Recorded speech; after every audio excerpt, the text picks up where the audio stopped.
Hey. No unsolicited gambling in my chat. We only handle officially regulated gambling channels. Come on, what are you, some sort of savage, some sort of animal? Today I'm actually super on the ball. I got ready early. I started stream on time. I'm here. I'm ready. I'm just kind of setting up. That's it. Goodness gracious. Gosh. I have been so busy.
Hello. I don't know if I have music on. I do have music on. I'm a genius. I'm smarter than you. Hi. How's it going, everyone? No, so there was no stream yesterday. There's a stream today. On schedule, I posted Sunday. I let everyone know that I'm busy this week, so I actually had to move yesterday's stream to today. I will not be streaming tomorrow, and I will be streaming over on Twitch on Saturday. Arrow, cool news. Donut place opened up close to home, and I got to go my brother's place and hold his new baby daughter. She's so small and cute and has long fingers and maybe a future guitar player. Have you considered that she can be a current guitar player? They can just make a guitar the size of a newborn. Like sized for a newborn. My apologies. A guitar the size of a newborn would not be very ergonomic for a newborn to play, I will say. However, set her up, teach her how to play Wonderwall. She will wow everyone else at the nursery. Hi Arrow, today's my birthday. I'm finally old enough to vote and take the drunk driver agenda if I lived in the US. What? Oh my gosh. Happy birthday. And a happy birthday to anyone else who watches this on their birthday, whether you're live or you're a VOD watcher. I need to put my hair up. I put my hair up when I stream, and then because I can't sit still, I have begun taking out my hair for no reason. Not because it's messed up, not because it's anything wrong with it, literally just because I want something to do with my hands. And so I start undoing progress that I set up previously. My hair is fine now, but I imagine by the end of stream, I will be taking it down again. Hello, Trey. How's my weekend? My weekend was busy. I had family come over, and they're still over, and I finally got a day to stream. I've been staying up until like 3 a.m. consistently, like all week, to make sure I can get a video out every day. It's a lot. But like also family's always a lot, so you can't really blame it. But if you don't know, while we're here on Wednesdays, or Thursdays rather, so weird, so off time. On Thursdays, I set up a Q&A where you can ask me anything you want. It's really more of an AMA. I have TTRPG questions, I have life advice questions, I have questions about VTubing, content creation, what's going on in your life. Ask me anything. But also, if you're here, feel free to drop in chat, "Hi, Arrow," and I will say hello to you because I think it's only polite if I respond to you. Arrow, do not give me ideas. Simply hand the child a guitar. String guitar before I can walk? Okay. A newborn that is skateboarding with a guitar slung over their back, and also they have a cigarette. That's the coolest baby there is. That is not a baby that is making good life decisions or that has responsible parents. However, it is a cool baby. Which I should probably mention. When I was a newborn, I did many things that had a responsible adult been looking after me, I would not have been able to do. Such as when my mother came home and found that I was actively drinking from a bottle of bleach as a newborn, or as like a baby, right? Like before toddler, after newborn, I had a bottle of bleach and I was like drinking the end of it. I was like suckling on the end of it, and they had to take me to the ER because they have no idea how much how much bleach I drank. It explains a lot if you think about it. The way I ended up now, I didn't sniff paint, I didn't eat paint chips. I just wound up like this because I'm me. Yeah, I'm alive. I'm just built different. And then another different time, I managed to escape the house and crawl onto the road. And I sat down in the middle of the road as like a 6-month-old or something, or like a 1.5-year-old. I left my house, crawled into the street, and just sat there waiting to be isekai'd.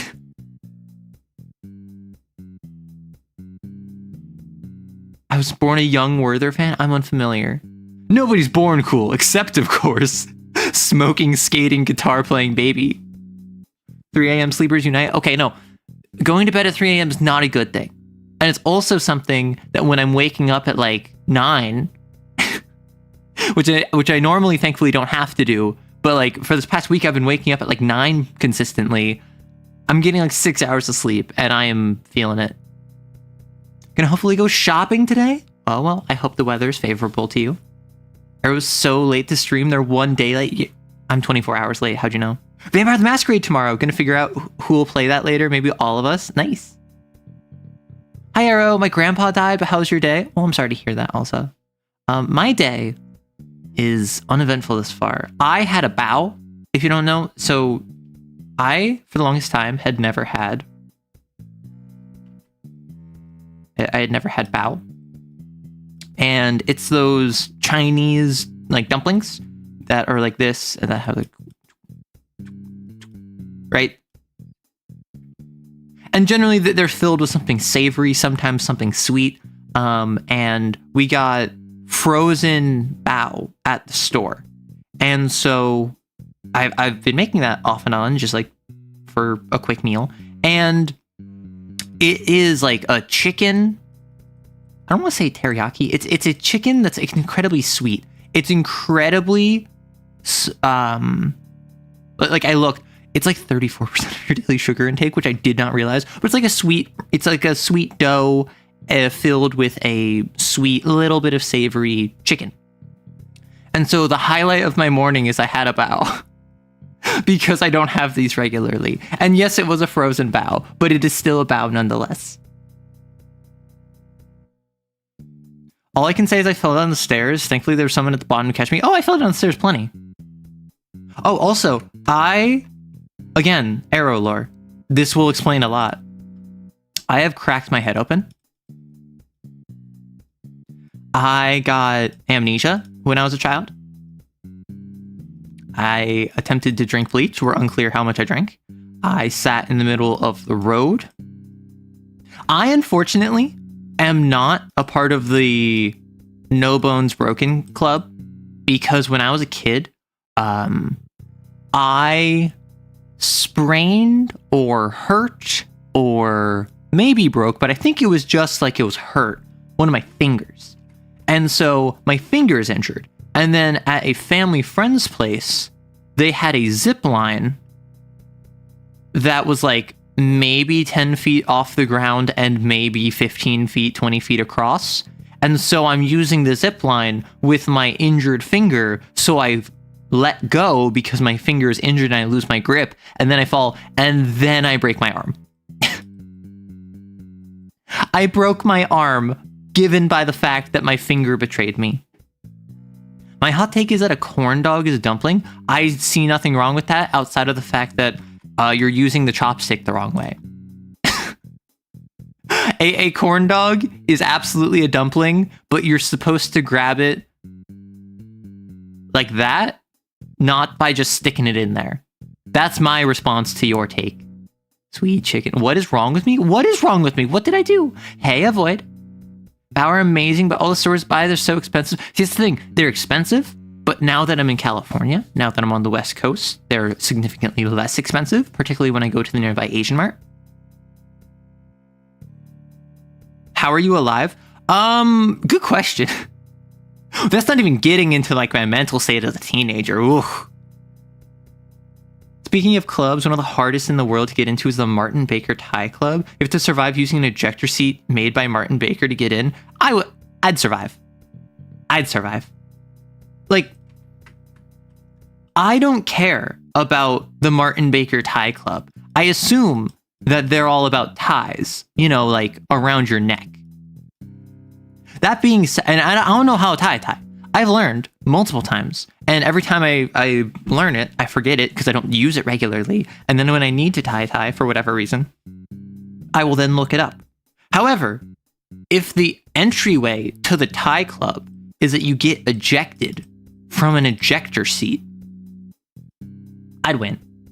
And I can just say that confidently. Gravity is my friend. At almost all times, I am suspended off the ground because my bed will be like this. And I have a habit, and I don't know why I do this. I have a habit of just like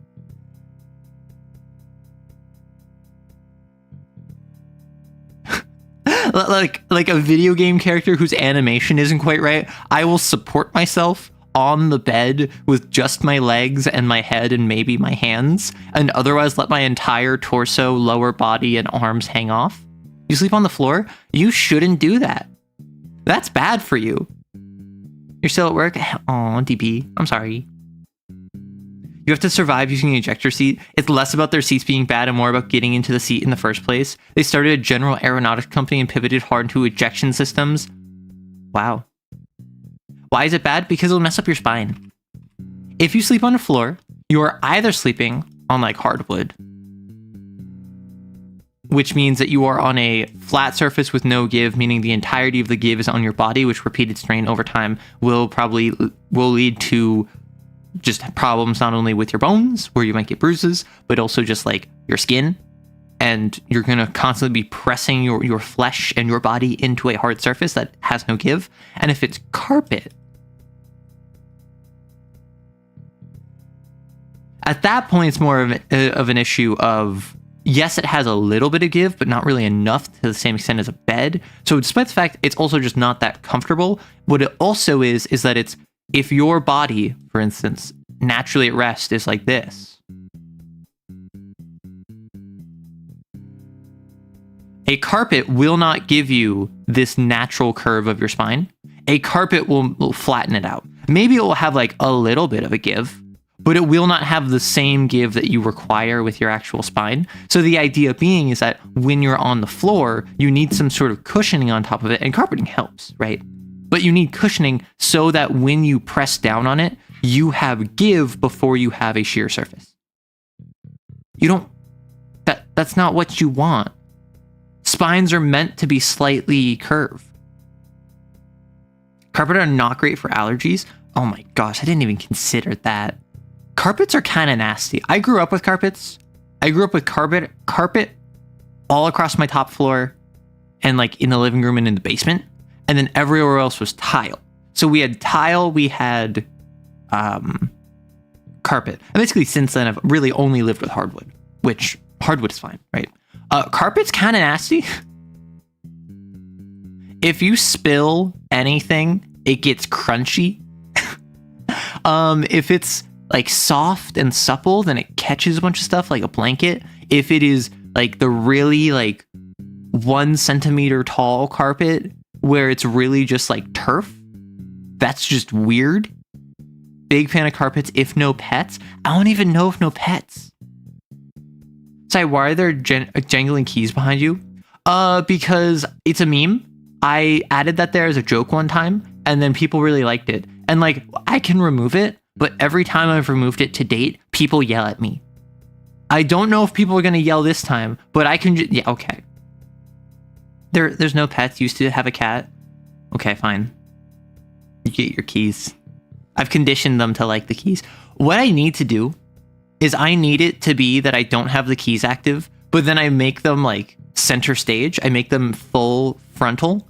And anytime I talk about something, I just put keys up. Yeah, they're the subway surfers of the stream. Exactly, you got it. Also, hey, Kos, Lily, and Krassator, and DP, and Alza, and Kali, and Void, and Gustav, and B, and Can, and Vifi, and Togedamaro, and Spectre, also known as Yuzu. Health advice coming from someone who drinks bleach is crazy. Okay, no. If you want to judge my health habits, judge the fact that I regularly don't eat more than 2 meals a day.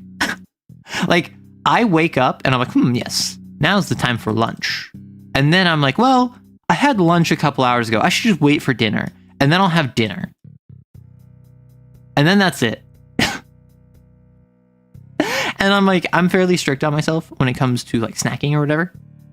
Not to the point of like being mean or bad or something, but like I generally like try to keep an eye on that. To the extent that my doctor said, you know, you can have cheat days, right? And I'm like, what? And they're like, yeah. Like if you're not specific, like even if you're on a diet or something, you're allowed to have days where you give yourself the opportunity to not subscribe to what your normal goal is for like scheduling with dieting and whatever. And I'm just like, but that doesn't make any sense. If I'm trying to form a habit, would it not make more sense to just continue up the habit? And that was a very big, just like, I do not understand what this person is talking about kind of situation. Because to me, if I want to form the habit of, I don't want to drink soda, right? I'm just going to like fully abstain from soda. I'm not going to be like, oh yeah, I'll have like 1 a week. Like, no, like if I don't want to drink soda because it's unhealthy and at the end of the day, it doesn't actually have like a significant benefit on my life. It's just a nice fuzzy drink, a nice fizzy drink that I might enjoy the taste of. I can enjoy a taste elsewhere, so I don't need it. So I just shouldn't drink it. And like everyone tells me, whether it's like health professionals or my buddy who's super into fitness or my doctor, they're like, you know, you can have a cheat day. And I'm like, but that defeats the purpose. Oh no, I also do that. I think that advice might be for neurotypical people. Hey, Bob. I mean, that's not that bad as far as eating habits. I mean, I have worse eating habits that I'm not going to share on stream. Because, wait, best diet is decently well-rounded with a little bit of the, extra of the stuff you like. Because if you find foods you like, instead of eating a dozen raw eggs and shoving a handful of lettuce, you might actually eat. That's fair. Like, and that's the thing, right? I am on the lower side of healthy when it comes to weight. At least last time I went to the doctor.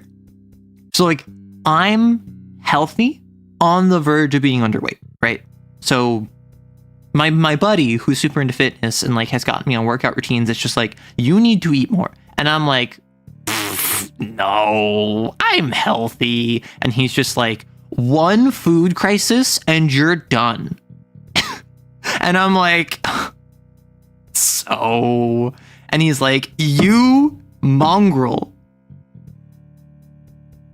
It's better to have a diet that you don't need cheat days. That's my thought process. My thought process is like, I allotted into my diet, and not diet as in like I'm trying to like cut stuff out, diet just like in what I normally eat. I have every day a cookie. This cookie does not give me nutritional benefit, but I like cookies. Therefore, it is my treat at the end of the day. After I shower, I exit my shower, and then I go over to the kitchen and I grab a cookie and I eat a cookie and I go, cookie, now I want a cookie. Aww. Autism requires ritual to be respected. Listen. If I set up a ritual, if I set up a schedule, if I set up a routine, I don't like it being interrupted. It causes me distress, which is why I have been so like all over the place this past week and a half, because my entire schedule has been upended because I'm entertaining family. And that's why I was like, no, I need to stream sometime during the week. And initially it was gonna be Wednesday. It was gonna be yesterday at the normal time. And then like last minute for Sunday. So before my schedule, luckily, my family was like, what if we have Thursday be the off day? And I'm like, okay. Look, I already take cheat days. And by that, I mean, I already don't adhere to my own diet. I'm not gonna give myself cheat day because they're gonna happen anyway. I mean, so that's fair. Like, there have been days where I do go, I do go beyond what I have set out for myself, right? I have allowed myself days where, for instance, I will have like more sugar than I think that I should, right? Because I want a snack, and then there's an opportunity for a snack with like my roommate later or something, and then I want my cookie for the end of the day, and then all collectively that's more than the daily sugar intake, right? That's fine. But at the same time, it's like, I don't understand building in the idea of you're allowed to break your routine. And I understand that's like a mental thing. I understand that the purpose behind that is so that if you break your routine, you don't feel like you failed. And so therefore you maintain the routine. But to me, maintenance of the routine is daily. And that's why, like, I always describe myself as a creature of momentum. I describe myself as a creature of inertia, where it's hard for me to start something, but once I start it, it is easier for me to just maintain it than stop, oftentimes. And that's just habit forming, right? But the idea being is that whether it's a task, or whether it is a routine, whether it is a lifestyle choice or a career, whatever it ends up being, once I get into it, it is easier for me and less stressful for me to just continue with it. Broadly speaking, obviously not everything. There have been things where I have like pulled the brakes on, but the idea of this mentality of like, oh no, like if you have a cheat day, like that's okay, you can like pencil it in. It's like, no, that breaks the routine for me. It's so weird. It's some neurotypical nonsense. That's the thing. Strictly speaking, I am clinically not neurotypical. But also clinically, I don't have ADHD, so I don't know if I trust that. Because literally every person I've spoken to about neurodivergence has just assumed I'm neurodivergent. Except for the one person who assessed me. You can have executive dysfunction without ADHD. That's fair. I mean, like I am neurodivergent. I have other things going on in my head, but that's energy to get through the day. That's the thing. For me, it's more energy because it's about mental load, right? For Steve Jobs, he had the same outfit that he would wear every day. Mark Zuckerberg, same outfit they'd wear every single day because they wanted to save their mental load, their spoons, if you use the spoon metaphor. They wanted to minimize how much brain power they spent on trivialities. For me, maintaining my routine is basically a triviality, so long as it is being maintained. I actually have been pretty hit or miss on my weights recently. I do a weight workout and I do some stretching, some squats, some arm workout. And because I've been so out of my routine, that's been a little all over the place. Now it is a conscious choice where I have to spend mental energy to do it. But 4 out of 5 times, it's just, okay, I'm going to shower, let me do my weights first. Because that's just part of the routine for me. You wear the same outfit every day. Okay, I don't do that. I do choose outfits. However, what I do is I will take my clothes and I will consider am I going somewhere tomorrow? Because a lot of the time I'm not. A lot of the time I'm staying around the house. I'm working. I'm editing. I'm going on a walk, going out on a run. But I'm not going to the store or something, right? I'm not visiting someone. So I'll just be if no, I'm just gonna dress for comfy. And I grab the comfiest thing I see. If yes, I will grab for something that is presentable. And I just all of my clothes, when I look at them, I either think they're comfy or they're presentable. This isn't something I consciously did. This is entirely descriptive, not prescriptive. But for instance, the shirt I'm wearing right now is presentable. The shirt I have on right now is presentable because later tonight, after stream, I'm going to be meeting up with family again, right? Now, that doesn't mean it's a collared shirt or a blouse or anything. It just means it's a shirt that if I was to go out and be seen in it, that's pog. And it's comfortable because all my clothing is comfortable, because when I choose clothing, the number one thing I think of is price, first of all. Second thing is comfort. And then the third is how it looks on me. But price aside, comfort is paramount. But this shirt that I'm wearing is one that I'm yeah, this is my one that I would wear out. Meanwhile, I just have I actually have a big oversized sweater that I was wearing just before stream, and I took off because I generally run a bit warm whenever I'm streaming. But I am kind of cold right now, so I might put it on. And that's something where I don't know if I'd wear that out. It's just kind of comfy. And I am someone who, I talk about this a bunch. I love my pajama shorts. And so I will just wear one of my favorite outfits recently has just been short shorts and an oversized sweater. And that has been so comfortable. That has been so just I feel it looks good. It's comfy. I'm warm if I under a blanket so I can cuddle up. And it's just so good. I was diagnosed with autism. I would eat my weighted blanket if you were not neurodivergent. See, that's the thing. I am neurodivergent. I've been diagnosed with mental dysfunction / neurodivergency. It's just I haven't been tested for the TISM, and I had a professional say you don't have ADHD. So it's not those two. It might be something else, but I do have other stuff.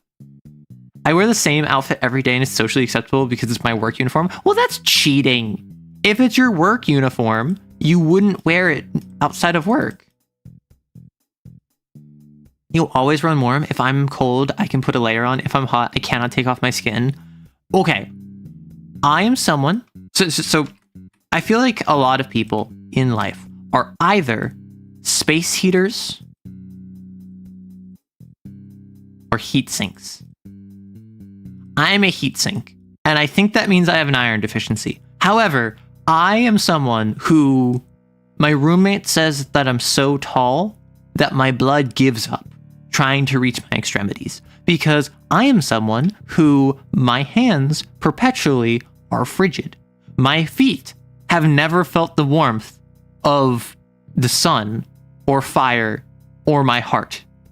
The only things that can keep me warm are external heat sources, which is why when people are like, oh, do you want a blanket? I'm like, no, I want a fire. I want a space heater.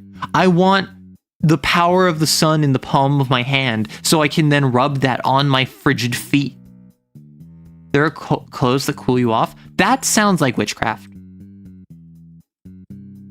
I'm not gonna lie. Like, clothes that cool you off sounds like an incantation of black magic. Oh, speaking of black magic, I just went to like a witch store recently. I went to like a curio oddity shop, and I got a necklace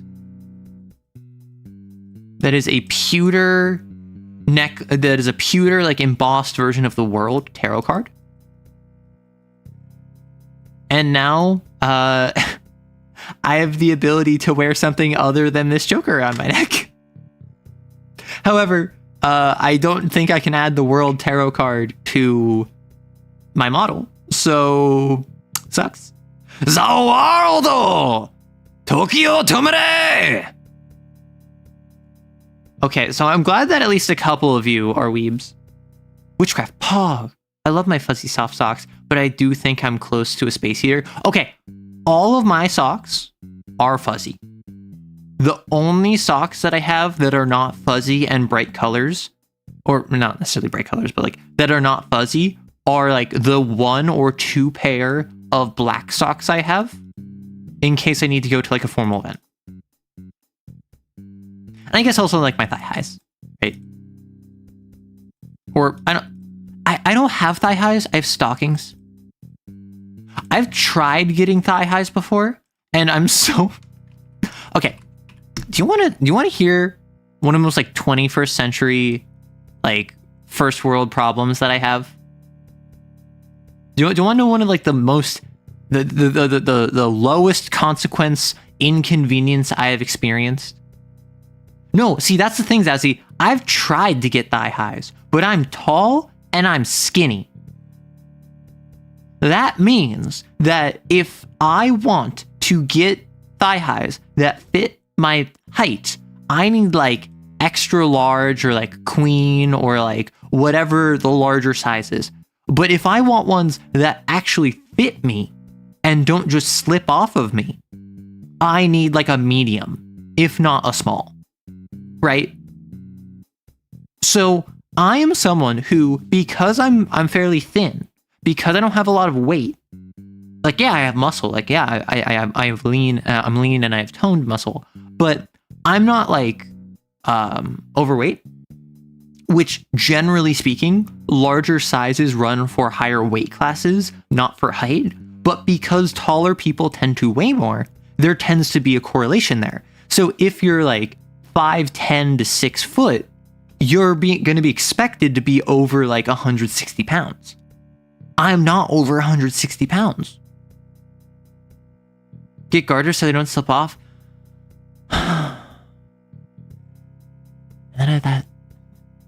That's pretty smart, actually.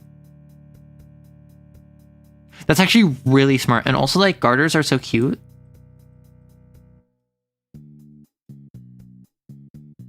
Why didn't I think of that before? That's actually so smart. Probably can fix them with some extra sewing. Darn it, chat. How dare you have a good idea? I'm gonna say something, and you're not allowed to say awooga, but, like, imagine me in garters. I feel like I could rock that. I feel like that would go well.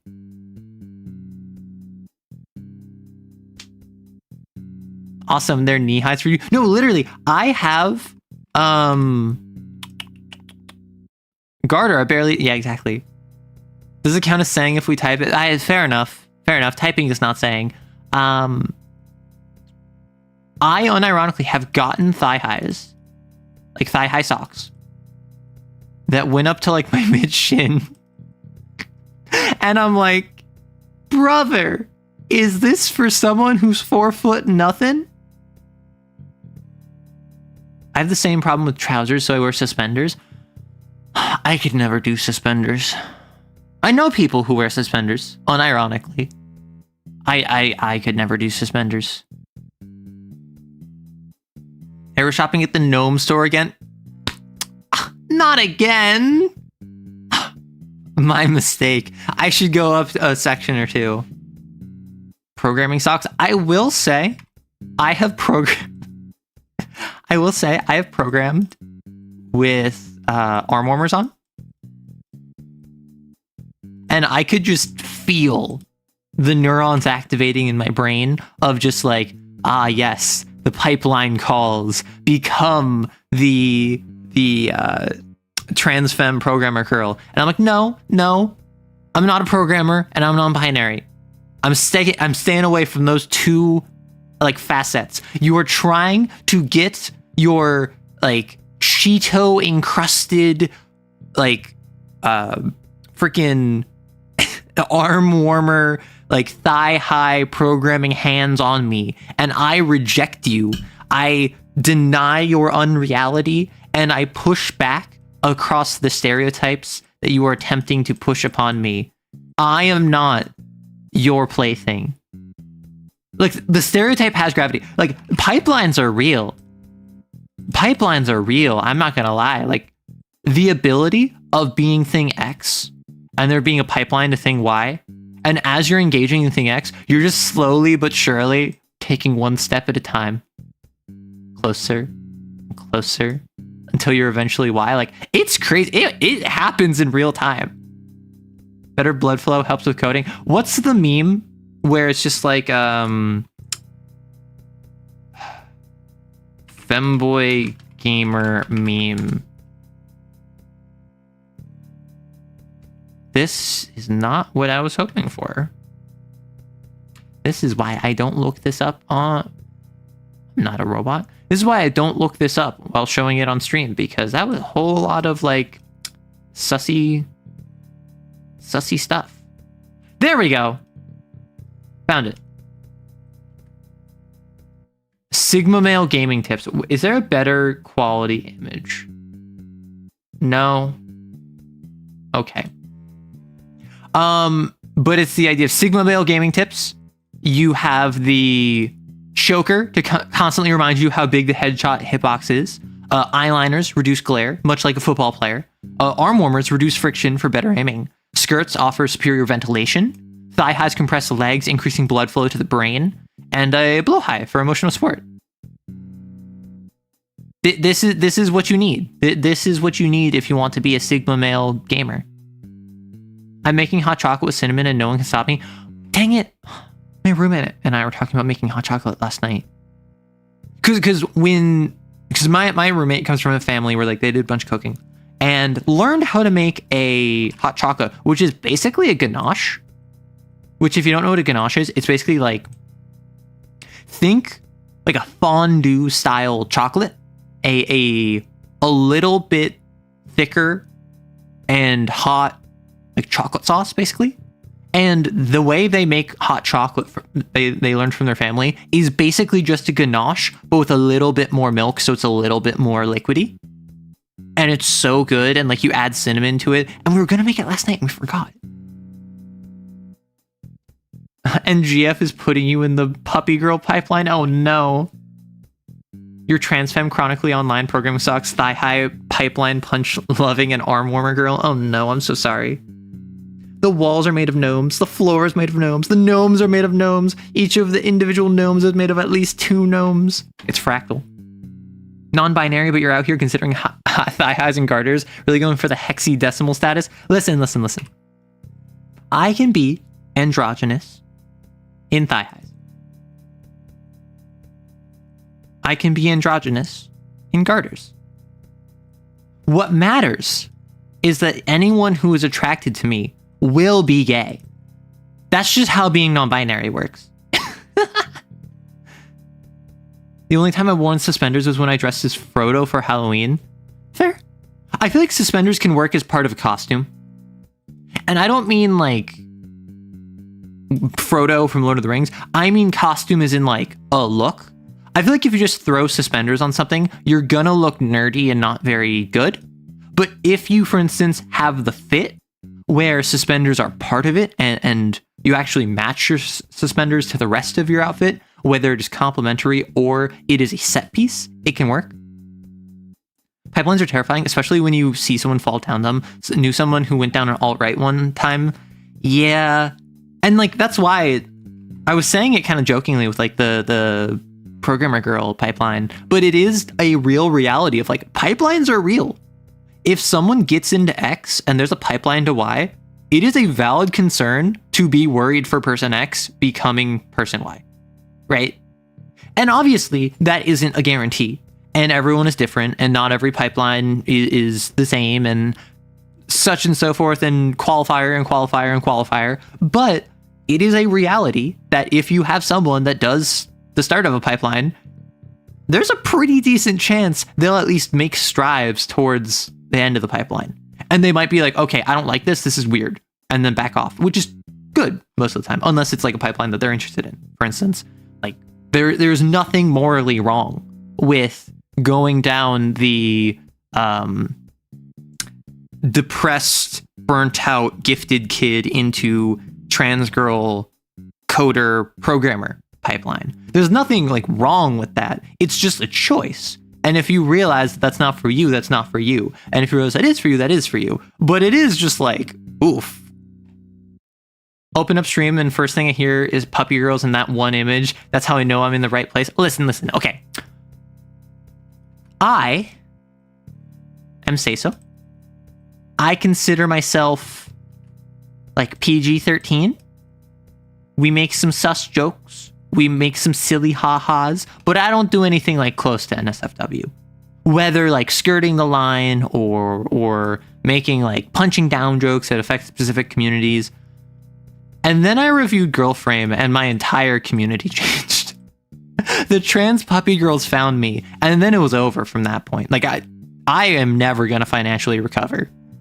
And like, I love y'all. You're great. However, I do recognize the fact that I went from like, oh yeah, there's a wholesome little like D&D into Lancer, into variety TTRPG channel to like, no. If I did a clicker soundbite, my entire chat would start barking. And like, I have to accept, I literally have to just accept that. The channel's on the pipeline. Am I part of the pipeline? Because I don't think I'm in the pipeline. I think this channel is the pipeline. I think you find this channel because you're like, hey, I want to find new TTRPGs. And then you walk away joining a trans femme polycule. And like, this isn't what I want to be known for. This is not the legacy I sought out to leave. Look, you already had trans puppy girls in your community. They just got, that's fair. I had Lancer. Lancer brought the trans femme puppy girls. That's probably what it was. You're not the pipeline. You're just a squeaky toy. Neko! No. I'm indeed a burnt out gifted kid looking into UX design, having a very ambivalent relationship with my being AMAB. Oh dear. Arrow, quit doxing me. You keep mentioning stuff about me. Listen, I could say, hey, you. I know that times are tough. Shut up, I'm not Arrow Squeaks. Shut up. Hey, you. I know that times are tough. I know that before, things felt better. But you know that they weren't the best that they could be. You weren't the best you could be, but you're doing better now, at least despite the fact of your kind of like strained relationship with them. Yeah. But I do know that with what you're working towards, you're uncertain, you're not financially stable, and you're worried about what comes next. That person, you know the one, is trying to stop you from doing what you're trying to do, from what you need to do. But I understand that if you pursue it, it will work out. Now, I can't tell you to out yourself, so to say, but I can tell you to be authentic to yourself, and people will come. Now, your friends, yes, that one, will not support you, and I think you know that. But sometimes that just means that you have to move on from the people you don't like and that don't like you to the people you do like. For instance, them. Yeah, I've seen that. Boom, I just described astrology. I just did the exact same thing astrology does, where I just spoke in vagaries, but I, like, 90% of what I said applied to 90% of you, and that's all you need. Like, I could have been more specific and probably still gotten with it. I could have talked about your strained relationship with your parents, the fact that you were a gifted kid that now feels burnt out, the fact that even though you have a passion for a subject, you can't make a career out of it. So therefore, you have resigned yourself to looking for work in an environment that is not conducive to your interests, and therefore you're very stressed about that. But it gets you money so that you can fuel your hobby. Like, I can just get more specific without actually being more specific. Ah, yes, cold reading. And like, it's a bit of a skill, but also it's just confidence. Like, it's a little bit of a skill. It's mostly just confidence. Arrow generalizing that every single person watching is financially unstable is 100% accurate. Listen. If y'all were financially stable, I would expect more income. Like, I understand that my audience is not in the most financially stable place, probably because you're TTRPG players. TTRPGs is an exceptionally cheap hobby, all things considered. Even if you are like a D&D player who, oh, I need to buy the player's handbook and also the monster manual and also the Dungeon Master's Guide, and also I need like to buy dice for my entire table. So that's 5 sets of dice. That's basically all the money you need to spend. And I would argue that even if you're a GM, you don't need the DMG and you only need 1 set of dice. So that being said, like collectively, you're going to spend like maybe $150 for multiple years of a single hobby, which is fantastic value, I must say. Confidence is also a skill. Confidence is not a skill, it is a muscle. Confidence is a muscle that you must work out. And if you don't use it, you will lose it. But much like a muscle, if you spent all of your 20s being hyper confident, and then you lose that confidence and you stop being confident and you stop speaking up for yourself for 20 years, and then in your 50s, you start again, you will start at a higher level than had you not done anything in your 20s. You need to be confident to constantly work out your confidence. That is to say, you need to practice saying things without any underlying supporting data. You need to confidently look someone in the eye and say, I saw this in a dream. No, I'm joking about that. But legitimately, to be confident, you need to just practice being confident. You need to say things authoritatively. You need to be wrong and accept that you will be wrong. You need to actually know what you're talking about. You may have noticed this, for instance, on yesterday's short about Pathfinder. I speak authoritatively about the history of Pathfinder and how it originated as 3.5 and how Pathfinder 1 was basically just 3.5, and then eventually it stopped being 3.5, it started being its own thing, but then Pathfinder 2 is when it kind of fully went its own direction, drawing from 5e while evolving Pathfinder 1 into a new direction. And in that short, I literally say, I have never played Pathfinder, I might be wrong. Because I wasn't there. I wasn't in the trenches. I don't have a first-hand information of this. Similarly, I'm going to be talking about tomorrow, 4th edition. The past 3 clips were all just back to back to back. Or not yesterday, short. I think it was 2 days ago. Pathfinder.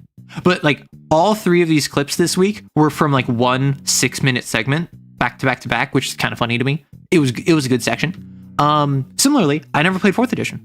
But I talk about it authoritatively and why I feel it fell on launch. And I'm just doing that because I've been practicing confidence for like a year and a half now while streaming. I might be wrong, and that's okay. I've been wrong before. There have also been times where people have told me I'm wrong when I'm right. Ego is the intersection of accepting when you're wrong and fighting for when you're right. Ego is a learned behavior. It is a habit. Confidence is a learned behavior. It is a habit. It is one you must maintain, and if you do not maintain, you will lose. If anyone ever questions you, just say it's the ritual. Instructions unclear, time to spread misinformation. Okay. First of all, misinformation will spread herself. You don't have to do that for her. First of all. Second of all, absolutely. I love it when people spread misinformation on the internet just for memes. Like, obviously, fake news and deep fakes and AI generated content, like slop meant to push an agenda or like actually materially impact someone's life, cringe. I hate that. But if I'm going to tell you, did you know that the reason it's called the rhinoceros beetle is because the first time it was discovered, it was actually found on a dead rhinoceros. And so the people who discovered it assumed the rhinoceros beetle had killed the rhinoceros and that it was a part of its life cycle. So the name stuck. And the fact that it had the pronged horns was actually just a funny coincidence. Because if you would believe me when I said that, you shouldn't, because I just made that up. It came to me in the ritual. How does one thread the needle between confident and know-it-all? Honestly, just being willing to accept you're wrong sometimes. But like, you tell me if I come off as a confident or a know-it-all, because I don't know what I come off as. I know friends that come off like they're extremely confident. I know friends that come off like they're know-it-alls. And broadly speaking, when someone says something that is wrong and it's pointed out, hey, that's wrong, their willingness to not just admit when they're like proven wrong, but also just like listen to someone who thinks they're wrong broadly gives the perception of them being just confident. For instance, if I tell you the sky is green and you tell me, no, the sky is blue, and then I'm like, no, the sky is green. What, like, have you never looked outside before? And you're like, I'm looking outside right now. Do you want to look outside? And I say, I don't need to look outside. I've looked outside plenty. The sky is clearly green. I come off like a know-it-all because I'm ignoring empirical evidence and making it seem like I don't know what I'm talking about.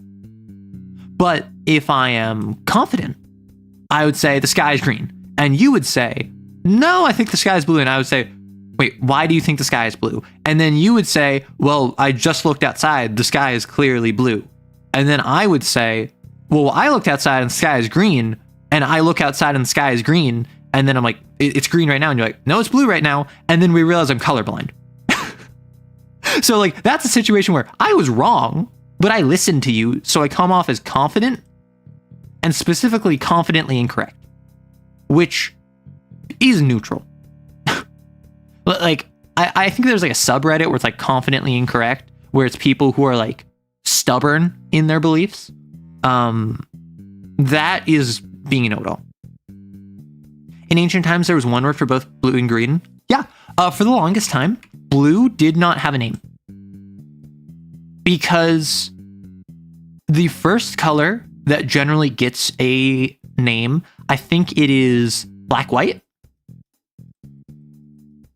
And this is like etymologists have looked at multiple cultures for this. It's not just like English or like ancient Greek or whatever. I think it's black-white, then it's red, or it might be red and then black-white. And then I believe it's green. And then it's like every other color, and then it's blue. Right? So it's light dark. It is night day. It is blood. And then it is greenery. Yeah, oceans were described as the color of wine. I was going to say that because the wine-colored ocean. The ocean was blue, but the closest description they had for blue was like wine, which is like a purple almost. All lies, color didn't exist until modern times. You're right. Until Wizard of Oz, color wasn't invented. Did you know that up in like when black and white pictures and movies were all the rage, people had dreams in black and white, Because if the media you consume, and you're like growing up in like the 1900s and the 1910s, and you're watching television was later. If you're growing up in like the 1940s and when was it? I thought Wizard of Oz was significantly earlier. Anyway, if you're growing up during the time period where there's black and white TVs, and like that was what you did during the day, because that's how, at least in America, the culture shifted very quickly to be TV oriented, you would dream in black and white. Stone oceans? Stone free? Yeah, group them into bright dark. I think Russian is a word for light blue, like we have yeah. So Russian has light blue, and I think they don't have pink. Pink is just a subsection of red. Just like violet is a subsection of purple. However, in English, we have different words for them that in other language, they have other different colors that they classify as something different. I think pink is a type of red. I think violet is a type of purple. And from what I've heard, was it Galileo that like did the colors of the rainbow? Who did the colors of the rainbow? But whoever did the colors of the rainbow added indigo violet. Was it Newton? I thought it might be Newton, but Newton sound wrong. Might be Newton. But he added indigo violet because 7 is a lucky number, and he broke purple into 2. Have you looked at a rainbow? Have you seen a rainbow? A rainbow is red, and then orange, and then yellow, and then green, and then blue, and then purple. It is 6 colors. Well, yeah, so he did a whole bunch of stuff, obviously, but I had him as like a second guess in my brain, but I thought that was wrong, so I went with Galileo. Pretty sure it's Roy G. Biv. That's not what I wanted. I was gonna do a laugh track. Can't you literally see the band gap in a rainbow? Or am I tripping? You might be tripping. I don't know. Dreaming in Black and White or Dreaming in Sepia Tone sounds like a cool album name. Dreaming in Sepia. Or Dreams of Sepia. Sepia Dreams. Sepia Dreams sounds like a band name. Or an album name, yeah. Like a C-list indie band that nevertheless is actually really popular on like Spotify, and they're bigger than underground but smaller than mainstream, and they have a cult following and they have general appeal, but generally speaking they're never that popular. This sounds like that. He also said Jesus came to Earth to invent gravity, which is why no one came up with him before. Oh my gosh. You thought the stream ended? Listen. Stream ends when I say it ends, or when my ISP says it ends. Because if you ever want to know what the final boss of streaming is, it is your internet. If your internet no work, you no stream. It was Leonardo Galileo bright theory. That's why LGBT has a rainbow. Fun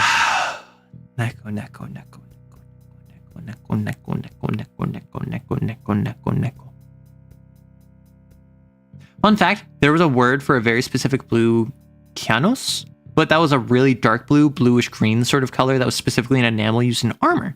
Huh. The ISP is the final boss of a lot of things. Okay, what's the memes where it's just like it's the entirety of the internet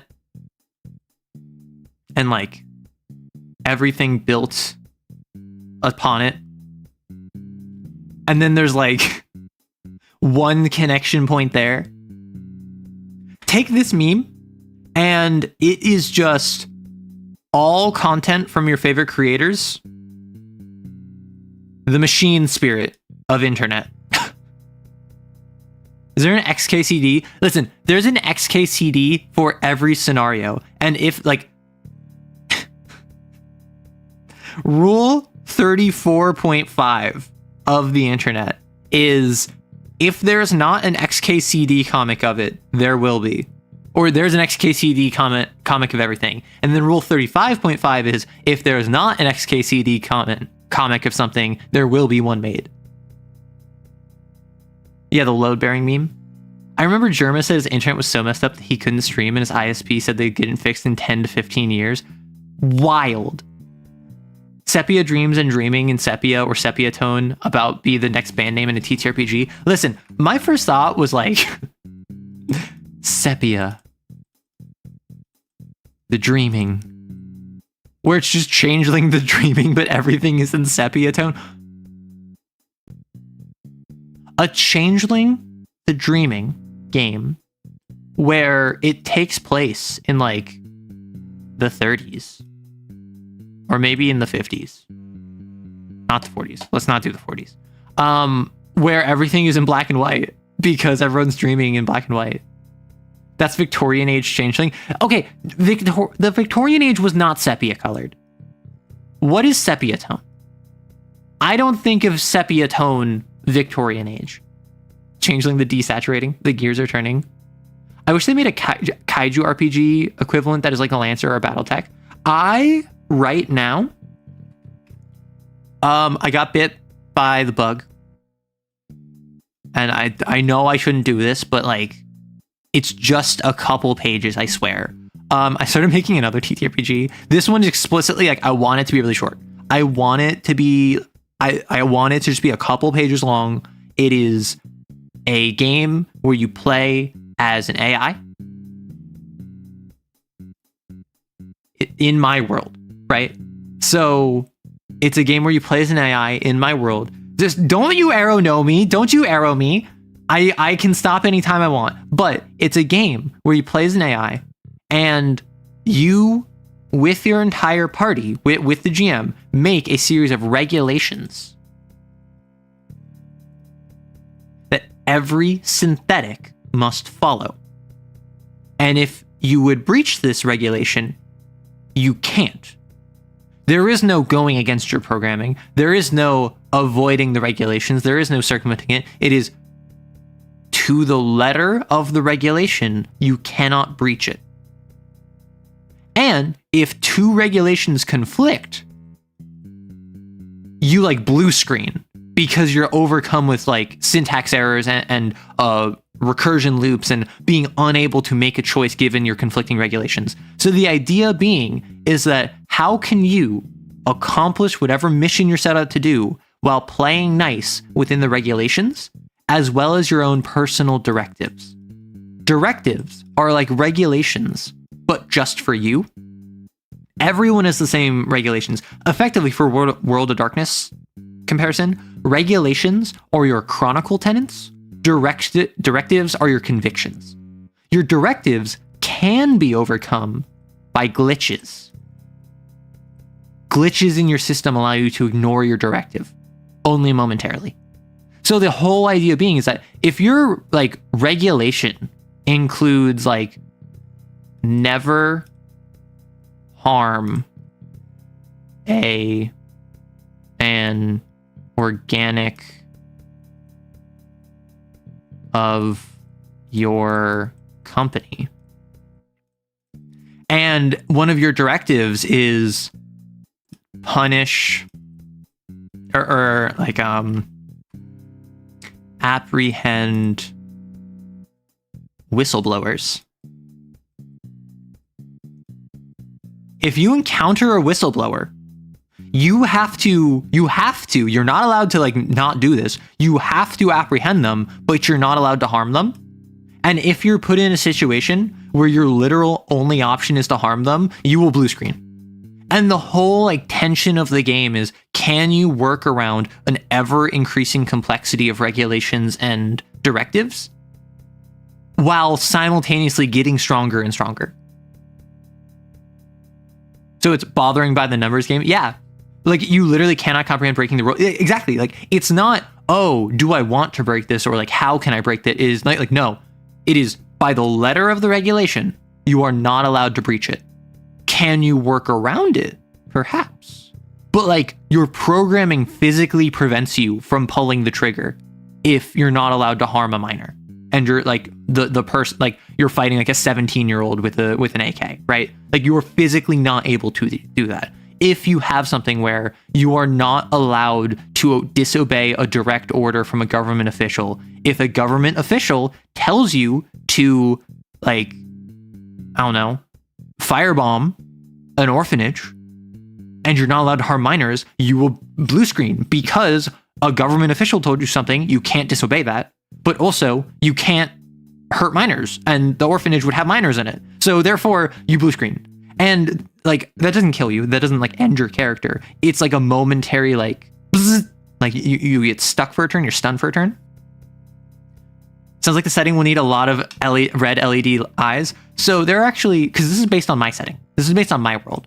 The reason that I came up with this is because I was like, what if I release an RPG, like a TTRPG, that is just lore for my world disguised as a game? And so I decided to do that. I just made like a quick system that is my world. It's a little like snapshot into my world, exploring the different manufacturers of the third era, the near sci-fi era, and like deep dive into AI versus like artificial intelligence versus artificial sentience. What do artificial life forms like clones or artificial genomes do? And so I just thought it would be fun to like portray world, like lore in my world in a different way. This is going to become what is the legal definition of X, Y, and Z? And if that's what you want the game to turn into, absolutely. Do you know what a nomic is? I do not. Well, what classifies being of your company if the human falls out of, are they exempt from the rule? So in this, you are all AI under a company called Syncotech. It's, I think it's Synthetic Corporate Technologies. Everyone just calls it Syncotech. And so there are competitors. There is Hinterbinjek. There is Westeki, which I think is Western Technology something. And then there is Artificial Lifeform and Robotics Manufacturing, or Alarm. And these are like the big four manufacturers. And you might be like, oh, big four, Lancer reference? No, actually, it's a Netrunner reference. It's a Jinteki Netrunner reference, a card game that I absolutely had so much fun playing a couple years ago. And so each of these manufacturers have their own specialty. Syncotech specializes in AI. H&B used to specialize in AI. Now they're focused on AS, which is basically robots with self-determination. It like AI is, you gave ChatGPT instructions to act like pilot a robot body and go around and like solve murders or find missing persons or like root out whistleblowers. Like you take an AI with parameters that they cannot deviate from or violate. Artificial sentience is, it's a person that was made via metal and silicon. They have no regulations. They have no directives. They have self-determination and autonomy and the flexibility of an organic. They just happen to be made of metal instead of meat, right? You have Westeki, which specializes in artificial life forms, specifically artificial genomes. Artificial genomes are individuals that were grown in a tube. They are SSCs from Lancer, ideal end state. They are a custody. They are, we took a genetic sequence, physically constructed it, and made from scratch a tube baby. They are legally considered property. And then Alarm specializes in robots and clones, where robots are machinery, automation. They are things that they follow a flowchart. And if the parameters do not fall under the flowchart, they will not respond to that thing because it's not within their flowchart. Robots are what we have now in modern day automation, right? Robots right now, like robots of today are basically robots of my setting. Like a turret mounted in the ceiling that fires at anything that doesn't give identification is a robot. If you give identification and then you try to talk to it, it's not going to respond to you because it doesn't have any self-determination. Whereas an AI will be able to like make decision-making within parameters. A robot just does a thing. And then clones are Star Wars clones. They're Lancer clones. They are, you take a person, take a base. They're called the base. You clone them. You grow a identical clone of them. And then when the clone pops out, they have implanted in them the memories, the experiences, the behaviors and biases and temperaments of the base. But from that point on, they will inevitably develop a unique psychology based off the fact that their experiences are different. Even if the clone and the base live together, the fact that the clone is the one that always does the cleaning and the base is the one that always does the cooking, they will develop separate personalities. Because that's just how people are. So clones are a weird middle area where they're partially like the exact same person, but also they're basically their own individual after like a couple hours. Was HTB founded by gnomes? The game sounds gnomish. Oh my gosh. West Techie sounds like a business set in California that has cowboy samurai. Oh my gosh. So AI has to follow rules. AS only gets the red eyes when turning evil. So actually, all of them have different colored eyes because all of them are powered by different sources. If you have watched a lot of my stuff, you might know that in my world, there's 6 sources of magic. And each of them are color coordinated. Each of the 4 manufacturers draws on one of the different sources. So Syncotech draws on essence, which is like life magic, but they don't see it as magic, they see it as technology. They see it as like a radioactive core, basically. And so they glow green. H&B uses... I can't remember what it's called. But it's magic about magic, right? It's magic like abjuration magic, dispelling magic, enhancing other spells, detection magic, clairvoyance, and it's purple. So H&B is purple. West Techie is red because they use it's the time magic. It's time magic. What's it called? And I know you don't know this because I haven't talked about this regularly enough, but they use, is it not drive, is it? Or did I give them orange? I can just open this. What am I talking about? I have the ability to just open my notes. I was just looking at this the other day. Okay, H&B is a black color scheme, so they use black metal mostly, black silicon with purple lights. Syncotech, the one you're playing as, is a gray color scheme, gray metal, gray silicon with green lights. West Techie is a red color scheme with orange lights because they have a drive core, which is about emotion. They have emotion-related cores within them, and they're painted red, mostly. And then Alarm is a yellow color scheme, so yellow robot, like yellow metal, yellow silicon with blue lights because it's a physicality core. And basically, I chose these 4 because each of these has a different ability to animate. For instance, Alarm, using physicalities, is about their drawing on magic of movement and like existence. So what magic aren't these guys using? They are not using time magic, and they are not using... What's the other one? There's 6. There's life, death, forward, backwards, presence, absence, emotion, apathy, magic, mundane. I need to open my other notes too. Magic.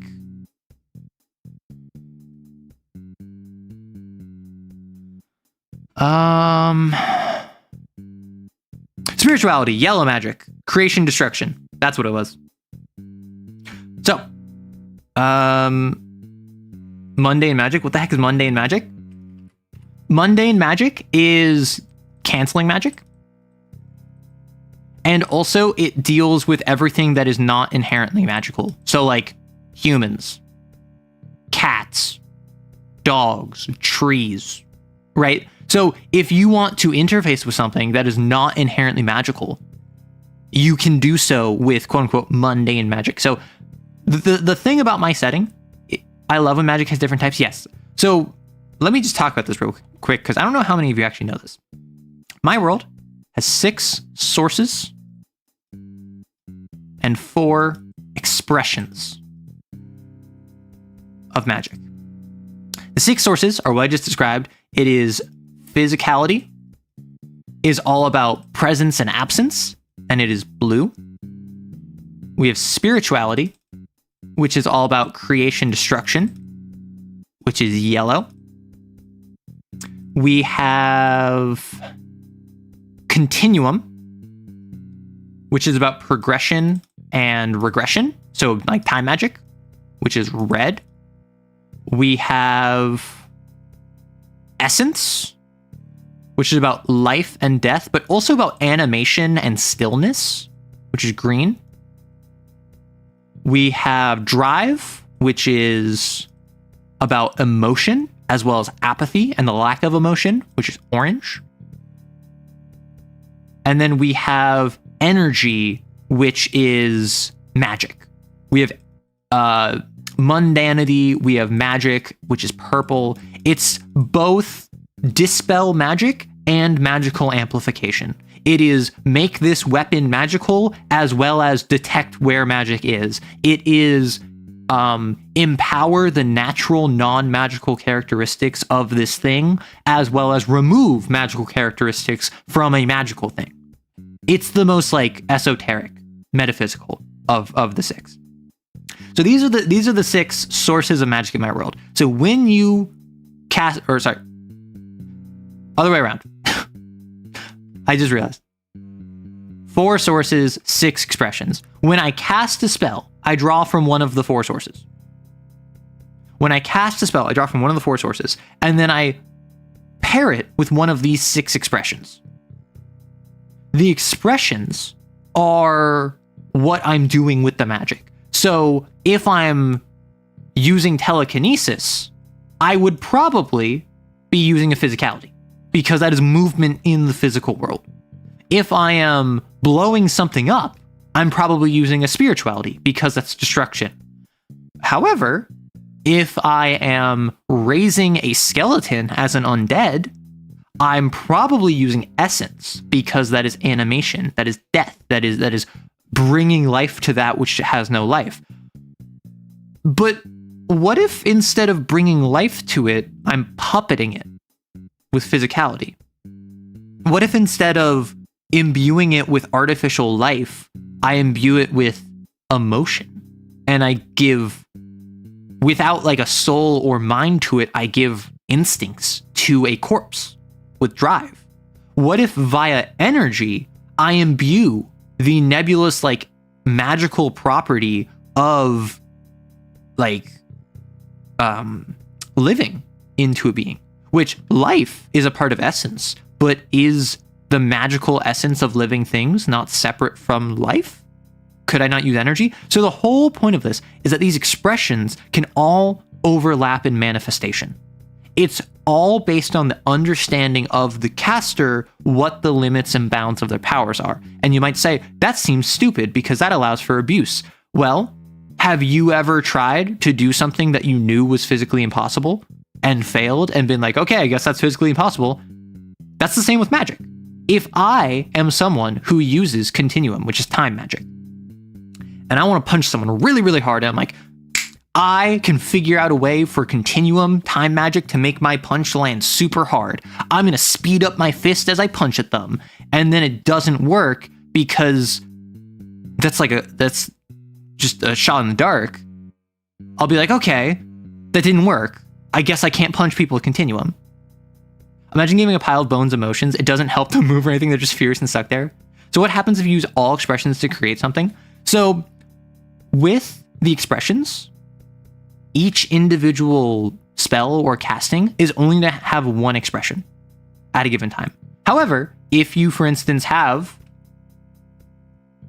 like Mr. Bones, who one caster uses physicality to like puppet them, and another uses essence to give them life, and another uses drive to give them an overwhelming hatred for all living things. Like, you can have multiple casters contribute to one thing, and the more you give to it, the more it'll be, okay, this isn't just a zombie. It also, that's like being puppeted around and shambling. It also has hatred and malice behind it. It has intellect. It has life force behind it that can regenerate itself. It can maintain itself.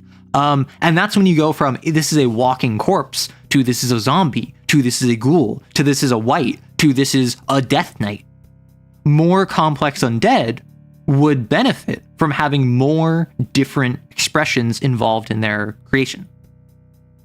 This is Mr. Scrungle. I have given them the ability to feel existential dread and no ability to move on his own. Holy heck, am is what happens when you use emotional animation to power your computer. Yes, that's the exact kind of thing that you can be like, am is a centipede that is powered by a drive. I did a color thing like this in my setting as well, where each of the spheres of magic was drawn from the rivers of the underworld, realm of the god of magic who was dead. Continuum casting a punch, you managed to beat into the old withered version of the person you're attacking in the future. Oh my gosh. So there's 6 expressions, and there are 4 sources. The sources are arcane, which is silver, divine, which is gold, primal, which is white, and granted, which is black. And this represents, where do you get your magic from? Arcane magic is drawing from within your internal wellspring of mana. From the arcane gates within you, it's like a chakra style organization in my world, where you draw from the actual power that you have within your own body and manifest it to assert your will on the world. Divine is entirely from your belief, from your faith, from your unwavering conviction in something. So as you might expect, clerics, paladins, but also someone who hates goblins so much that they feel that they're the scum of the earth, that they deserve to be wiped away, who physically is like an Achilles, but only when fighting goblins, would also be divine. Without any sort of magic, without any sort of divine influence. There's nothing saying that a god literally has to grant you power. It's just your belief in that. And then primal magic is drawing from the world around you, whether that is the ambient magic native to every plane that just kind of like floats around like pollen, or kind of drawing on the wellspring of plants and animals and other creatures from around you. So for instance, arcane would be using your own internal magic, whereas primal would be taking the internal magic from others and like drawing on it. And it's like a spirit bomb effectively. So it's, if I'm surrounded by 15 people, I might draw like 1% of their power from each of them. So it's actually not that bad for any individual, but I just got like a 15% power boost. Like that's the kind of thing that primal does. Or, and extend that to every single plant in the region as well. Extend that to every single insect in the region as well. And suddenly it adds up and up and up. And then granted magic is you are just given magic by a different being. This is a devil that makes a deal with you. This is a angel that comes down and blesses you. This is a dragon that slept with your parent and now you have sorcerer powers. Like, granted magic is, your magic is a foreign source to your natural state. You were born with a separate, different, unique wellspring of magic within you that you then draw on. So, all of us coming together, if I am an arcane caster that specializes in physicality, the sources have no bearing on what spells I can cast. It's all about the expressions. So as an arcane caster, I can be an arcane physicality caster. I can be an arcane continuum caster. I could be an arcane caster that uses both physicalities and spiritualities. There's nothing stopping me from doing multiple expressions. The thing is, how does magic work in the future with robots and AI? I'm going to get to that. So with the sources, people have pointed out, and I took inspiration for this explicitly, wuxia. Obviously, this is not wuxia, just in the same way that arcane gates are not chakras. I just took inspiration from a real world cultural understanding. So this is not like saying that I took wuxia and put it in my game. It's inspired by wuxia. So arcane has a relationship with divine, which has a relationship with primal, which has a relationship with granted. And unless I'm mistaken, arcane and granted support one another. Divine and primal support one another. Arcane is neutral with primal. No, arcane and divine are neutral, granted and primal are neutral, and these primal and divine, or primal and arcane and divine and granted do not like each other. Let me check to make sure I'm not getting that wrong. Divine complements primal, insults granted, is neutral with arcane. Yeah. So if I am an arcane user and you are a primal user, and I cast Fireball, and you also cast Fireball, our two Fireballs will be stronger than not primal. If I am arcane and you're granted, we both cast Fireball. Our Fireballs will be stronger than had we just each individually cast Fireball one after the other. Our spells will benefit one another because arcane magic, arcane sources feed off of and grow into granted sources. Same with divine and primal. But if I'm arcane casting a fireball and you are primal and you are casting a fireball, our fireballs will hit into each other and probably unstably react and explode even harder back in our face. If you use a source that insults another source and those two spells touch, it's going to be like an unstable chemical reaction. So if I'm an arcane user and I'm fighting a primal user, and you put up a shield, and I fireball it, we both might be screwed. So there's a weird understanding of like WMDs when it comes to wizard duels. Because if I'm a granted user, and I'm fighting a divine user, neither of us wants to like leave this arena a crater. So we might have to like fisticuffs this, because if I cast like Death Beam on you, and you block it with your divine shield, we might both die. But then, if I'm arcane, and you're granted, and you death beam me, and I put up an arcane shield, I'm like, it's also unclear what will happen. What if I accidentally amplify your death beam and super kill me? Right? Because it's not I choose my source to benefit you. The sources just kind of naturally feed into each other. You can't really control it. So wizards also wear tactical armor. So it's a multi-phase construction and destructive interference. Exactly. So specifically with, let me check. Each source has a relationship with each other, which determines how mixing and engaging with those sources will turn out. Sources that complement one another turn out more beneficially when they meet and can be cast quite easily. A single caster can more easily use two sources that complement one another than other sources, and complementing sources in a ritual will be extremely effective. Ones that insult one another react negatively, and they can cause quite violent displays. A single caster cannot use two sources that insult each other without risking their own well-being, and insulting sources in a ritual will actively negatively impact the ritual's effectiveness. And I can't remember what it was. I made a Punnett square of this at some point, where if and this is where we get into expressions. This is where we bring back in expressions, because with each expression, I'm sorry that I'm like just lore dumping at this point. With each expression, there are two dichotomies within it. But this isn't relevant to magic. This is just kind of like on a world building level, this is important. Wizards don't care about this. Casters don't care about this. Anyone who uses the magic system in universe doesn't care about this. But from an outside perspective looking in, this is important. So with physicality, there is both presence and absence. When I use physicality, if I pick up a boulder and I throw it somewhere with magic, that would be presence because I'm moving it physically. Telekinesis is part of presence. If I make a boulder invisible, that's absence. That is removing something. If I teleport, that might be presence. That might be absence. If anything, it'll probably be a mixture of the two because I am removing myself from this point and forming myself in that point, right? Or I might physically take myself and I'll move myself through reality and like wormhole this with presence. So in physicality, there are like two bounds within it. I made a Punnett square that I can't remember the specifics, so I'll just give you the broad strokes. If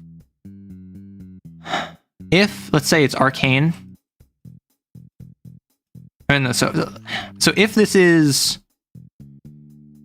if the caster and the recipient, if it's, I'm trying to think of how to phrase it. I don't think that this is I don't think a Punnett square is the proper way to do it.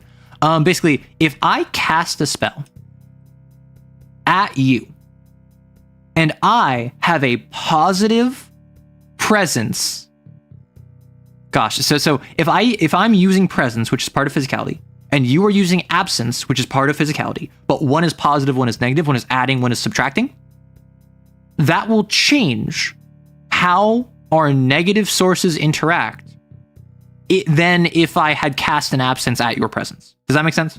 If I add something and I shoot additive memes at you, whether it's physicality with presence or it's essence with life, at you, and you are using a physicality for absence or using it essence for death, if I shoot that at you and you block it with a negative, that will be different than if I shoot a negative at you and you're blocking with positive.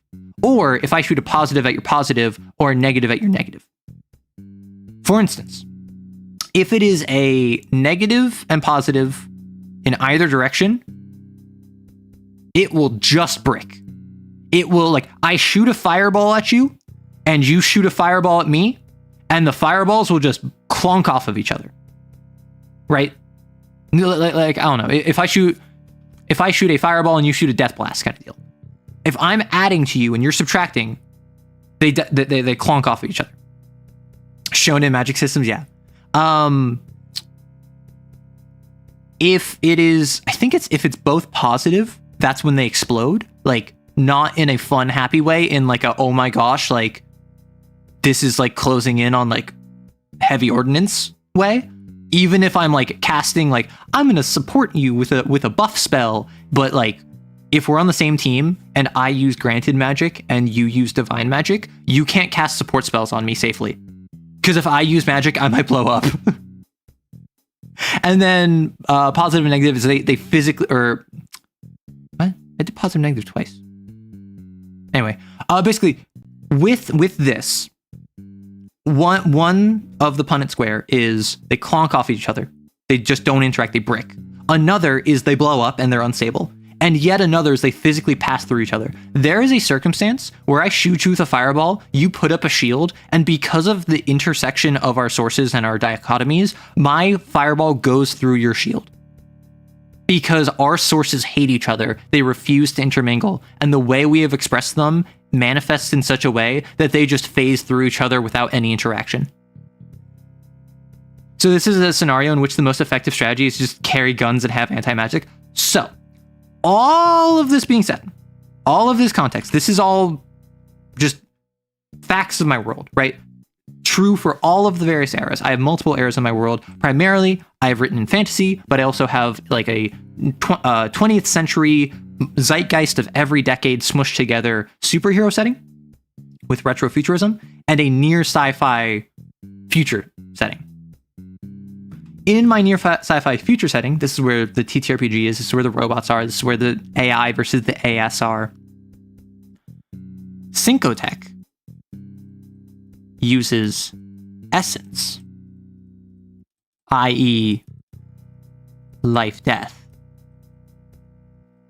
HB uses energy, i.e. magic, mundane. Westeki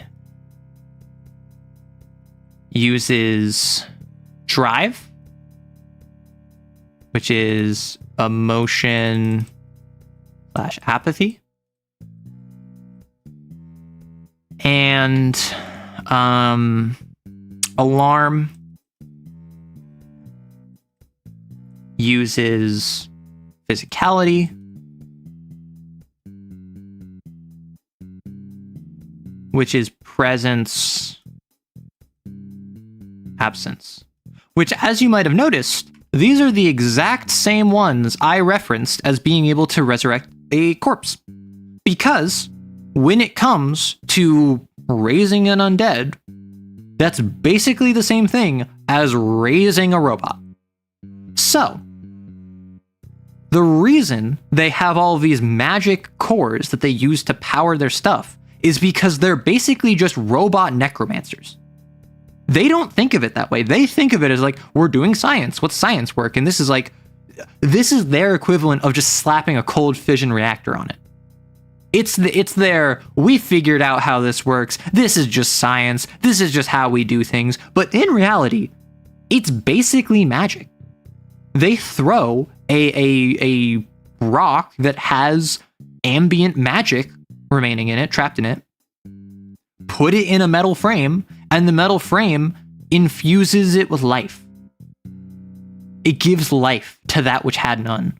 It puppets it around and moves it mechanically. It gives emotion and like sapience to it. It just gives it the metaphysical properties of being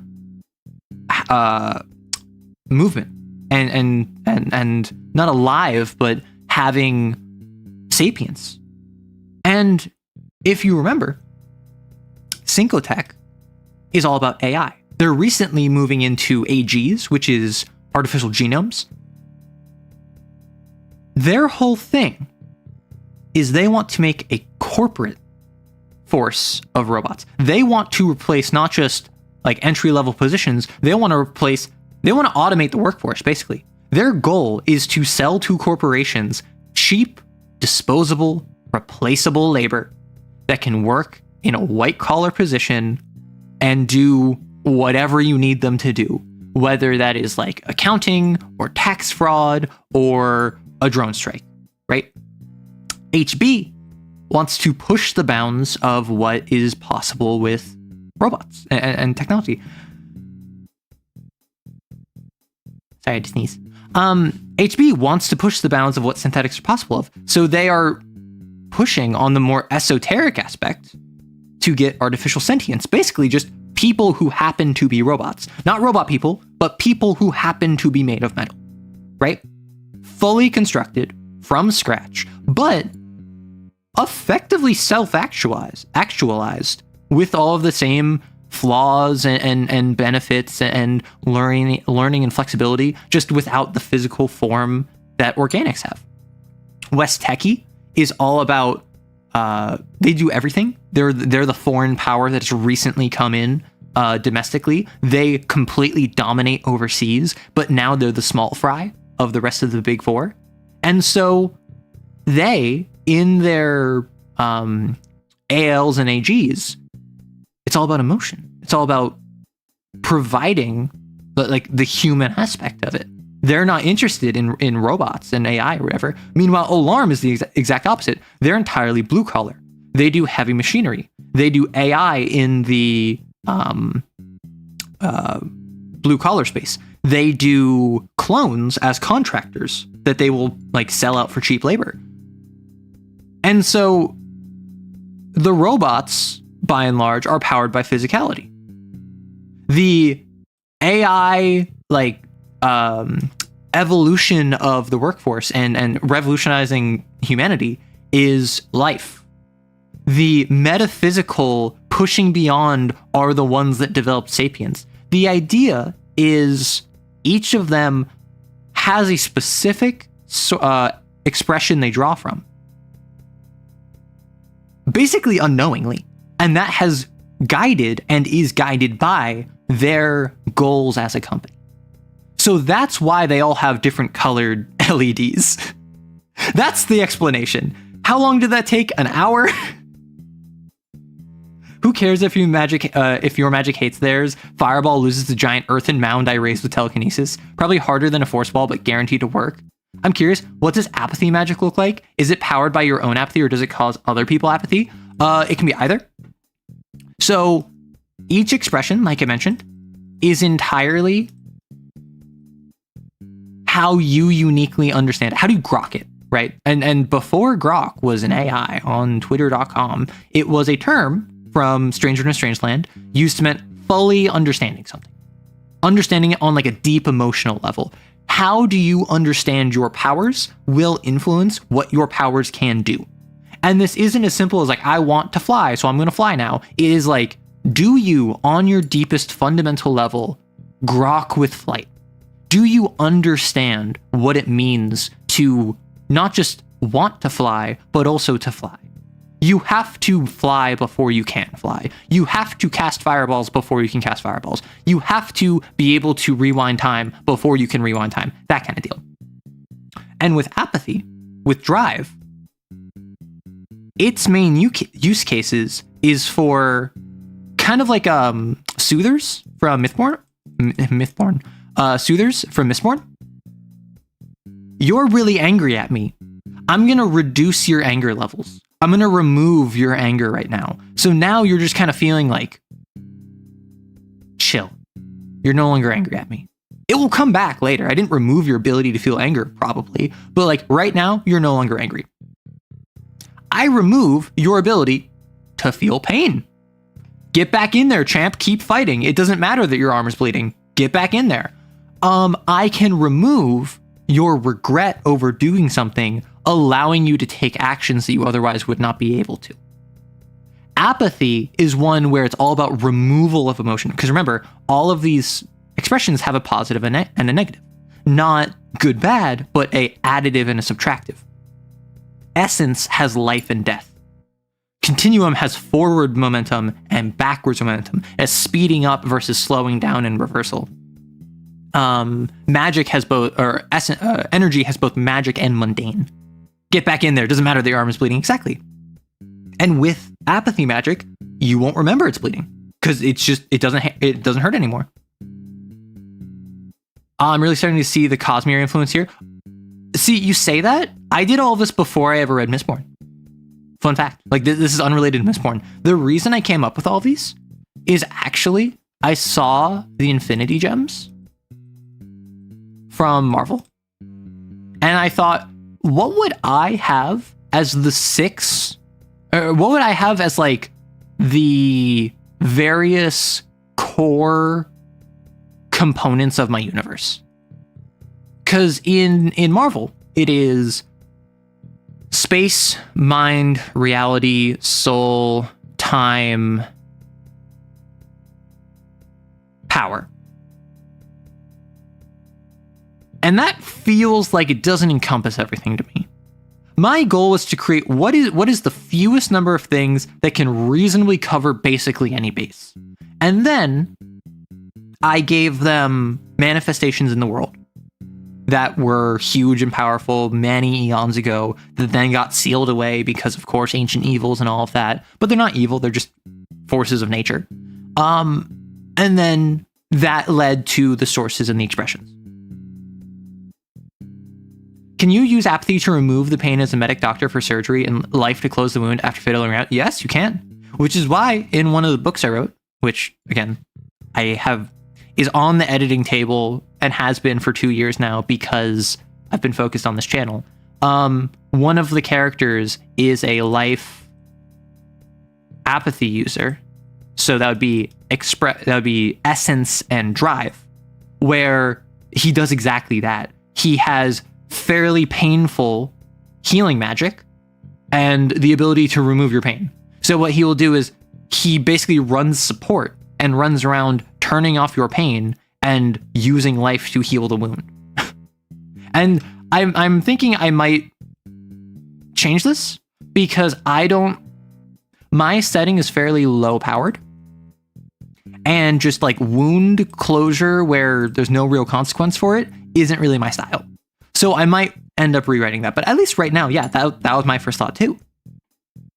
I can use someone feel pain and then power my magic with their pain. Yeah. So if you have a drive and you have emotion, or I think it's passion, sorry, the positive is passion. If you use passion and I stab you and then I use passion on you to make you feel more pain, you would probably black out for the pain, depending on how much I enhance it by. Otherwise, I could use passion to make you fall in love. I could use passion to make you get drunk way faster than you should. I could use passion to make you happy. I could use passion to make you overwhelmingly sad. I could use passion to make you feel things that you aren't feeling, but you think you are. And that's why emotional manipulation is so dangerous with magic. First stream, first post, really enjoy your shorts. Well, welcome on in, Relos. Yeah, I think uranium tastes like Sour Patch Kids. I would try it. If someone made like candy uranium, I'd try it. So this is a scenario in which the most effective strategies carry guns. Yep, basically. So I can target the minion with a positive interference buff spell and turn them into a... Yeah, you can... If I am a divine user, which insults granted magic, and I'm fighting a devil worshiper who has magic from a devil, I can cast positive buff spells on you and just blow both of us up. Am I going to do that? Probably not. Because I don't want to blow up. Because it's a two-way street. It's not, oh, okay, if you're over here and you are currently under the effect of some spell, and then I cast, and then like, like it's not that you blow up, it's all of this blows up.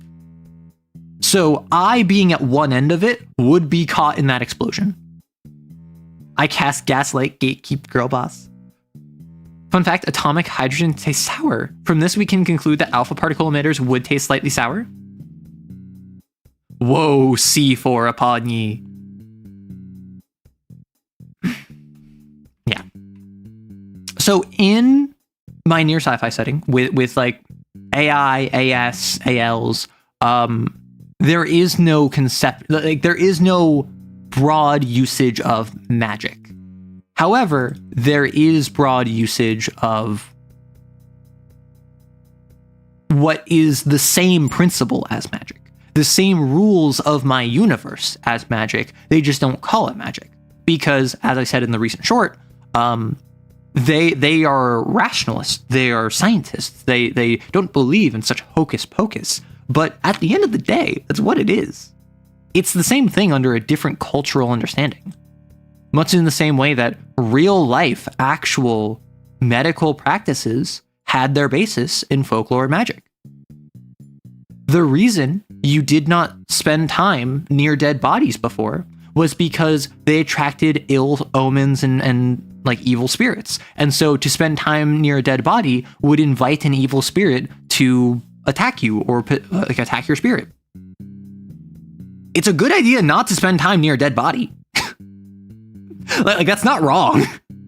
And medical science is like, well, no, the germs and pathogens and the funeral and like the decomposition process, like that's all adverse to your living health. And so it's the same principle, just twisted. What if I'm under protective magic, like a source that doesn't interfere? Like if I'm a divine user, I'm protected by an arcane user.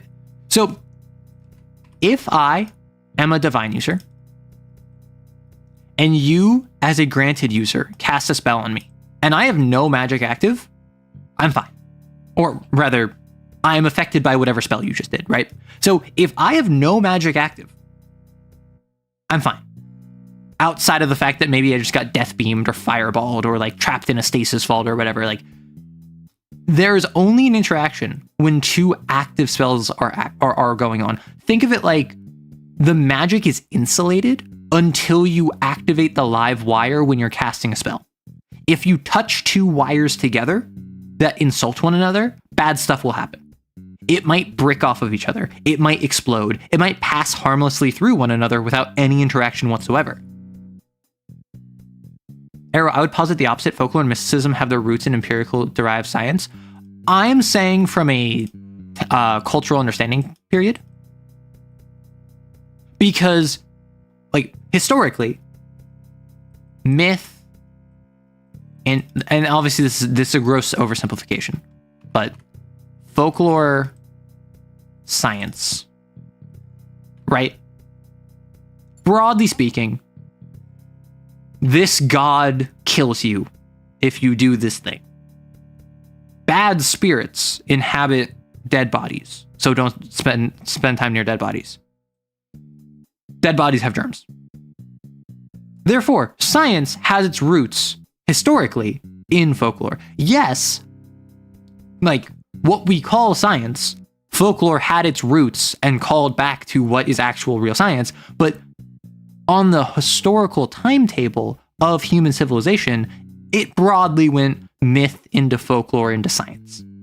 Obviously with more steps and more complexities within there, but just broadly speaking at the simplest level, it is folklore came first, so science is based in folklore. It still screws me up so long that we didn't know germs existed for so long, even though it makes sense. All sufficiently understood magic is technology. Yeah, and that's why I like the fact that in my world, it's not really understood. Like, yeah, it's more understood the more time and resources and technology is devoted to it, but it's still not like... It's not on the same level as like a computer, right? It's closer to... It is closer to, but distinct from, powering your city off of like Dark Age of Technology from 40K tech. It's closer, but not the same as using NHPs. Like it's a little bit of a black box. Research has been done to try and study the cores and how they work and how you use them. And research has been much research has been put into creating synthetic artificial cores, but just it's not really clear. They don't really know. And a lot of modern people don't know that all of these cores are just the same ones that were present back in the previous eras where they were focuses, they were catalysts.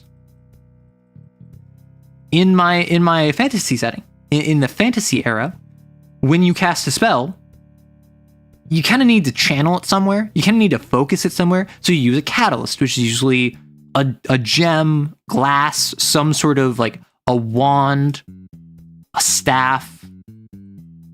And then it channels through the tip of that, through a gemstone, through glass, through whatever it ends up being, and fires. And you fire your magic beam, your Avada Kedavra, your fireball, your magic shield, whatever it ends up being. Not everyone does that. A lot of people will have a necklace.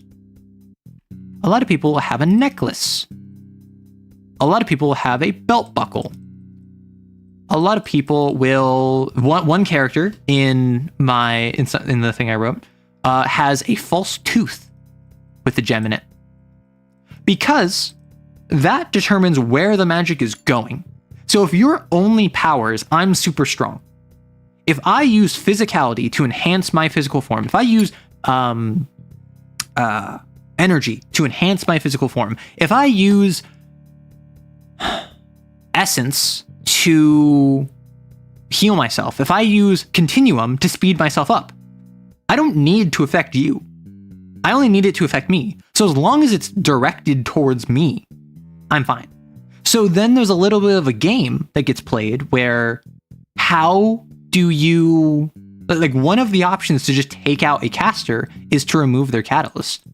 And so there's been a bit of a cat and mouse game in my fantasy setting of progressively more difficult to reach and easy to protect positions to put your catalyst in, your focus, without compromising its effectiveness. I can't fireball you if I have a chest piece on with my catalyst on the inside of that chest piece, because otherwise, like, my catalyst can't shoot out the fireball. But I might be able to wear a bracelet with a glove that I can move my glove out of the way just to fire the fireball like a wrist rocket, and then I can position my hand again to hide it again. For instance, if I have a big, like, armored gauntlet and my right, and if my catalyst is here, I might be able to do a thing where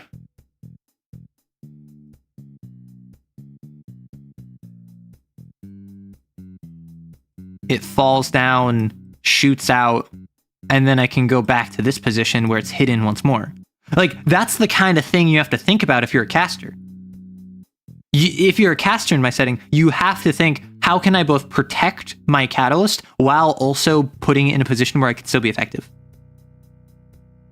Not our modern rigorous methodologized science, but science nonetheless. Malevolent spirits haunting you if you hang out with or around corpses, just a disproven hypothesis. It's still science. Yeah, but at the time, it was folkloric. It was not based in science. Yes, it is an incorrect hypothesis that in our conception of science was at one time the prevailing theory, the prevailing hypothesis. But in the same way that you can't ascribe modern values to previous time periods, despite the fact you might call things that have been done deplorable. If it was common for its time, it does not make sense to judge it by the standards of today, because the culture has shifted. In the same way, it does not make sense to call all of that science when they did not think of it as science. There was a divide between real world practical knowledge, academic science, and spiritual, religious understandings of metaphysics. So to them, there was a divide, even if functionally it was basically the same thing. And so to call it the same thing is not disingenuous, but it is dismissive of the context of the time, which is important to keep in mind. Me personally, I like to use simple magic systems. Simplicity can lean into complexity, easy to write, convey, and understand. And that's why everything that I just described to you is basically just like background.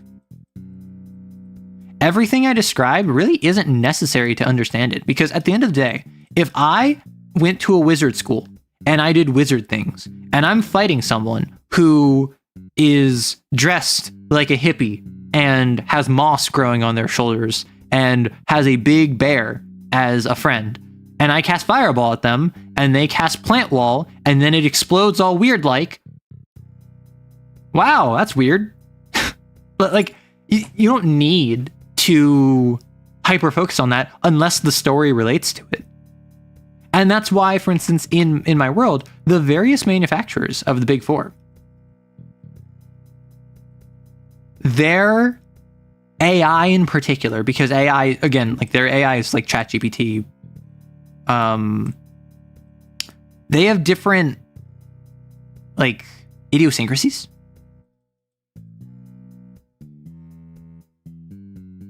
And in my world, when you're an AI, you generally have limited vocal modulation. You're like HK-47 from KOTOR, where you will say like, observation, you don't seem very smart, do you? Sardonic comment, well, I certainly don't hope that that's going to happen.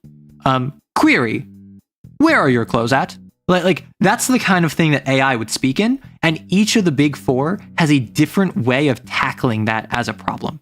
For instance, Alarm doesn't. Alarm makes robots. Yeah, so they're not NHPs. Like AI in my setting is like ChatGPT in a robot body. It's closer to, it's like Star Wars almost. Star Wars droids with like inhibitor chips in them, or with like the droid controls on them, while artificial sentience ASs are basically people.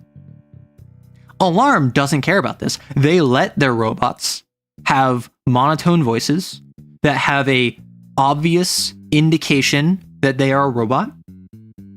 Syncotech tries to hide it, but not as much as HB.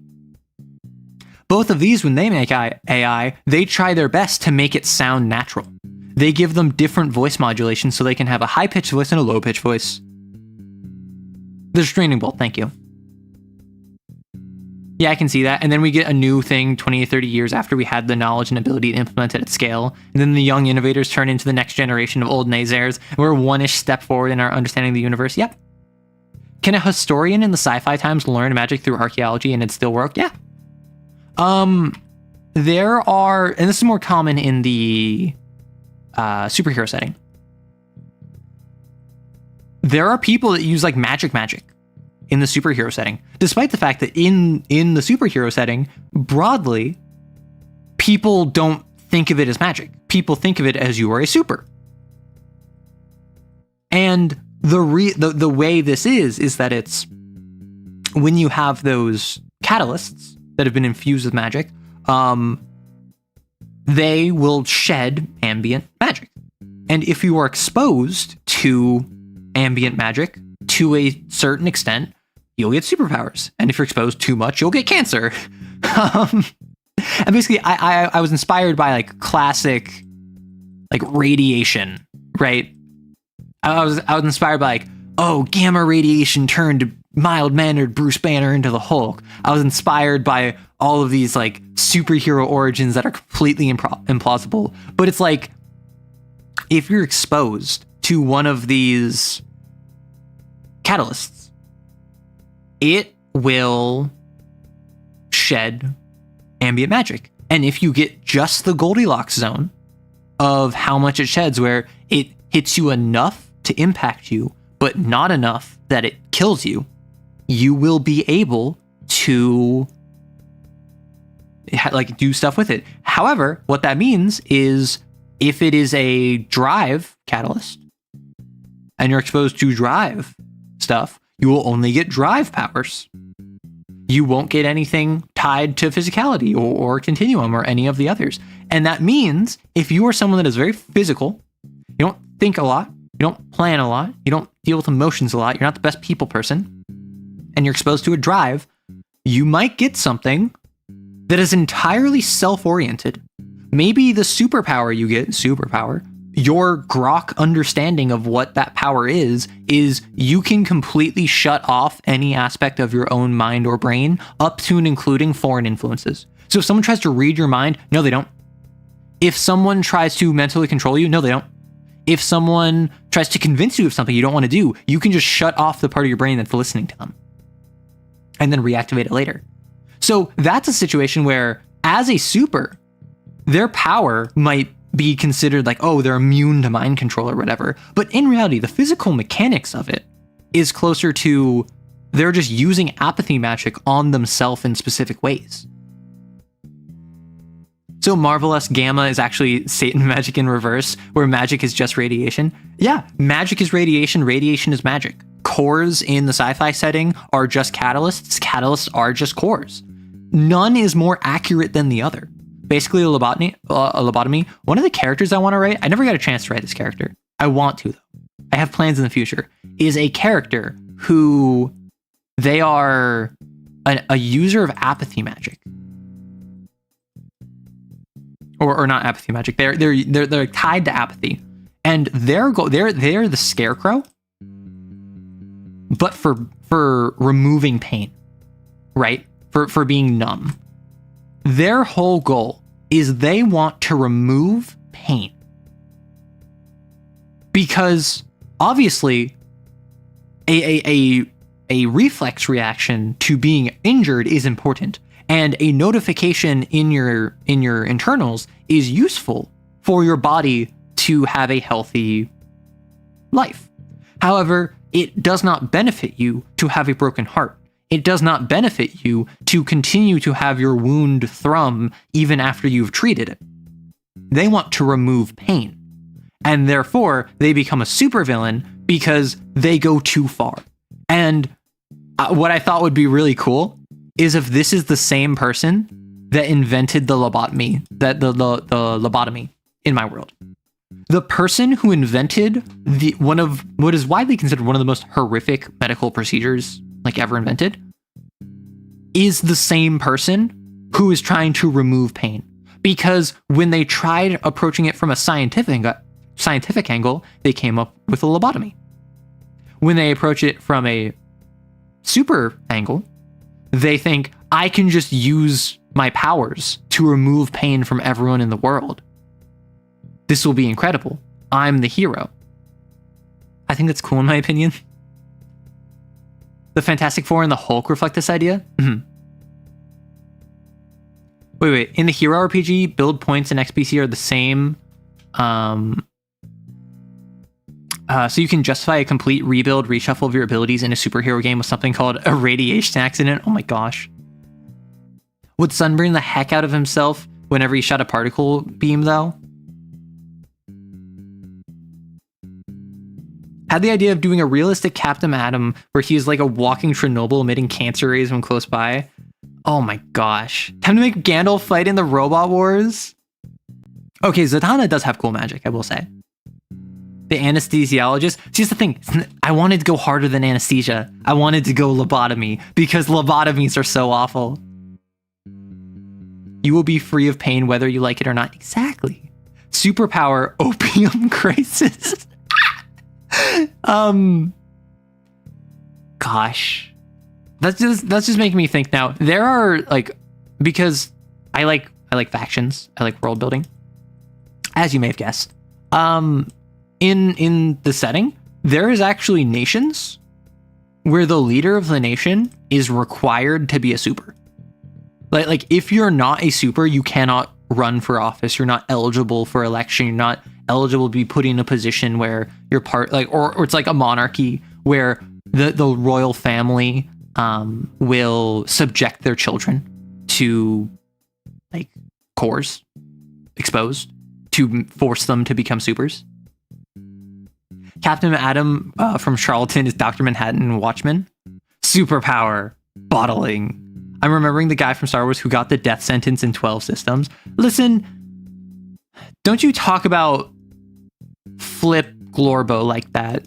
He's my boy. I will say, like, Star Wars names are so dumb. I love Star Wars. I don't know if I can say that anymore. I have enjoyed a lot of Star Wars, is what I will say. I am a Star Wars enjoyer, and Flip Glorbo being a name is the sort of thing that I would not turn my nose up at. I would be like, yeah, that checks out.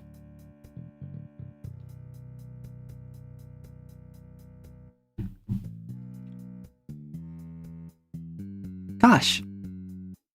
Turn people into servitors and stuff. Yeah, that's what this guy's goal is. Star Wars still infinitely better than Harry Potter. Okay, I'm someone, and I don't know how people are going to react to this. I am someone who I have always thought Harry Potter is mid. Like, I never thought it was bad, right? I enjoyed reading it growing up, and I saw the movies, and I thought, hey, that's pretty cool. But Harry Potter is something where I never understood the fandom around it. And this is like before JKR, right? This is before all of the bad stuff. And like, obviously we don't support her on this channel. We don't support the brand on this channel. I encourage you to not spend money on anything official Harry Potter. That's my opinion. I don't think you should be sending death threats to people if they play Hogwarts Legacy. But I got Hogwarts Legacy for free because the Epic Games sale a couple weeks ago, if I played Hogwarts Legacy, I imagine I'd get a bunch of comments of people being like, oh, Arrow, like, how dare you, like, give money to that person? I got it for free. Like, I'm not going to play it anytime soon because I don't care. I don't want to play the game. I just got it for free. But I do think that something like Hogwarts Legacy, people overreacted, is my take. You should not be sending death threats to people, even if they do things you think are detrimental. Unfortunately, yeah, it was fine, but I never reread it. Like, I reread one book and the rest I never touched again. The Potterheads being as rabid as they are is insane to me. That's my thing, right? I think I would not care nearly as much if, like, the fandom was not as rabid as it was. I'm not talking My Immortal. I'm not talking, like, Draco Malfoy, Harry Potter, like, enemies to lovers, rivals, fan fiction. I'm talking, like, the people whose entire personality is like, oh, I'm a Hufflepuff. And that means that I'm good at finding things. And Hufflepuff is actually the most underrated of the houses because Hufflepuffs they not only take everyone, they also did this other thing. And if you read the books, you would remember that freaking, I don't even remember her name. What's the woman? That's bad that I can just say what's the woman. There's the one Hufflepuff, is it Tonks? Was it Hufflepuff? One of the people in, like, the Potter Protection Squad. Basically, my point is, people get really butthurt over Harry Potter, and I never understood it. And obviously, like, I am with you if you were a fan of this series and then you feel betrayed by JKR and her takes.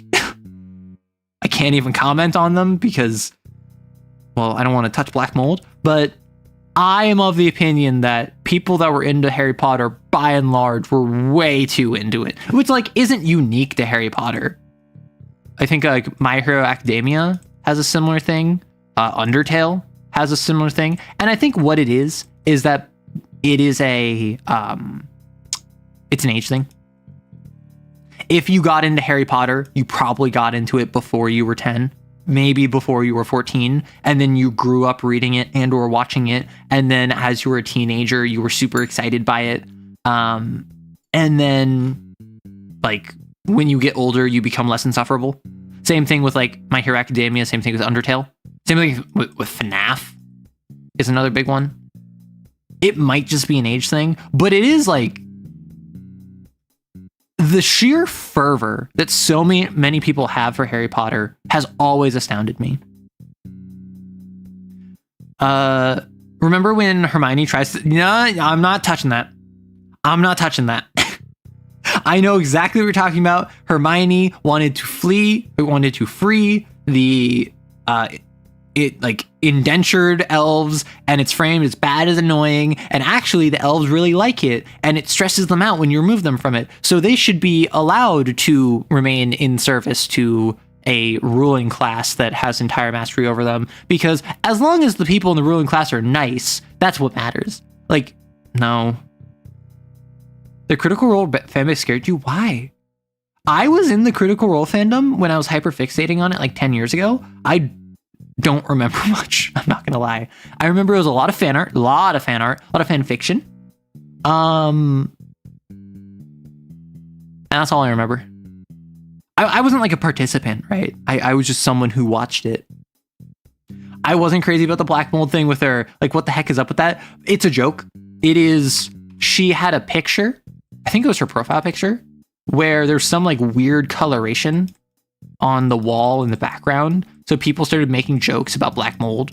And then she got super upset about it. She got super salty that people were saying jokes that she was living in a house with black mold. And so people just made more jokes. I grew up with these books, but even then I was like, wow, these wizards have a slur for people with no magic and everyone tosses it around so casually. Is it a slur? Okay, does anyone know the difference between a slur versus an insult? Is it like severity and badness? Is it tied to a specific group of people? Because like, let's say I call you a dummy, or I call you a glip glorp, right? Yeah, so I assume you meant mudblood, right? Because muggle is just the term for people without magic, which is weird, but sure. Mudblood is like the term. If I call you like a glip glorp because of some immutable characteristic about you, right? You're an Arrow Rights viewer. You glip glorp, right? Is that a slur or is that just an insult? I feel like that's just an insult. Is it just me, or does media like Critical Role, Harry Potter, Steven Universe have a similar vibe despite being different settings? Like even Castlevania gives you the same vibe. Is it the writing? Are you just talking about like working through trauma? Because like I've never seen Steven Universe, but I know it's about like a fun action adventure show that devolves into like working past trauma, and then like a child soldier, Steven, has to contend with that fact. I don't have enough context on that one to contribute, but like Critical Role, Castlevania, Harry Potter, I don't get similar vibes. I get very different vibes. I think slur implies significant cultural historical context. An insult is, in general, a slur targeting a person's race or ethnicity. Well, no, so an insult can be you're an idiot. An insult can be you're a jerk. An insult can be like you're stupid, you're fat, you're short, whatever. Like an insult is generalized. A slur is a type of insult. I just don't know what it targets. The CR fandom is also insane sometimes, though they treated Ashley Birch after she was on the show. What thing happened? I have not kept up with Critical Role in like a couple of years now. I watched all of season 1. I watched a couple episodes of season 2, and I watched like 40 episodes of season 3, and otherwise have not kept up with Critical Role. What was the thing that happened? Don't quote me on it, but I feel like slur is both derogatory and discriminatory. Well, so again, like if I call you a glip glorp because you are a human and it's meant to demean you, I'm saying it to insult you. Is that a slur? Assuming like an alien called you a glip glorp, does that make it a slur, or does that just make it an insult? Is the perfect example in 40K, the Eldar call humans the Monkai because they're calling us monkeys, right? They call us that as an insult. Is that a slur? Is that just an insult? A character died? Hopping out of the stream for a while. Don't burn the platform down before I get back. No promises. It's a kid show for 90% of episodes, and the remaining 10% emotionally punches you. Okay. That might be what it is. Stevie, it might be that all of those shows or media or whatever is like 90% one thing and then 10% gut punch. It is a show that works up to a conclusion and then gut punches you, which that's just effective storytelling. Because Critical Role is happy-go-lucky. Harry Potter is happy-go-lucky for most of it. Steven Universe is happy-go-lucky. They gut punch you. I don't think Castlevania is ever happy-go-lucky. Unless you're talking about like season 1, season 2, and then the inflection point of season 3. But that's not really quite the same. People were legitimately rancid about it. It would be a slur, albeit an unestablished one. It's just their word for dummy, and they use it on an insult. I think that is a slur if it specifically refers to humans or a subset of humans. Yeah, so in 40K, Monkai is what they call humans specifically.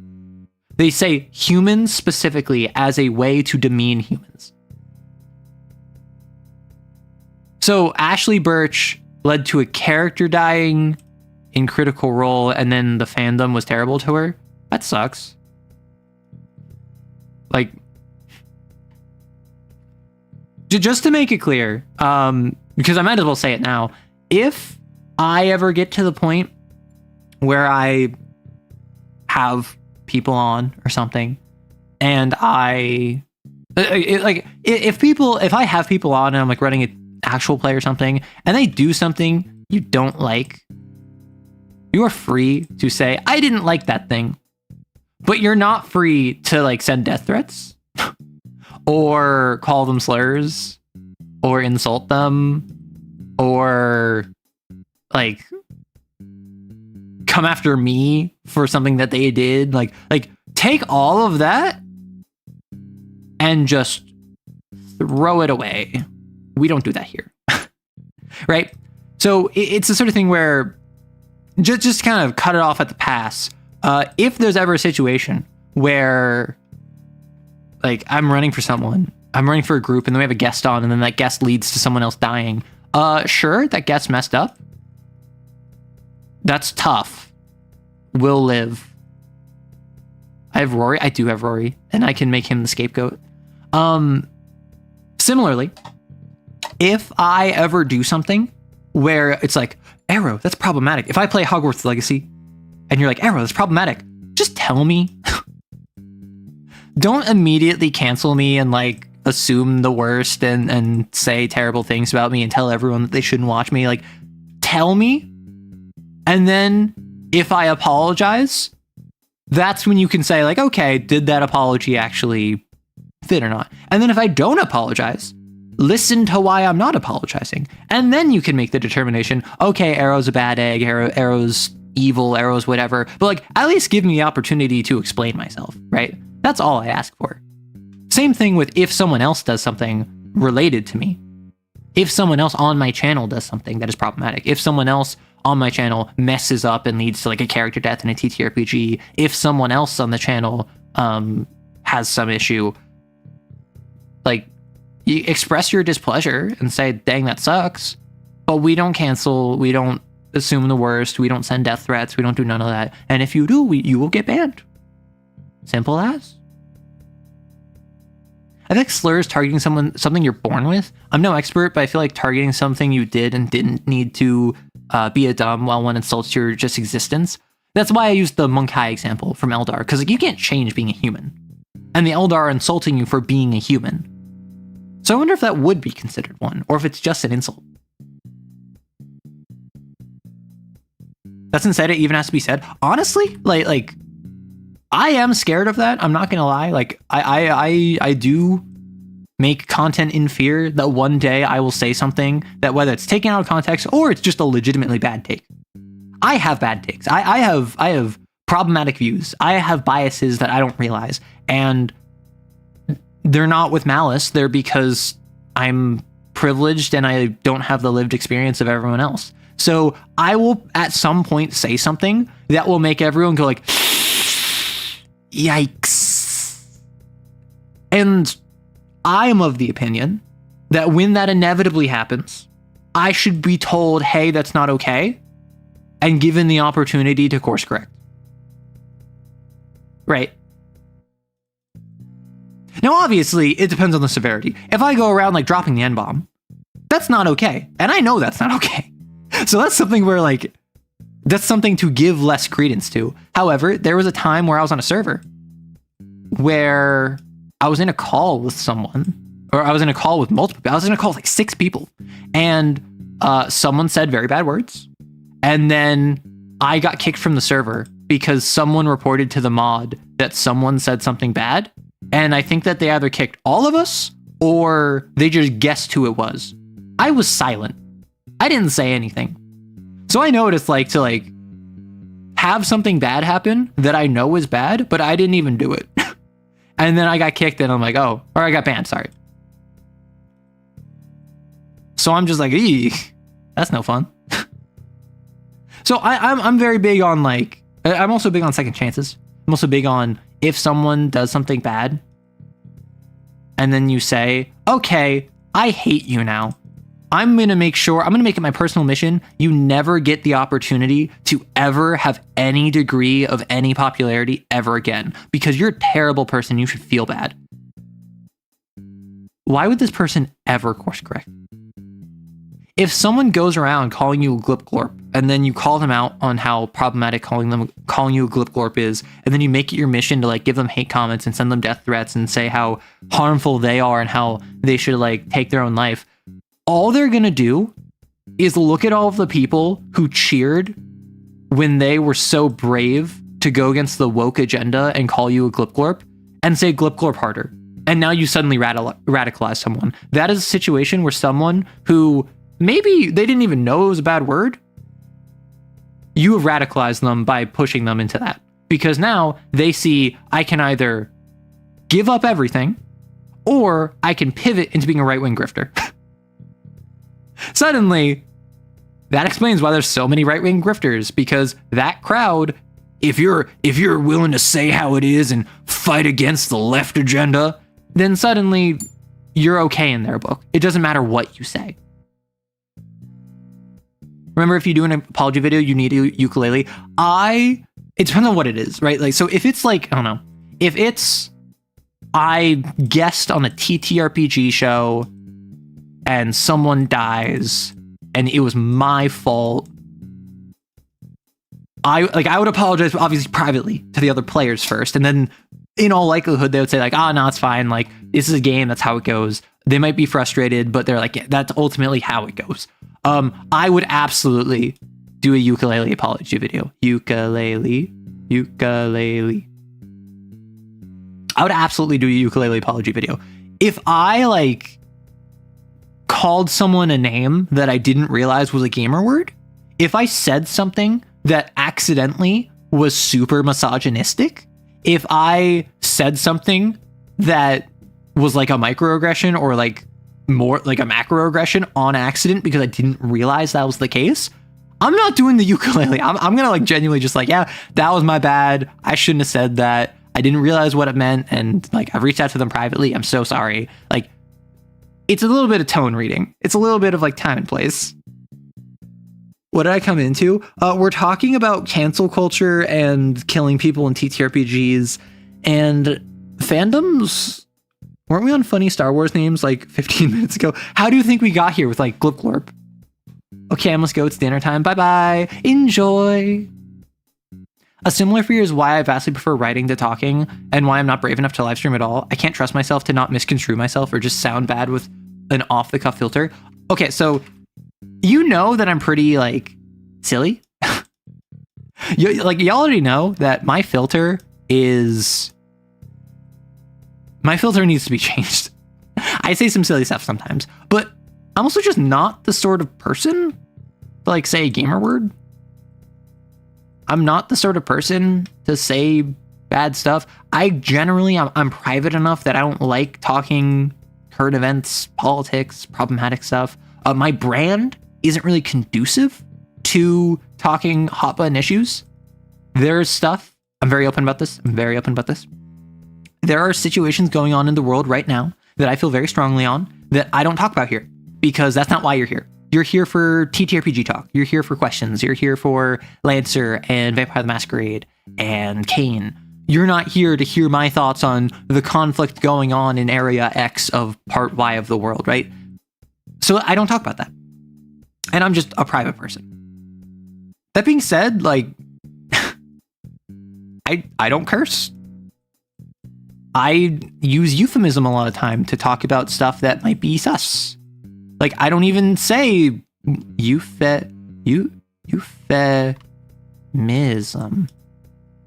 I euphemistically refer to anything that might be sus or 18 plus. I don't even like say like I call NSFW material instead of its actual name, despite the fact that I don't think YouTube cares if I say that. Like, I'm just someone who, broadly speaking, even without a filter, I have idiosyncrasies that align myself with just kind of being able to talk nonsense. My main issue is if I say something of ignorance. If I, like, if I'm talking to my friend and he says a word that because of his ethnicity is okay to say, but for me would not be okay to say, but I don't know that, I might repeat that and then suddenly it's problematic, right? And that's a situation where, like, ignorance is not an excuse, or ignorance is not an excuse, it's an explanation. And that's why, like, you don't have to forgive me if I do that. If I say something and you have a no strikes policy, I guess, like, bye. That's my bad. But it is an explanation. It's not, I hate you. It's not, I'm saying this didn't mean you. It's not, I'm saying this to make fun of you. It is, I literally didn't know. Personally, I think the horrors go great with garlic. Honestly, I'm kind of with Clam here. Like, do I eat my horrors with barbecue sauce or ranch dressing? I'm not a huge fan of ranch. And barbecue sauce is very hit or miss for me. I have been rocking a Japanese style barbecue sauce for the past, basically since I moved here, because I stayed with some family when I first got here. They had it. It was really good. So then we got it when we moved here. And it goes great on rice. Like rice with an egg and some Japanese barbecue sauce, green onion, and sesame seeds. Fantastic. The guy who decraniated like 50 people in Star Wars. What is decraniated, huh? I mod for someone, and the person who I mod for is a cinnamon roll and reads comments, and some of the stuff they say is highly questionable. Yeah, and that's the thing, right? Like, I said a couple uh-oh words in reading 19th century literature.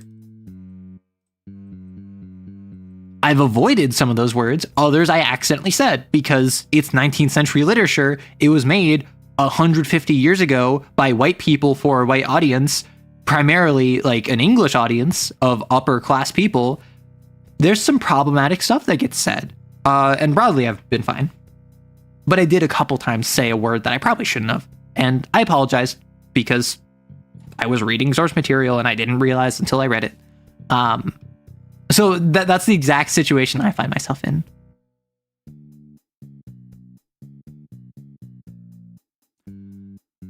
I just woke up into this. I'm woke. I'm so sorry. Decranating is basically turning someone into a 40k servitor. Oh, wow. Arrow, did you say the gosh darn N-word? No, I didn't say the N-word. I did not say the N-word. There was one where... Was this? There's a word that's like an actual word where I physically don't know if I can show it on stream. There's an actual word that is unrelated to the N-word, but it includes the N-word in it. So to say the word, you need to say the N-word. And I looked at that and I'm like, I'm not reading that. I'm skipping past that. Yes, Erdly. N-word, Erdly. And that just means like quickly, like with great haste. Or it means stingy, right? The other one meaning stingy. So like I saw that and I'm like, this is not the N-word, but I'm not going to read it just in case.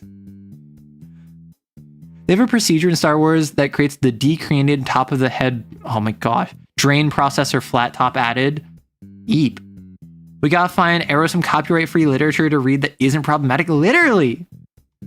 I challenge you to find me some. I would absolutely read it. Also, after I finish Faust, which I think I might be able to do next week. I'm unsure. I don't actually know. After I read Faust, my plan is to read a chapter on Wednesday and a chapter on Saturday. Where instead of having a dedicated reading stream, I'm going to have a dedicated productivity stream where I'm going to work on the visual novel, or I'm going to work on a TTRPG, or I'm going to work on maybe my writing for like an hour or two with a members only chat like normal. But after that, I'm going to open it up and then you can hop in and just have me on in the background. I don't know if that interests you. I don't know if that's what you want, but I feel I want to continue reading some copyright free stuff, some public domain stuff. I just don't know if the full stream dedicated to it is the way to go. Faust, Guilty Gear reference. No, Guilty Gear is a Faust reference. Also, apparently, Limbus Company.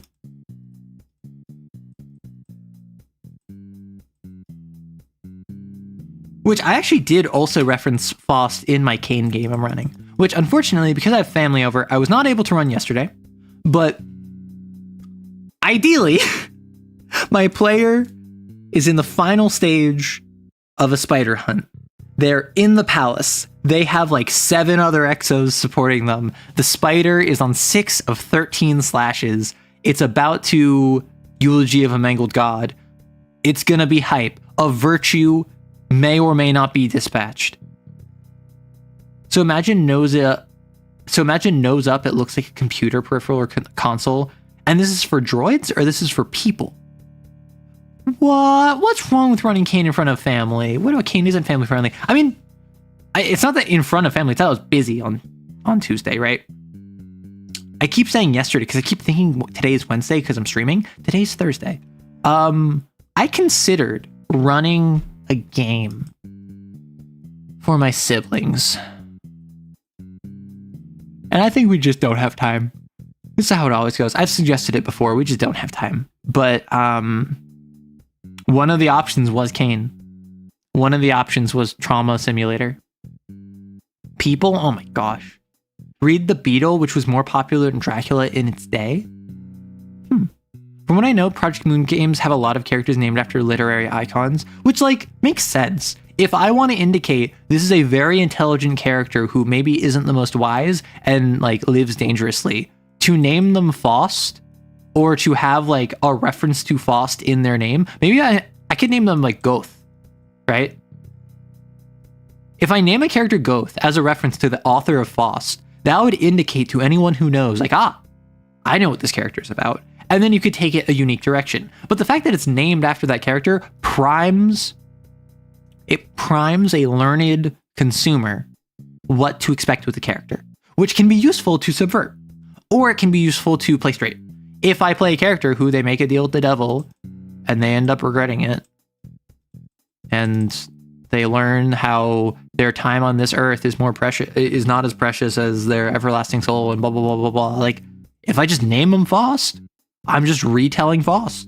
Nothing wrong with that. However, if I make a character who I name Faust or Goth, and then I have them make a deal with the devil, and then they revel in their life, and they have no consequences, and eventually they become a devil, because that is how you make devils in this setting, that's a unique interpretation. Eldritch, Moby Dick, and Limbus, for an example most people would recognize. Yeah. I could never run the ogre that came from elder abuse in front of my family. Oh my gosh.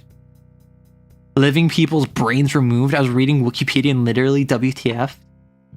I was told Goth is pronounced Goethe. It's German. I believe that. But inspired a character concept, someone who non-consensually bemormonked. His name is not Bemor. Omar Munked. What? What is this? I love naming characters as allusions to literature and mythology. If players were more well-read, they would know how much of a hack I am. My sibling has been watching Hunter the Parenting and has been running Hunter the Parenting, where they are literally just stealing hunts from Hunter the Parenting, and their players have no idea. Like, they're not just taking the premise, they're taking the premise, characters, plot beats, direction. Like, if their players watched Hunter the Parenting, then they would know everything my sibling's doing, which I find very funny. Really though, look up Faust Guilty Gear, he's lovely. Faust Guilty Gear. Oh, I've seen this guy before. Want to know what? Because I think I was looking up Faust, and Faust Guilty Gear came up.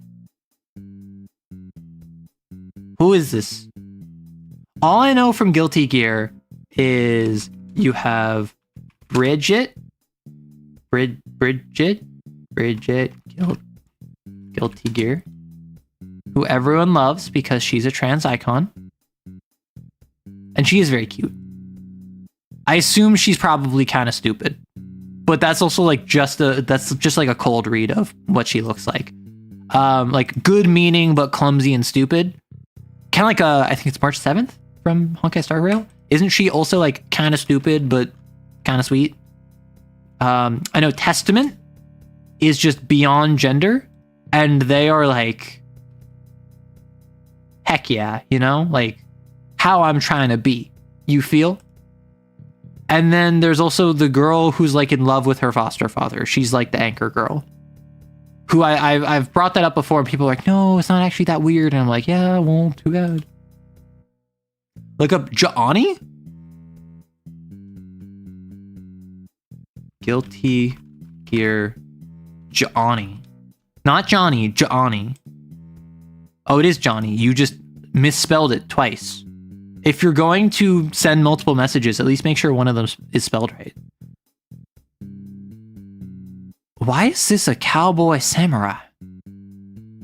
the man that is in love with all the girls. An interesting thing I found about Soulsborne Miyazaki, and it is that he would read English novels and stuff, but when he came across a word he didn't understand, he'd use context to figure it out. Foss is a former doctor turned serial killer after a patient died, turned doctor again after he gained clarity. So what you're saying is he's just a doctor. He just had a gap on his resume. Johnny, I hate him and his whack-ass combo. I'm getting roasted. I will never type again. Well, your caffeine factor, presumably coffee, which means you should be roasted. That is how you treat coffee beans. A Baomar monk is a Star Wars ascetic who seeks enlightenment by separating their brain from their body and moving around in a mechanical spider walker. Okay.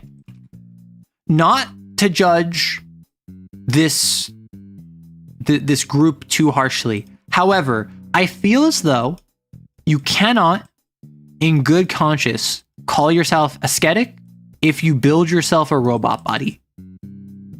Because the whole part of asceticism is minimalism.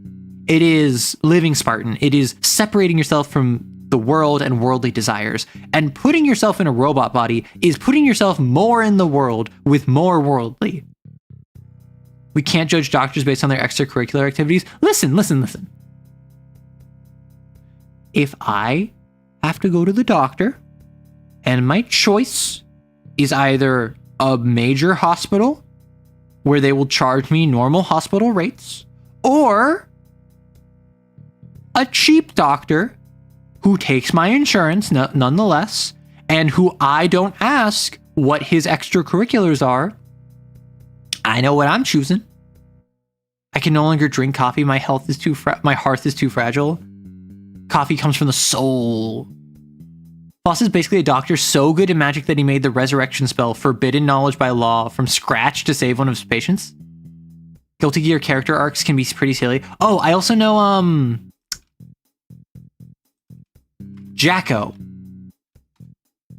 because of the Jacko pose. Wait, she has a face?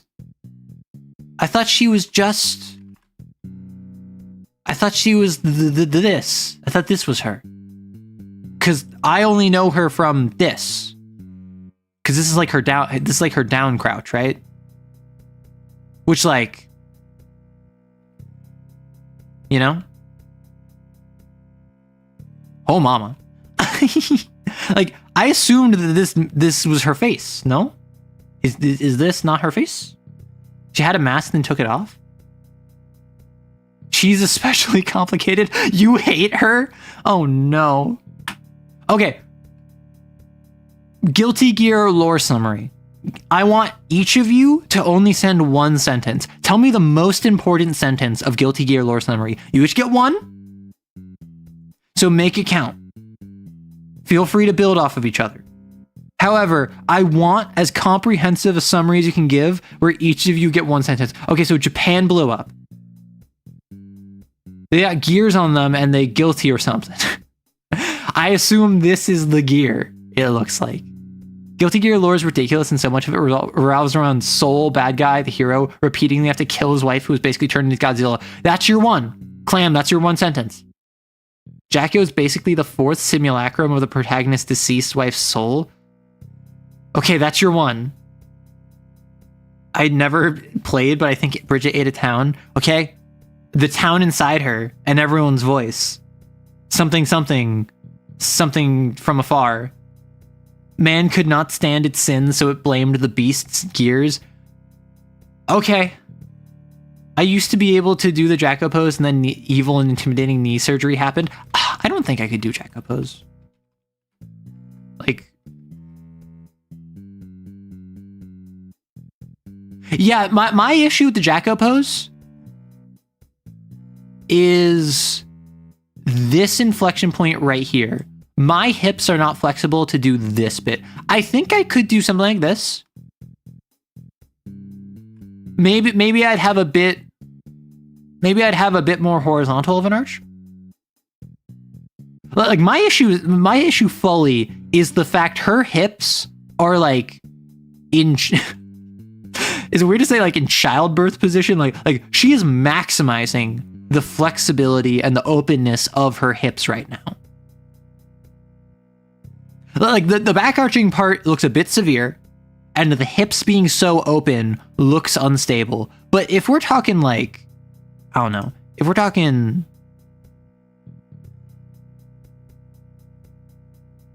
like,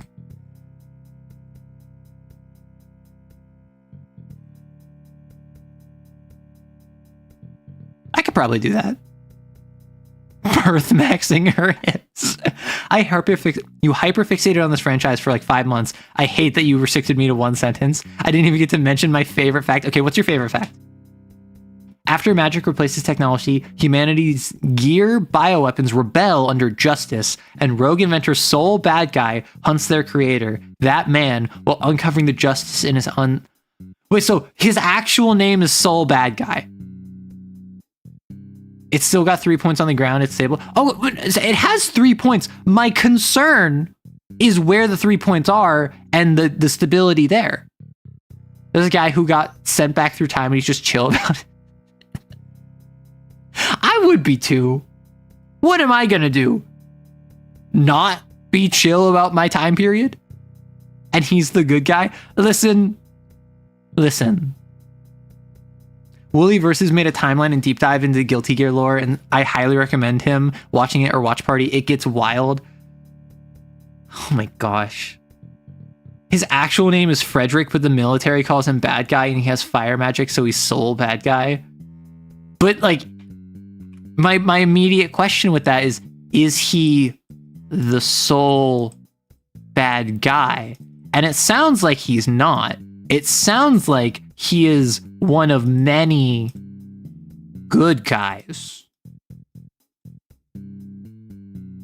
Beat me to the Wooly mention. I actually just like is Wooly Versus the one on the regular Eye Patch Wolf podcast, or is that someone else? Because I don't watch Wooly Versus, but like I recognize the name. And I actually just watched Wooly Versus a section of Disco Elysium, because I was in a Disco Elysium mood the other day, the past couple days, and I've been watching some clips of various sections of the game. I was just watching like the Tribunal from some people, the Pigs from some people. He's an anti-hero because he keeps breaking show. He's called Soul because an immortal vampire, third strongest character of the series, liked that he was strong and decided to name him that. Yeah, the Versus Wolves podcast. Yeah. Oh, that would make sense because Super Eye Patch Wolf, Wooly Versus makes sense. The main villain of the franchise, only revealed in the most recent game, is the person who invented magic, but he refuses to use it in a fight because bored and thinks his guns is funnier. That man is... Wait, so also Slayer is an immortal vampire who used to run the Assassin League. He's now retired with his hot wife. Also, that man is a femboy. So, the main villain is a femboy, or the immortal vampire is a femboy? Or is the hot wife a femboy? Because, like, hey, no judgment. To quote Death Battle, when this person was born into the world, his parents looked at this child and decided they would name him That Man! All of them? The main villain? Wait, so the main villain, that man. Is it this guy? I assume that's what came up. Is it this guy? This is that man? What guns? This is no guns. This is like a space cape. That man is a title used by 2 separate characters. Look up Happy Chaos. Happy Chaos. Okay, what I'm gonna do something dangerous. Safe search is on, so I should be fine. But also I am scared. I'm going to just window capture this.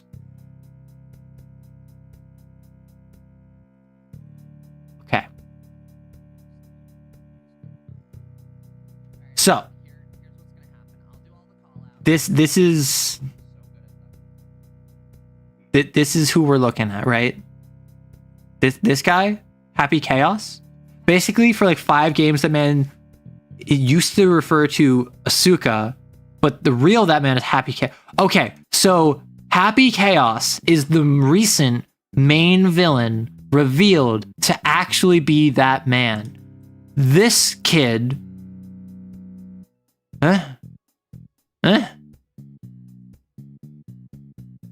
This kid is the old that man who was thought to be the main villain? Is it Disney Princess 7? Oh, Soul Bad Guy. This is the main character. This is the good guy. He kind of looks like a villain. Yeah, he's the protagonist of the Guilty Gear series and Kai Kiski's rival. He's an aloof and brash bounty hunter of immense skill on a quest to find and eliminate all gears and their creator, that man, which is this guy. But it's not this guy, because that man is actually the blue twink. Because that man is not...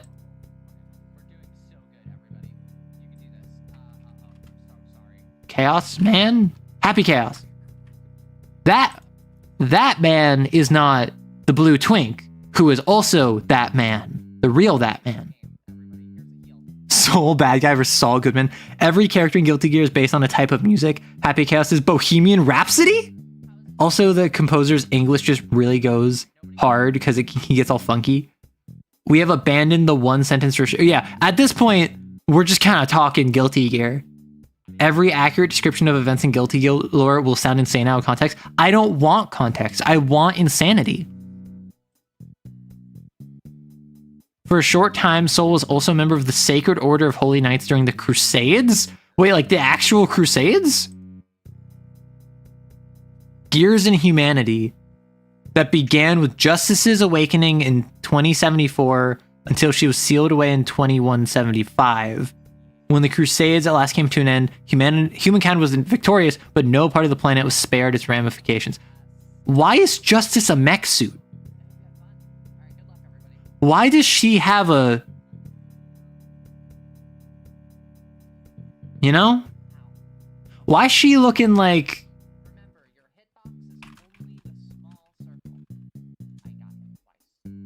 Why is she looking at me like Persona 5 Incubus? Like, you feel like it's the same picture. There is no difference here. It is just this is just the same picture. Justice is actually Soul's wife. I thought Jacko was Soul's wife. I thought Jacko was Soul's wife, but like again. So Justice is Soul Bad Guy's wife, and Jacko is a 4th generation simulacrum of Justice. So Justice pegs Soul Bad Guy with the Persona 5 Incubus peen. Is that accurate? Asuka turned Soul's wife into Justice and Soul into a gear entirely to make sure his fave ship would last into the future. They are one and then the other. Yeah, Soul's bottom. Got it. Understood. Yesin. It should have been me! Okay. Guys will look at this and say would. Also, they might be in a polyamorous relationship with Asuka? Who's Asuka? Asuka? Asuka. Asuka? Is this Asuka? That man Gen 1 is Asuka. Correct? Okay. I like the vampire that's just like, I love my wife, Okay, Asuka is that man, but he is not that man. But that man is that man, skinny blue twink, Happy Chaos that man, not to be confused with Asuka, that man femboy who is potentially polyamorous Fujoshiing out in the favorite ship of Soul Bad Guy and Justice, who turned both of them into gears, and Justice is the core base of Jacko, who is Soul Bad Guy's now simulacrum wife. But Justice is also his wife and might be in a poly relationship with that man, who is not that man. Did I get that right? It's the DILF vampire. Who's the DILF vampire in this equation? All I see are twinks and bottoms. Slayer is a DILF vampire who loves his wife and can punch apart the moon. Justice was submitted to experiment to make them, and it's because of her that Japan got nuked. It's bad, like bad. Poor girl suffered because she was dying and Asuka didn't want that. Butch lesbian or soul bad guy called it. Slayer? Wait, so Slayer?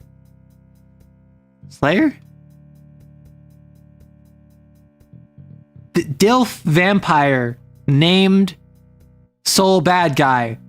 Soul Bad Guy was Frederick, married to Justice, now Jacko, became Soul Bad Guy.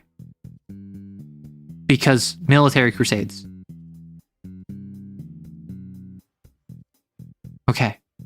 Slayer's, I love my life! Raw! I do love that. I love that as a character. Slayer also named Soul Bad Guy. There's so many characters that are not relevant. I can tell. It's a fighting game.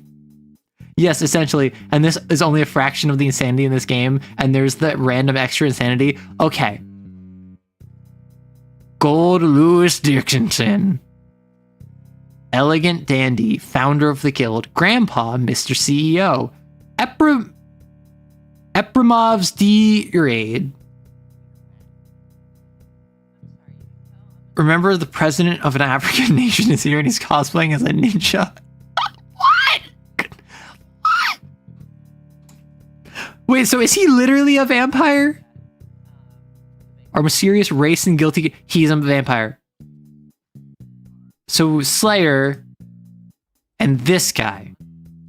So is gear a race? And if you insult them, would that be a slur? To tie this back to before. The American from the Eyes of Japan guy. Oh yeah, the guy with the alien in a coffin. What? So that man stops being that man, and then that man started being that man? Right. Chip Zanoff? Also, Kikisk's secret daughter was evil, but then she talked about shapes and saw Bridget bathing, so she could now.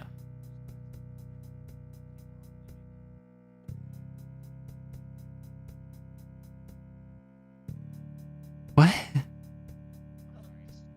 No, most of them are animals? You can't call them animals!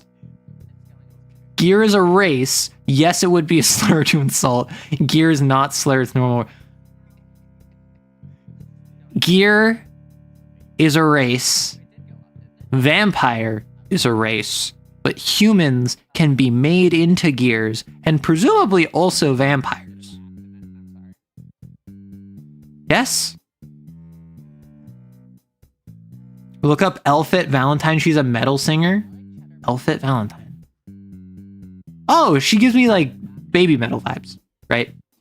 Because like very like bright pink, or not pink, but am I thinking of baby metal? Because baby metal is like a bunch of like idols who are metal, right? Can gears be made into vampires? I don't know. What the heck is baby metal? Baby metal is a band? Baby metal. It's a band of oh, is there only two of them? There used to be three. I assume that now there's two because like they're idols, right? And they are metal and rock. Oh heck, I'm several minutes behind. No, she goes hard. I didn't say she didn't go hard. Wait, where is she? I didn't say baby metal didn't go hard.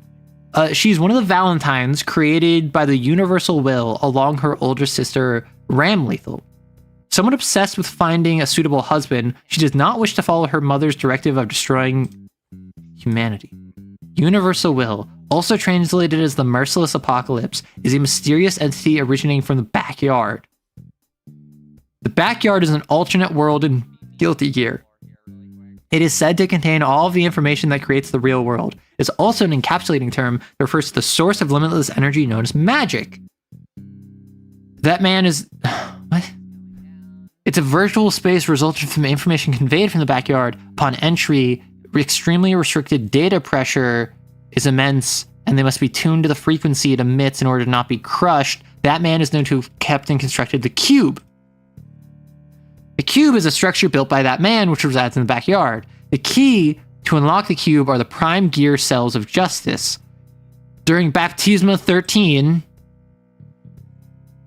official name of the invasion of the United Kingdom of Illyria by the original Valentine and her visual army, and takes place during Guilty Gear 2 Overture. Servants for Valentine and Raven in Guilty Gear 2. Recurring character in Guilty Gear, he's one of the 3 servants of that man and his right hand. With an immortal body that cannot die of natural causes, Raven has lived about 1,000 years and nothing stimulates him anymore except pain. And then this takes us to S&M as a Wikipedia page. Aino is a major character. You're hurting yourself, stop. No, like, this is just a Wikipedia deep dive. This is what you do. Queen Dizzy? The backyard is like the universe's source code, if my understanding is correct. Okay, so I assumed it was like backrooms. I love that all the names are so incredibly non-specific. Yeah, Batman created the cube. Fun fact, Slayer's wife, despite being human, is totally mortal, and Slayer is partially so powerful because he never had to deal with having to hunt for a meal because he can just drain his wife safely. That's so cute. Just watch Woolly Versus if you want clarity. I have to go to the store, BRB. I didn't say I want clarity. I enjoy riding the wave of madness. She's a time-traveling musician. Oh, is this the time traveler? Who seems to derive pleasure from tormenting others and is one of that man's 3 servants along with Raven and Jacko Valentine. Oh, Jacko is a servant of that man. Oh. Very little is known about her, with a report on her in Guilty Gear XX consisting entirely of unknown repeated several times over. I thought... Subtitle, it is known as X2 in other regions, is the 3rd main installment. How many games are there? Guilty Gear series. Guilty Gear X, XX. Wait, why is there like... What? Is this like Skyrim alternate releases? Jack used to be a helper of Asuka R. There were 2 time travelers. She's one of 2 time travelers. Okay. Why is this more than one? Why is there multiple Guilty Gear XX? Why is Bridget the next one that I should click over here? This manga... There's an anime? From like last year? Huh. Oh, there's an 8-episode anime released last year. That's actually pretty pog. The other time traveler is British and was in a knife gang. Oh, I would not be upset if I left Britain either. Like if I left the UK. Okay, here's Dizzy. So one of the main characters, a modest and peace command type half gear, is the daughter of justice who once waged war on humanity but grew up unaware of her origins. She has shape-shifting wings, Necro and Undyne. That's rad as heck. Huh? Her wings shapeshift into being servants in battle? It is until after XX she becomes a wife of Kai Kisk, a mother of Sin and Unica, and finds out that she has a daughter in the legendary gear. Wait, Dizzy's the daughter of Justice? And also... Oh, wait. She finds out she is the daughter of legendary gear hero Soul Bad Guy. I thought it was saying that she gave birth to Soul Bad Guy, and it was like your grandparent is also your child. Guilty Gear has an anime. I want to watch it. Look up Queen Dizzy. She's gorgeous with her husband. All right, gotta hop off. It's been fun. Undyne, like Undertale? One is an angle and one is a... I can be your angle or your devil. Unrelated to Guilty Gear lore, but Testament is the reason I decided to grow out my hair. Huh. I know Testament is cool. I know nothing about them, though. Right. The deuteragonist and Soul Bad Guy's rival, charismatic swordsman who possesses a strong sense of justice and piety, which sustain and guide him through all manner of shaking uncertainties. He is an awakened form who is an unlockable boss character. Oh. What does it mean to be awakened? He's one of 2 bosses in GG boost mode. Oh. So this is your Ken. This is your Ken to Soul Bad Guy's Ryu. I'm an SSS tier swordsman looking. Yeah.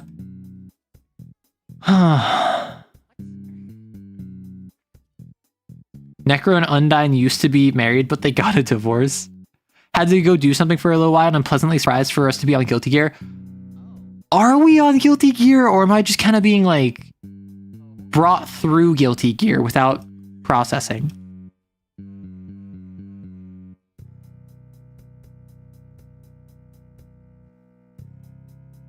I don't even know what's going on. Wait, ABA? Who is ABA? So, Axel is a time traveler who can't control his powers and was part of a group to fight gangs. His goal is to get back to his girlfriend in his time. Axel. Axel Lowe. He's a gang leader from the 20th century who, due to a twist of fate, got caught in a time slip to bounce him around irregularly through time and space. He wishes to return to his own time so he can see his girlfriend, who's been waiting for his return since he mysteriously disappeared due to his time slips.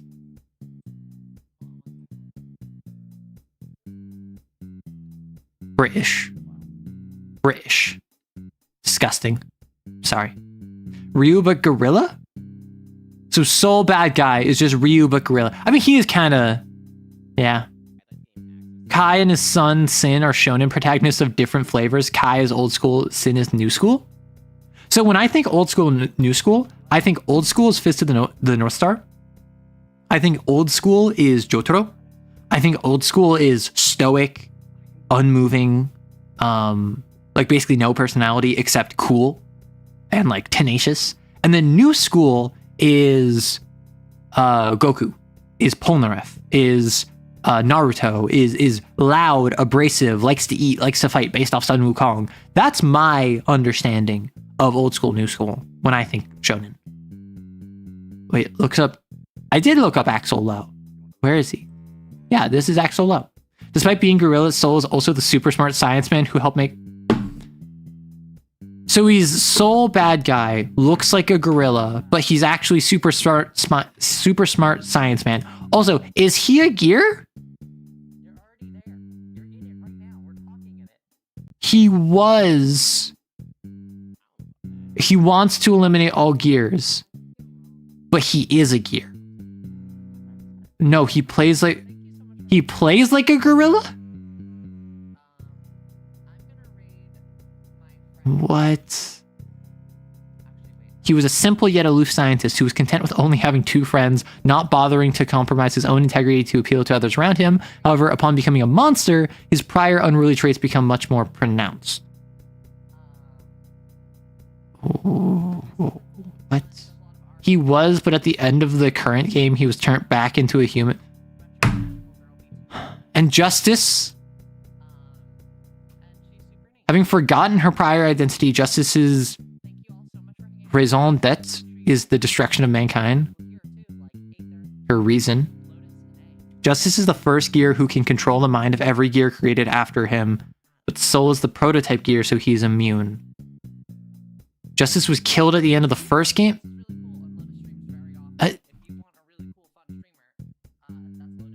So the Crusades was the first game? The Gear Project. Who is Arya Hale? Why do you look like a background character? Is a major character in the history of the Guilty Gear series, living more than 100 years before the main events. Romantically involved to Frederick. Is Arya the wife? Arya is the wife, became Justice. Jacko is clone of Arya.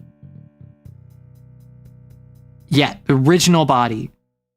So justice is not original body. Justice is robot form of bot with brain in jar? Ugh. Fighting games. Goodness gracious. Who are you? Unica? Why do you have... Is that a motorcycle? Wait, Guilty Gear Strive Dual Rulers? Why does this have 4 names? Is anime set in Guilty Gear series based on Strive? Strive is the new one. Strive is the good one. Strive is the one that got a bunch of people popular. Wait.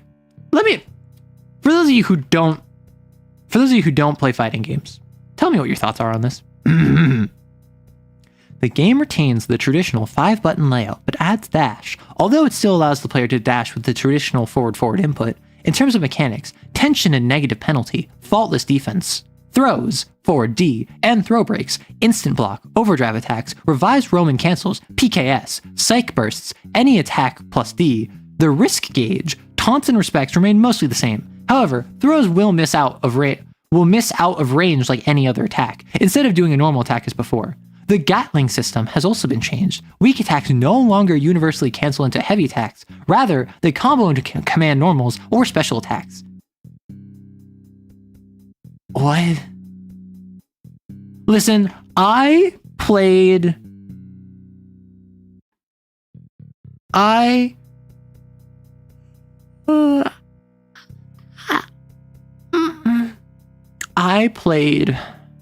Persona Arena Ultimax, and there's a mechanic in it where you have like a limit break bar and you can activate it to do a special move, but at the same time it's like you can cancel out of any move by spending. I don't know, I was told it's like Guilty Gear. That sure is words, thank you. The creators love their gauges. You understand all of that? I don't believe you. Like, I don't believe that people that play this game professionally understand all of that. And then people say card games are hard. Listen, I never got into fighting games outside of like Smash Bros. And a little bit of Mortal Kombat 9. And then I played some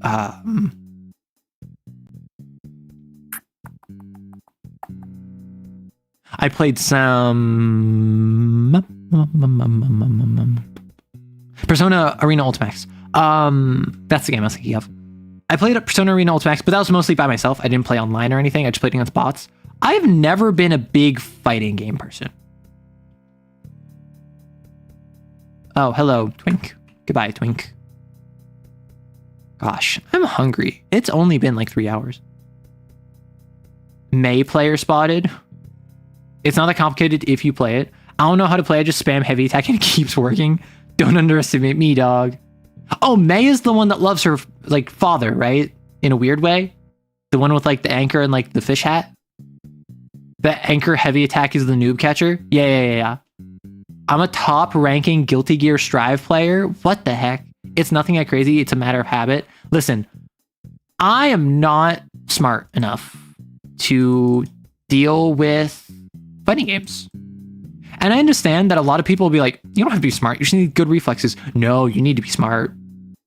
Like the mental alacrity required to play a fighting game well with iframes and perfect like dodge windows and spacing and combos. Like you need to not just have the reflexes, you need to actually be smart enough to both come up with a plan, execute the plan, adapt to the fact that they are adapting to your plan, and then follow up with a different plan. Fighting games are a conversation with your opponent. Yeah, and like I'm an active listener. I just get beat up. You right, I'm real stupid. You could do it. You can't block that. That's a red RC fuzzy overhead. You're making fun of me. You're teasing me for no reason. May is the one people ship with Bridget for no reason other than it's better than her canon ship. Well, if you're not smart, that's what soul bad guys for. Sure. She has dolphins. At this point, just look up some Guilty Gear Strive overdrives. Is that like the super moves? Like, I don't want to get copyright struck, but if I look up Guilty Gear Strive overdrives, is this like their super moves?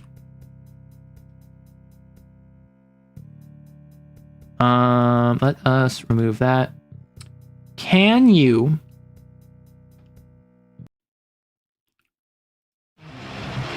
can hear this?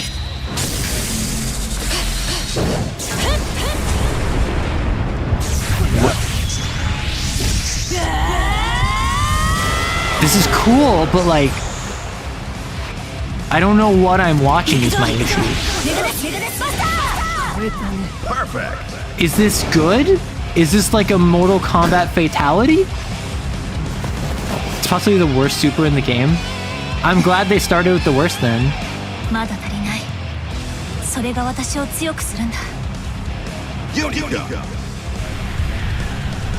Is that a gun? Oh. So everyone has 3 supers? Perfect. Wow, that's a split. Yeah, this is the metal thing here. 2. Everyone has 2 or more? From what I hear, the older games had insta-kill mechanic. Well, so fatalities is purely aesthetic after you beat someone.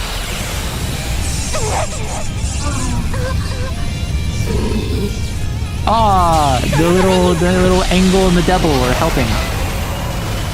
That was 2/3 of Bridget's health. So, question. We have now seen 2, or we've seen now multiple. They have one that's like a super move. I hit you with this move. This cool anime moment. It is just flourish. It is, I just dealt damage to you, but it's flourish. And now a couple times there's been one without any additional animation, without any zoom in, without any of that, but it's still classified as a super?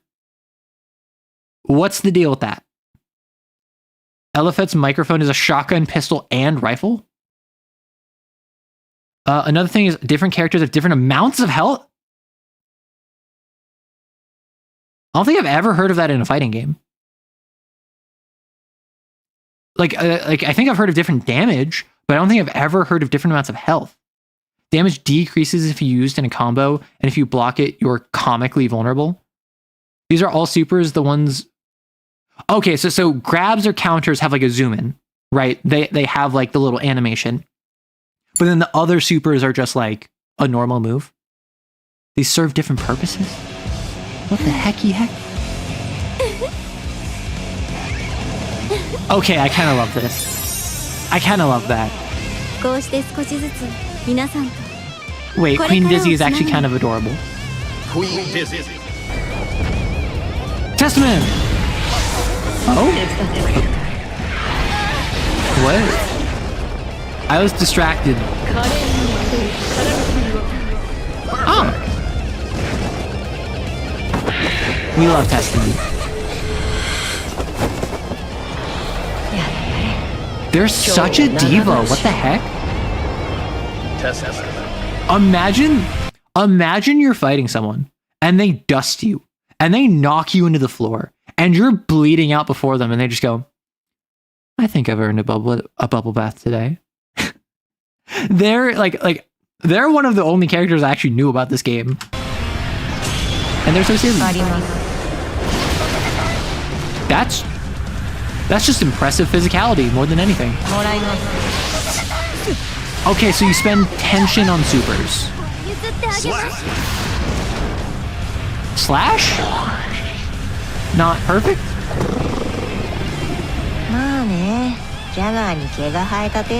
She's green for an amazing... Why is she green? Did people bring up the Testament hobby? There's a Testament hobby list? Which of these tabs was I looking at testament on? I have so many. I can just click testament here.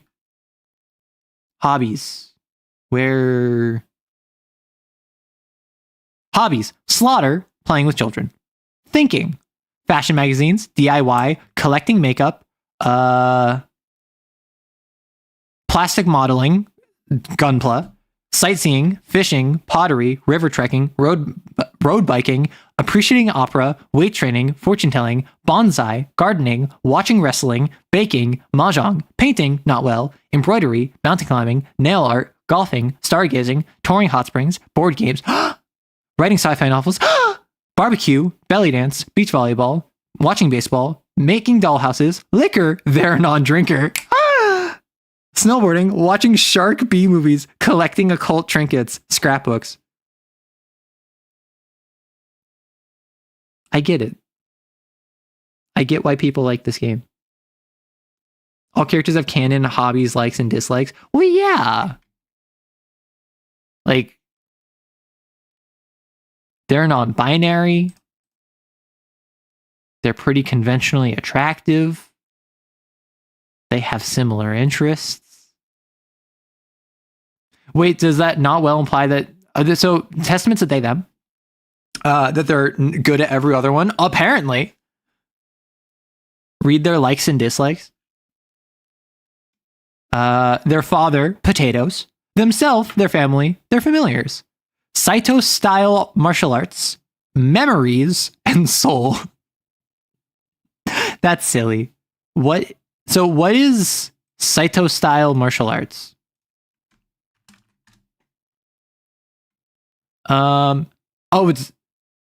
It's ninjutsu? They're also forklift certified? I don't see it on their wiki. I don't see it on their wiki. I think you might be lying. Yeah, sorry, I sent the message. No, that's fine.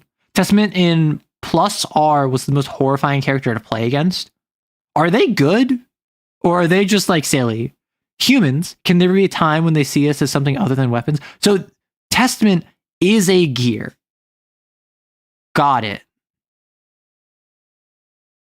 I love the concept art for Testament because it shows that the only design concepts they had was the final one or the final one, but they were like a brick house. Wait, is there going to be... Oh. Wild. I want to see if I can find the concept art here. So Testament concept art, Guilty Gear.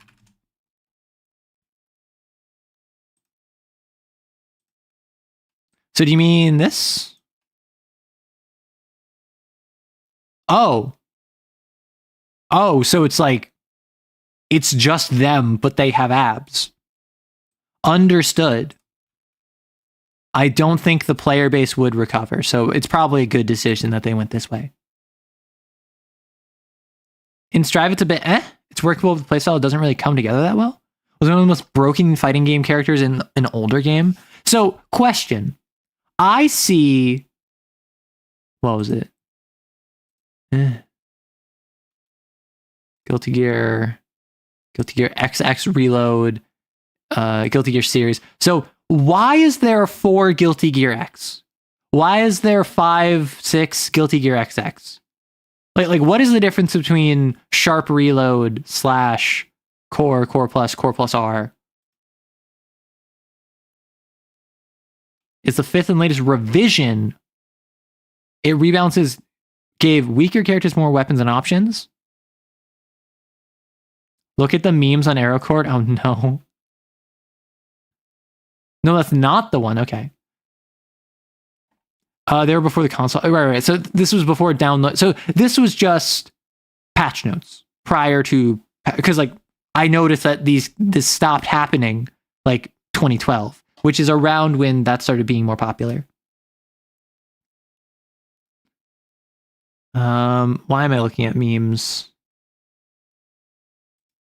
Okay, I see why you want me to look at memes. Cry all you want. I'm forklift certified. I saw no mention of this on their wiki. I don't believe it. So every instance of Guilty Gear XX is just an update. So it's not a different game. It is a re-release with updated content. Which I suppose, I don't think I've ever heard of that either. Prior to like downloadable patches, my experience with every single game was if the expansion's broken, you just don't play the expansion. If the game is broken, you just don't. You sorry, sucks. If Space Marines are broken in Dawn of War, you just gotta deal with broken Space Marines. Bedman, it's a funny one to look into if you have time. There's no way they're not certified. I don't know what goes into a forklift certification. This was the norm for fighting games and arcades. Oh, arcades. That makes a lot of sense. Happened with Street Fighter most prominent. Really? I never got into Street Fighter, so I don't like. I know Street Fighter 2 is basically Street Fighter 1, or actually no, it's very different. Street Fighter 2 originated the fighting game, whereas Street Fighter 1 I think was like a beat 'em up. And then Street Fighter 2 was like the definitive edition, but then there's also, I think, was there different versions of it? Look up all of the Street Fighter 2 and 4. Do I want to? Street Fighter 2.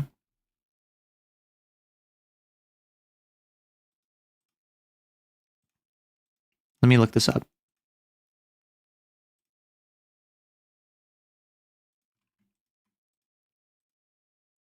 Oh, when I look up Street Fighter 2, it's just taking me to sites to like play an emulator. I'm trying to find updated versions. Oh, understood. So this is the Wikipedia page for Street Fighter 2. Updated versions spawned a series of revisions that were released in arcades but were later ported to various platforms. Street Fighter 2 Champions Edition, Street Fighter 2 Turbo, Hyper Fighting, Super Street Fighter 2, The New Challengers, Super Street Fighter 2 Turbo. Later, home console ports further reinvented elements from the arcades. Hyper Street Fighter 2 The Anniversary Edition, Super Street Fighter 2 Turbo HD Remix, Ultra Street Fighter 2 The Final Challengers. 2017. Search like Street Fighter 2 all versions. I don't know if I want to. I don't know. I think I need to get off of this. I think I need to shift gears. Else I will be distraught. Bedman is now just bed. I love that in Strive's Bedman? Bedman question mark? Is a minor character that appeared during Guilty Gear Strive's Another Story. Originally the bed frame used by Bedman? Man, this game really is just occupied by twinks, isn't it? Huh. It was reprogrammed by him before his death with the primary function of protecting his younger sister Delilah from harm. It made a playable appearance in Strive as a DLC character.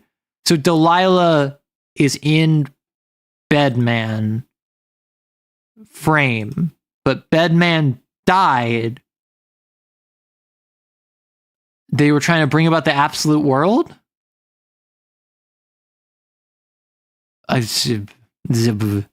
You know? Basically, Bedman is just a guy with a brain so powerful that he melts if he isn't asleep 24/7. Oh. Neat. Oh, we FGC now? No. If I recall right, Street Fighter 1 was only Ken and Ryu. They had no difference. They had literally no difference. Yes, they were just a palette swap. But I think it was separate. I think Street Fighter 1 was like a side-scrolling beat 'em up. I think it was a game where you went left to right on the screen and you fought enemies, and there was like 3 different types of enemies, and it was just how many enemies could you fight? Okay. We're done with we're done with this now. We are now done with Guilty Gear. I went to a actual like arcade recently. It was a like historical arcade that had a bunch of, that was exclusively quarter machines. And like, I'm talking, there was Terminator Salvation. There was like the one that is in all of the movie theaters in the last like 20 years. There was Time Crisis. But there was also like an 1890s moving picture show that cost you $0.25 to view. And like, so it was this range of arcade games from the late 19th century through the early 21st century. And I didn't have any money on me because it was just kind of like, we saw it and we decided to go in, and I didn't have any coins on me. But I want to go back with just a roll of quarters and just play all of those games. Because like they had Street Fighter versus X-Men, for instance. Right? And my sibling is big on fighting games. So I was like, that'd be fun to play. But funny enough, there was actually a Indiana Jones pinball game that the handle, that the retracting piston was actually like a gun, like Indy's pistol. It was like that, right? And the way you launched the ball is you had to fire the gun, and then that would launch it up into the pinball, and then you play pinball normally. And we pressed the trigger to be like, that's cool, and it fired out a ball because apparently someone put money in this thing and left. Someone put money in the Indiana Jones thing and didn't finish it. So we just started playing pinball in this arcade, and we're like, I guess we're playing pinball now. And I never thought I'd like pinball. It was actually kind of fun. And that terrifies me because all my life, I never thought I would enjoy pinball. And the only pinball I've ever played that I halfway enjoyed was the old school Windows pinball. If you know what I mean. That you would play when internet ran out and you had nothing else to do. And that was entirely because it was more interesting than the dinosaur Google Chrome game. Pinball games are so cool. I disagree. I think pinball games are lame. I think how obsessed with just getting different brands involved on pinball is kind of lame. My tune will change if a pinball manufacturer hits me up and says, hey, do you want an Aero Rights pinball machine? And I would say, pay me for the rights, but absolutely. Because I think that'd be funny. Try Pinball FX sometime, free to play, and there's lots of fun boards. I'm like one of the only people that play pinball at the arcade in my local mall. See, that's the thing, right? Like, arcades cost money, which I don't have. However, arcade culture is basically dead. It's been dying for the past, 20 years. 30, probably. Like, it started in the 90s, but then over time, it's gotten worse and worse. And the 2010s was probably the worst of it. Obviously the 2020s, it's kind of dead now, but there are still arcades out there. And a Dave & Buster's, a Fun Time America, a Chuck E. Cheese, even just these buildings, these arcades still have people going to them. It's just generally, it's all by a card now. And the card is almost always tied to tickets at some institution that has spend 5,000 tickets to win a PS4. Probably a PS5 at this point, I don't know. Although the best classic boards aren't based on brands, check out Pinbot and its sequels. I'm literally going to make an Aero Rights pinball game digital in the near future because you said that. If you do, I will at least try it on stream. Yeah, arcades aren't really profitable anymore. Imagine being the night guard at a Chuck E. Cheese. Is that a FNAF reference? But with pinball, or with arcades rather, I always run into the issue of why would I go to an arcade and spend money to play video games when I can play it at home? But at the same time, there is a certain joy of going to an arcade, loading up like Time Crisis, you stand next to your buddy and you each have the gun and you point it forward and you're shooting at all of the different like enemies that are there. Or you have like a racing game where you have the cart that you sit in and you're racing your friend. Even pinball, where you're just like comparing pinball or skee ball with a friend. Like arcades are really fun and they're more unique than I think people give them credit for. And I think that more friend groups should go out to an arcade and spend like an hour and maybe like $10 in an arcade. If it was at the quarter arcade that I was at, most of the games cost 25 or 50 cents. If I went in there with $10, I could probably kill like 4 hours. Now, would I be bored after 2 hours? Maybe. I don't know. Wait, you must hate Kim Kitsuragi.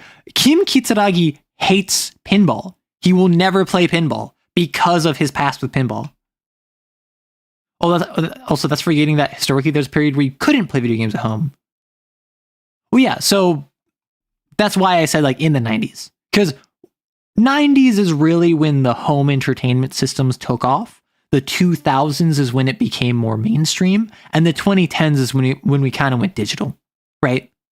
I think that arcades started dying in the 90s into the 2000s. Not to mention 2008, oh my gosh, with the financial crisis. But broadly speaking, the cultural shift of staying indoors to play at home or going to a friend's house to play on their N64, on their PlayStation 1, that started killing them. Arrow, you're the best? I am not the best. I am, at best, all right. And I strive to be kind of okay. Should you think I am the best, I would ask you to consider what qualifies the best and why you yourself have not reached it. You can be better than me if you are not already. Back in Hawaii, I could waste a whole afternoon in an arcade even without any money. Well, yeah, because it was a culture thing, right? You just spend time. It's a third place. And I've been trying, like I tried for a while to like go to a local community center as like a third location, like a third place. I bounced on it a bit. I didn't really connect too much. And then there's some changes going on that seem to be affecting things behind the scenes. There's a local mall by me, and I don't know if it has an arcade, but there is an arcade that I just went to that is probably like a 45-minute journey to get to. And then I spend 2 hours in it, and then I come back. Like, that could be fun. To narrow it down, you're the best TTRPG VTuber I have found. I can accept that. That's pretty narrow. Guilty Gear brain rot so bad, I heard straight back to Gear. Completely wrong about the 90s. The rise of fighting games was responsible for the boom in arcades. Huh. I assumed what it was is that, so like arcades had their heyday. We're in the 90s with the rise of home entertainment systems. It starts going down. Probably it would start like a small dip and then kind of normalize and then it'll start going down. And then with 2008, it's another dip. And then maybe there's a little bit of picks back up and then it goes back down and then it goes down. And then I assumed that this would be like 90s, aughts, 10s, and then now we're in the 20s. This is how I assumed it would be.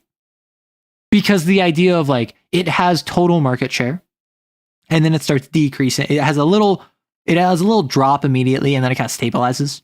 And then it starts to decrease as like the PS1, and then eventually the PS2 and the GameCube and the Xbox come out. And then we're in the Xbox 360 and the PS3 and the Wii. And like at-home entertainment systems are growing more popular and normalized. Like the Wii in particular. I don't remember, I don't know if anyone else remembers. The Wii turned gaming from the weird thing that like your younger brother did to the whole family can play. Wii Sports, as much as it's memed on, was unironically a gateway for a lot of people, particularly older people, into figuring out what a video game was. No, Japanese arcades have it really rough right now. Like, a lot of iconic places are shutting down. Pachinko parlors, boo. They know about Korea. Fighting games were really the pioneers of arcades. Even in nowhere, you could find Street Fighter 2. Yep. Because, like I was saying, my understanding is that in the 90s, it started to die, but was still alive. Throughout the 2000s, it was on its way out, but still healthy. And then 2008 was a major hit that it slightly recovered from. And then the Wii hits. The Xbox 360. The PS3. Online functionality with Xbox Live. That is all stuff that was just like nails in the coffin, right? And then in the 2010s, we get online only games, we get functionality, which I don't know about anyone else. It is always crazy to me when I think about how like Dark Souls was, I think 2011, same year as Skyrim.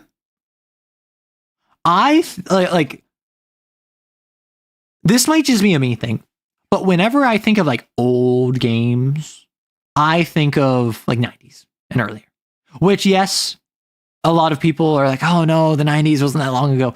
The 90s was 30 years ago. That's why I think that they're old. I think of Dark Souls as like an older game. I think of Dark Souls as not a recent game by any stretch of the means, but Dark Souls was in the 2010s. Mr. President, a second Wii has hit the gaming market. No, Wii. Gosh. Like, I don't like spending money, as many people don't. I have come to the conclusion that I don't love money. I hate not having money. Right? Because your life is just so difficult when you don't have money. But having money doesn't make you happy. The ability to be able to do stuff that money would prevent you from, that not having money would prevent you from, is what makes you happy. So I don't know how much I would actually use an arcade, but like, it would be nice for there to be an arcade nearby. I've been looking for like a game store by me. Maybe so I can play 40K, but also just so I can like have a space that I can like show up to and like maybe meet some people, talk D&D, whatever. Just singing the old capitalism blues there. Yes, boss. Here in Korea, arcades are mostly replaced with PC cafes. Got it. Yeah, that checks out. Which I would love to go to an arcade and just kind of hang out, but also I'm socially anxious. So I would feel so awkward. And I don't want to just like be killing quarters, right? Realistically, I don't have the money to spend. Even if it's just like I'm spending like a couple dollars of quarters. Yeah, PC cafes. I haven't thought about a PC cafe in a while, but I know that different parts of the world, it's way more popular. At the end of the day, it's always capitalism's fault. Mostly. Okay, I'm going to swap it over some of the questions we have. This is going to be a shorter stream, heads up. That's why you get a good enough to make one credit last a few hours. It depends on the game. I'm going to answer some of the questions. Again, we have a Q&A section that you can ask whatever question you want. You can ask me about arcades, about VTubing, about TTRPGs, whatever. This is going to be a shorter stream. I have a hard cutoff later, and I want to be done before that cutoff. And I'm also hungry. So we've been going for 4 hours. I might go another hour. And then so it'll be like 5 hours. That's a pretty short stream for me, but it would still be decent length. What's a food you had that was made different, but now you like, but now I like? Like I took a cheeseburger, cut in half, put in a hot dog bun, put pickles and ketchup, and it was weirdly good. Yeah, so what is a food that you deconstructed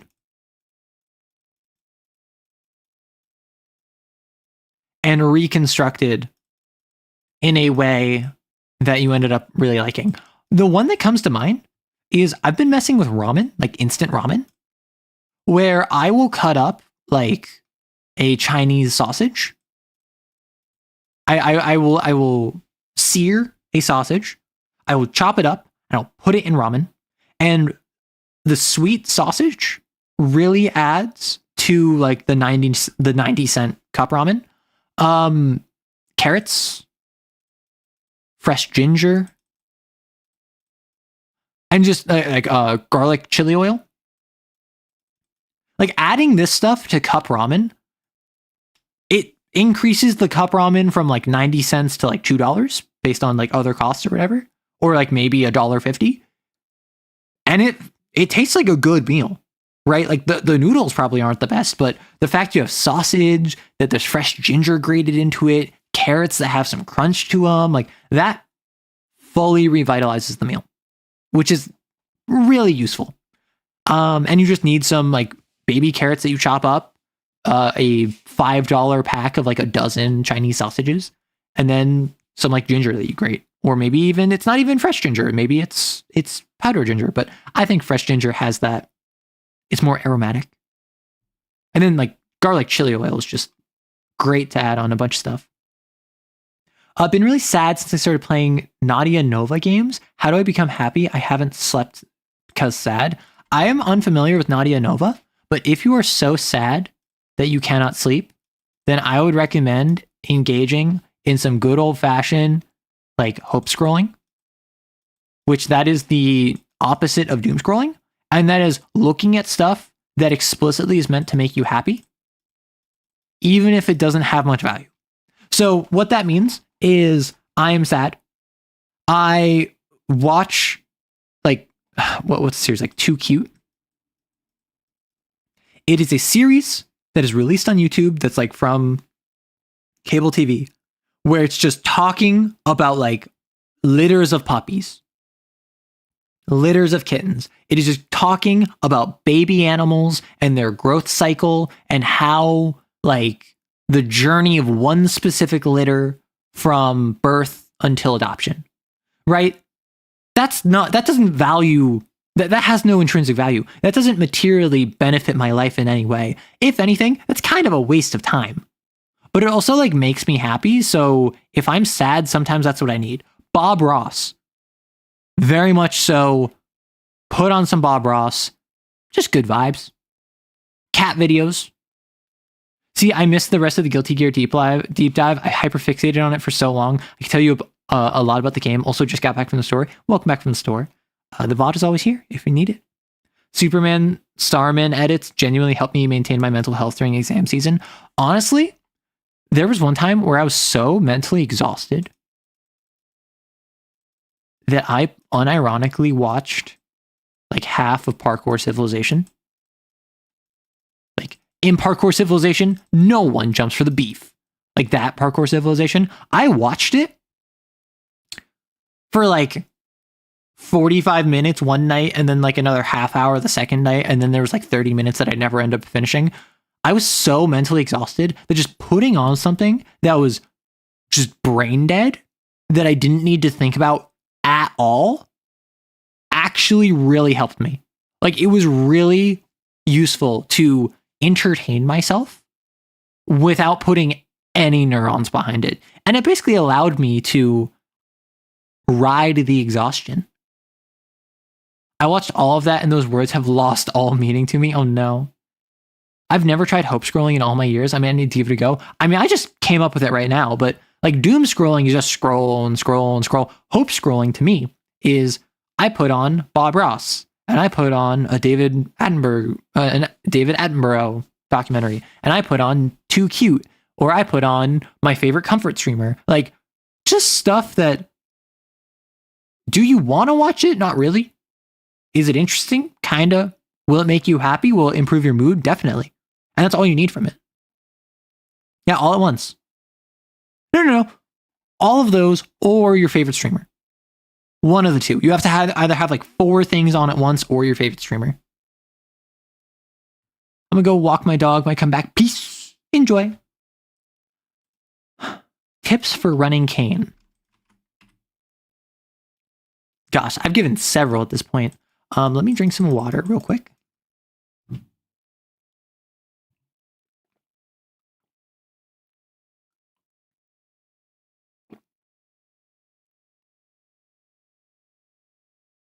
I hope you didn't hear me slurping on some water.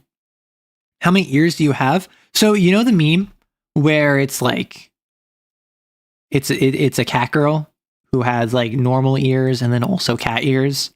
And then it's source 1, source 2, source 3, source 4. Imagine that, except I'm just me, and all of the sources are going into my normal 2 human ears. I don't have animal ears. So it's all just being blared over each other. So with Kane, what I would recommend is, first off, get like ironclad rules. Like that's step 1. That's step 1 for every TTRPG, but like with Kane in particular, it's ironclad. What are their lines? What are their veils? What is like the bounds of what they're uncomfortable with but want to explore? What is a system, a safe word, an X pass that you can use to indicate I'm uncomfortable with this, please stop? Like, get to the point where you can go balls to the wall within reason. When running Kane, you should understand without really any doubt how far you can push the envelope without upsetting your player.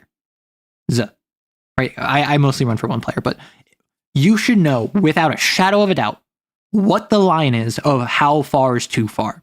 And you should not go over it. No, not for shock value. No, not to have emotional impact. No, not because they never expect it. You do not overstep the bounds that your players put in front of you. So, if someone says they don't want to deal with anything like domestic violence, you should not include domestic violence in your hunt. It doesn't matter if, oh man, that would make a really cool centipede host. Someone that was like so gaslit that they think that the world is their enemy. And so like the only person that they don't hate is their abuser. Like that'd be so good. Like, man, my players will be so impressed by me. Like, no, your players will have a panic attack because they asked you not to bring that up and you brought it up anyway. Like, that's the kind of thing that in every game you should be aware of players' limits. Kane being a game revolving around trauma and explicitly like confronting that trauma, oftentimes in a very intimate and forward, no frills way, can be upsetting. So you need to know for sure you're not going to upset your players. Then you need to upset your players. And I know this goes against what I was just saying, but it's the idea of you should understand the bounds you can go up to. And I feel for Kane, you should do your absolute best to push that literally to the ends of the bounds. In Kane, you should not make your players uncomfy, but you should make them uncomfortable.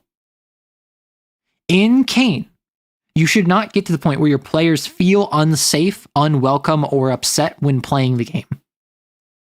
You should get them to the point where they are unsettled and not comfortable and terrified of what comes next. Kane is not a game that revolves around horror in the sense of being scary. It is the horror of a system designed to hurt them that they are thrown into, as well as the psychology of the host. Gosh, now I want to watch and play Guilty Gear and talk about it. Dang, I love it all. Did you process any of it, or is that not the point here? No, don't worry about it. I can just process all of these shows at once. The fools. They never expected me to not respect their emotional boundaries. You laugh. I laugh. We all think it's funny. Some GMs think that's how this works. Some GMs believe legitimately the best way to get a reaction out of their players and to push the narrative further is to upset them and blow past the boundaries that they set up explicitly with the intention of not being passed by. I think that is one of the few things you can do where you are legitimately a bad GM.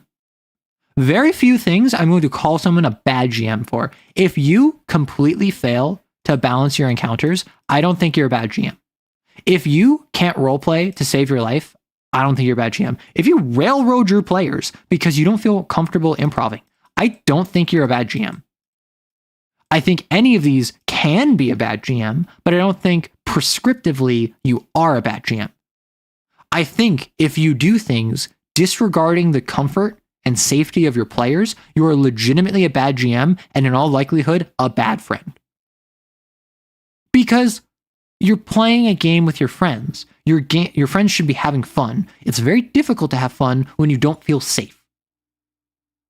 Now, and I've made this comparison before, like in BDSM, for instance, or in more intimate context, there is a lot of etiquette surrounding how to have fun when you don't feel safe. You might draw from that if that is the sort of thing your group is interested in, and use tools from that community in order to better facilitate that here. But the number one thing behind that is consent. The consent to make me uncomfortable, the consent to make me feel unsafe, the consent to put me in a situation that I would not want to be put in, because I understand this is all make-believe. This is all fun. This is all enjoyable. This is for leisure. And a lot of the times, this can legitimately help people work through their own actual trauma, or to de-radicalize them, or to have them experience like explore their own sexuality or gender expression in a safe environment. But that's something where like you kind of got to talk about that beforehand. Like in the same way that I think it would be unreasonable for a player to just start exploring their actual real world trauma that they have of like being mistreated as a child. That is not okay to just drop on your group. In the same way that it's not okay to drop that on your player if they said, I don't want to see any depictions of mistreated children. It's two ways. Communication is a two-way street. Like if you have a group that wants to do that, by all means, go ahead. I'm not going to tell you that you can't have fun. If your entire group is on board, bully for you. If you want to have group therapy disguised as a TTRPG, that can be fun, that can be intimate, that can be really healing. Particularly if it's with a group of people you trust implicitly. But at the end of the day, you have to be on board with everyone else, which is why you're not a bad player if you can't roleplay. You're not a bad player if you don't know how your spells work. You're not a bad player if you're doing X or Y or Z. You're a bad player if you make the game not fun for everyone else. Which, if you constantly are taking 10-minute turns because you don't know how your spells work, you might be a bad player because no one's having fun with you. If you don't know how to roleplay and you're just a murder hobo that goes around solving all of your problems by just killing people, you might be a bad player because the other players want to roleplay. It's entirely contextual. At that point, you're just not a good fit for that group, not a bad player. But if you're someone that's like throwing your trauma at the rest of your friends, that's being a bad player without warning. If you're a GM that just pushes past their boundaries, you're a bad GM. Most of the time. I mean, the whole point from my understanding is I want to simulate fear and helplessness without actually being afraid and helplessness. Yeah, exactly. It is verisimilitude on a meta level. We are playing a game where I am playing a dwarf or an elf or an orc or whatever, or I am playing an exorcist, or I'm playing a lancer mech pilot, and I want to believe in the reality of this secondary world. As a result, if my character is scared, I likely will feel somewhat scared. Probably not as scared because I recognize rationally I am safe, I am fine. If my character is experiencing love and is in love with another character, I probably am not in love with the other player that character is running, but maybe it's like a relationship in-game, out-of-game kind of deal. It may also be a situation where you have an affection for that player more so than you normally would. Like, the reality of a secondary world bleeds into the real world. And no matter how much you separate that, it will have overlap. So there is something to be brought up where if you want your player's character to be uncomfortable, the player is going to be uncomfortable too. If your player's character is not going to be safe, your player may feel somewhat unsafe. But that's okay. So long as you keep that separation of this is happening in game, not out of game. I am gaslighting, like with the perfect example, when I ran my False Hydra. When I ran the Wailing one in my werewolf game, I gaslit my player.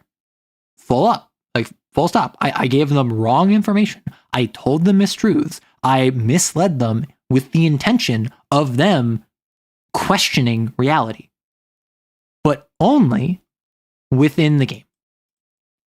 I checked with them before the game even started. Would you be comfortable if I did this? And they said, only if it stays within the game. And I said, of course. In the game, I constantly misled them. I constantly gave them wrong hints. I constantly messed with them.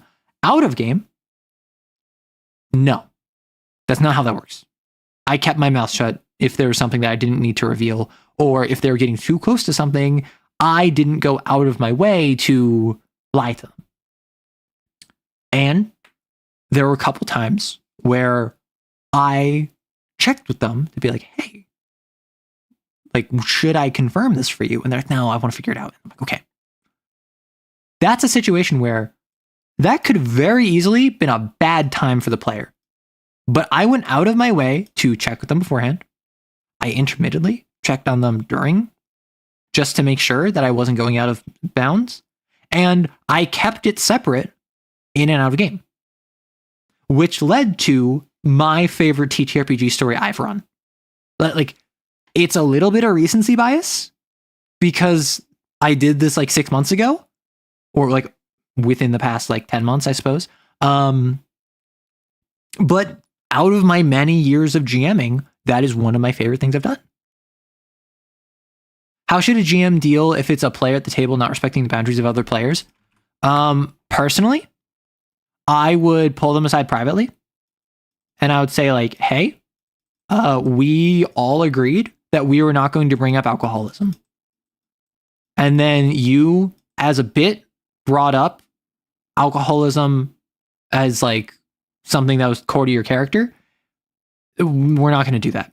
And realistic, and I don't know if this is in stages. In stage 1, I would just say at the time where they bring up like, oh yeah, haha, my character is an alcoholic, I would just say, remember, lines and veils, we're not doing that. And then if they're like, oh, whoops, I forgot, I would just not think of anything of it and let them pivot, right? I wouldn't penalize them. I wouldn't punish them. I would let them just renege. I would just give them a second chance because they had an idea in their head that now they realize isn't going to work. So I just give them the opportunity to think about a second chance. If they do it repeatedly, that's when I pull them aside and be like, hey, you're ignoring lines and veils. What's going on here? And like, I probably wouldn't kick them out of the group immediately. But if like, I don't believe in like a 3 strikes you're done situation, but I do believe in like, you got to remove the moldy fruit or else it's going to spread to other fruit, right? If someone's making it so no one else is having fun, you got to axe them. So at a certain point, probably on like the 3rd offense, I would call them out in front of the rest of the group. I'd say like, hey, like, Bob, stop bringing this up. Final warning, next time this happens, I'm going to ask you to leave the table. And then if Bob is like, what the heck, man? Like, I'm just trying to have fun. It's what my character would do. I would say, yeah, and that's why we agreed when the game started, we wouldn't talk about this. So you would know what you could build your character around. And that's not what you're doing. So if you don't like that, that's fine. I'm going to ask you to leave the group in that case. Otherwise, kick this from your character and we can keep playing. And that will be embarrassing for them. That will put them on the back foot, make it feel like they're being targeted. But it will also demonstrate to the rest of the players, I'm on your side. And that's why you do that last.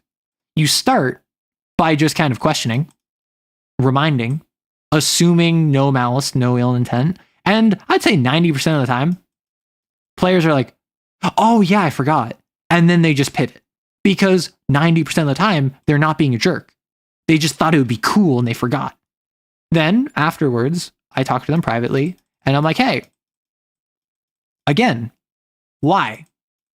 What's the deal? I point out the behavior. I explain what is the problem with it. I ask them why they're continuing to do it. I just realized I have no music on. Whoops. And then they explain, and then I'm like, well, stop. Like, I respond to their complaints. If they say, like, man, this is something I had in my head before the game even started, I would bring up that, well, you agreed to the lines and veils. Why did you play this character in a game where the lines and veils conflicted with that? And I'd talk with them about it. And it's only after I would run through all of that I would call them out publicly. Because at that point, I doubt they're going to change behavior. If being reminded and being privately spoken to about it does not change their behavior, being called up publicly probably won't.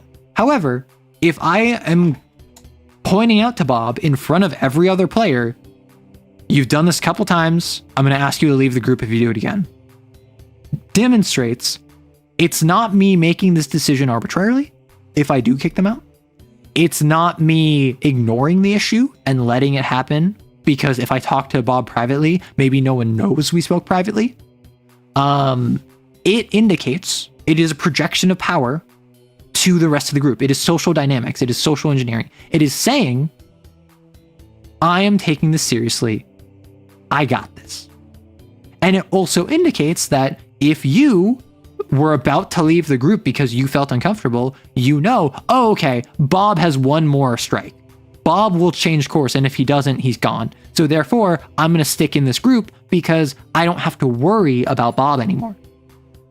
Suddenly, other people feel more at ease. However, if I do this all the time, if I do this at the first sign of someone messing up, if I do this when, like, Miso is just, like, mention something and I'm just like, if you do this one more time, you're going to be axed from the group. Then suddenly everyone feels unsafe. Everyone feels like it's a hostile dynamic on the player level between GM and player. That's why you do that last. One of my players got a madness that made them an alcoholic. It hadn't been established as a line veil, but only because one player hadn't thought to mention it. We picked a new madness. It was a relief because my character had never encountered alcohol, and I had no idea how to roleplay that. That's fair. And that's why I'm a big proponent of you can always add lines, veils, bounds, and you can always move something left. You can always make it more intense at any time for any reason. However, to lower something or to remove one is only a unanimous vote between sessions. Right? I'm a big fan of, like, actually, I didn't realize how upsetting dismemberment would feel. Can we just put, like, a veil on that? Like, it can happen. I just don't want to hear descriptions about it, like, at all. And then suddenly you're fighting a butcher in Kane, which is all about dismemberment. I'd pivot, right? I'd pivot. I'd be like, sure, yeah, of course. I wouldn't want to make you uncomfortable. It's still gonna happen. Or like we will change it from dismemberment to, like, deep wounds that psychically injure you and make you lose feeling in the arm. It's like, okay, yeah, that works. Suddenly, we just fixed a problem before it started.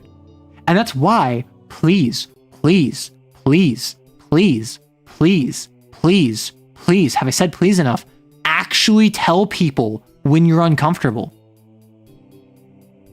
Because, like, with all due respect, as much as I've been railing to support players' comfort and player safety, if you as a player don't speak up and tell anyone when you're feeling uncomfortable, unfortunately, that is on you.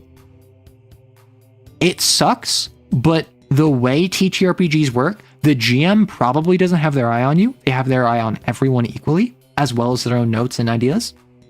The other players are in the TTRPG headspace, and if you look like you're uncomfortable, they might assume that you're role-playing and or are thinking about something else unrelated to the game. Because it's very easy to ignore the signs of someone being uncomfortable when you're not in an environment where you're looking for someone who might be uncomfortable. Therefore, please ad infinitum, tell people when you're feeling uncomfortable. They won't pick up on it. Like, they might, but after hours of you being uncomfortable, me when I don't advocate for myself whatsoever and people don't accommodate me by reading my mind. And that's the thing, right? Like, I'm the same way. I struggle with advocating for myself. I struggle with like, man, they didn't pick up on this thing that I didn't say, so I'm upset at them for it. But like, that's self-sabotaging behavior that is not healthy, and I try to combat that when I can. Yeah, the characters, NPCs are psychic, not the other people at the table you need to communicate. How should I act if a player tells me they're comfortable with something, but when I bring that situation up, they show signs of discomfort? Should I stop dead in my tracks or work around? Depends on what the vibe of the table is. A quick thumbs up, thumbs down. Like,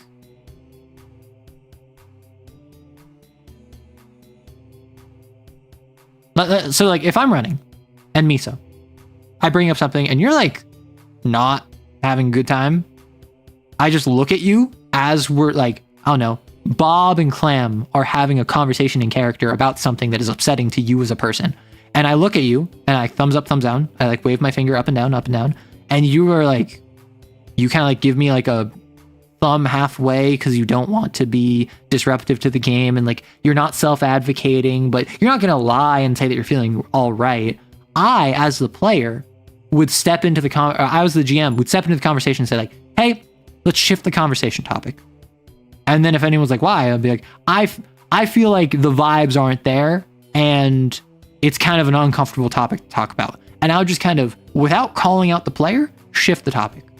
However, I think it's also totally valid where if something happens where if one person looks uncomfortable, you can just ask them, how are you feeling? Right? And I often do this. I like, depending on the group, like when I'm in a one-on-one game where it's just me and another player, I'll describe something and we'll talk about it. And there's like a lull in the conversation. I'm like, so how are you feeling? And they'll be like, awful. This is terrible. I hate this. And like, that's a reaction that indicates I'm doing my job well. I'm getting a reaction out of them and they are expressing it in such a way that indicates they are not uncomfy. They are uncomfortable, right? They feel safe and so can express bewildered displeasure at the situation. But if they're like, I mean, it's a lot, that's when I'm like, okay, pump the brakes, have a conversation. And that's where you have to get into like learning how to pick up on subtle cues. That's where you have to learn a bit of socialization. That's where you have to learn how to read people. But you'd be surprised how willing people are to tell you their true feelings if you just point blank ask them like, how are you feeling? Particularly if it's like, you look uncomfortable and like Yogg-Sothoth and Gato are having a role-playing conversation and Jeffrey, you look uncomfortable. And so I just look at you as they're talking. I'm like, hey Jeff, how you feeling? And you're just like, fine. And I'm like, you sure? And then you're like, yeah. And I'm like, okay. You just looked a little uncomfy. And then you might be like, oh no, I'm fine. And then we move on. Or you might say like, I mean, well, actually, like, I'm not a fan of this conversation. And then I could step in as the GM and move things along, assuming you don't want to self-advocate. And again, not putting Jeffrey in the spotlight, not saying, hey guys, you're making Jeff uncomfortable. Let's move on. I'm saying, hey, let's pivot to a different conversation topic. This seems to be a little bit like bad vibes, making some folks uncomfortable. And then we pivot. Basically communication. I've been talking about communication for like half an hour, yeah? Should I stop dead in my tracks? No. Are we allowed to kiss the arrow? I mean, you are arrow kissers, so... I mean, I can't stop you from like kissing your screen, but I'm not gonna pucker up. I feel like this is just as applicable for real life relationship advice. It's just communication. It's applicable for everything. Like a lot of the communication advice I draw from for TTRPGs is just drawn from like BDSM, which I don't participate in before you ask. I just know people who do, and they have explained to me different like etiquette, communication, like consent checks and stuff. And so that's the sort of thing where there is a power dynamic where it is a GM and players, where you are putting yourself into potentially distressing situations for enjoyment of every party involved. So the patterns of behavior you use to ensure everyone is having fun is generally applicable. But also, it's also applicable to relationships, because what do you know? The tie back is also to relationships, but also it's kind of related to family, because with family and like checking in like a family dinner where someone's uncomfortable is kind of similar to friends, where friends are just like one step off of relationships, and relationships BDSM, and BDSM is jamming, and jamming is like friends, and friends are like family. Like it's all connected, so it's all just communication. Yeah, they're dungeon masters for a reason. There is some alleged crossover. That might be YouTube comments. Okay, so I saw like a Reddit post, which is like, how did you get your current occupation? Or it's like a Twitter post or something. Like it was some question of the day. And someone's response was like I went to a lecture or like a seminar explaining how to be a dungeon master. And I realized very quickly they were not talking about D&D, but I just kind of stuck around, and then I started working there, and now it's my full-time job. And like that's a very funny anecdote to me, which I don't know if it's true, but that would be very silly to see if someone just being like, yeah, I wanted to like run a dungeon, but all I got were these like nerds LARPing as dwarves and elves. Instructions unclear. Gonna start calling my players kittens. Listen, if you call your players your kittens and they call you their D&D daddy, like I can't judge. I've probably done weirder. Thanks for the tips, Arrow. I've been a master for Cyberpunk Red and D&D, and I'll be running Kane in like 2 weeks. I'm not really used to the degree of detail regarding traumas. So the thing with trauma in Kane is ultimately it is a mechanic.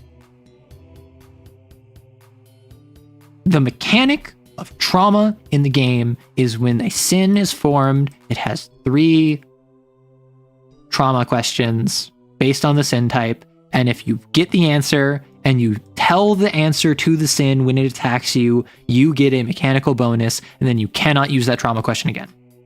Right?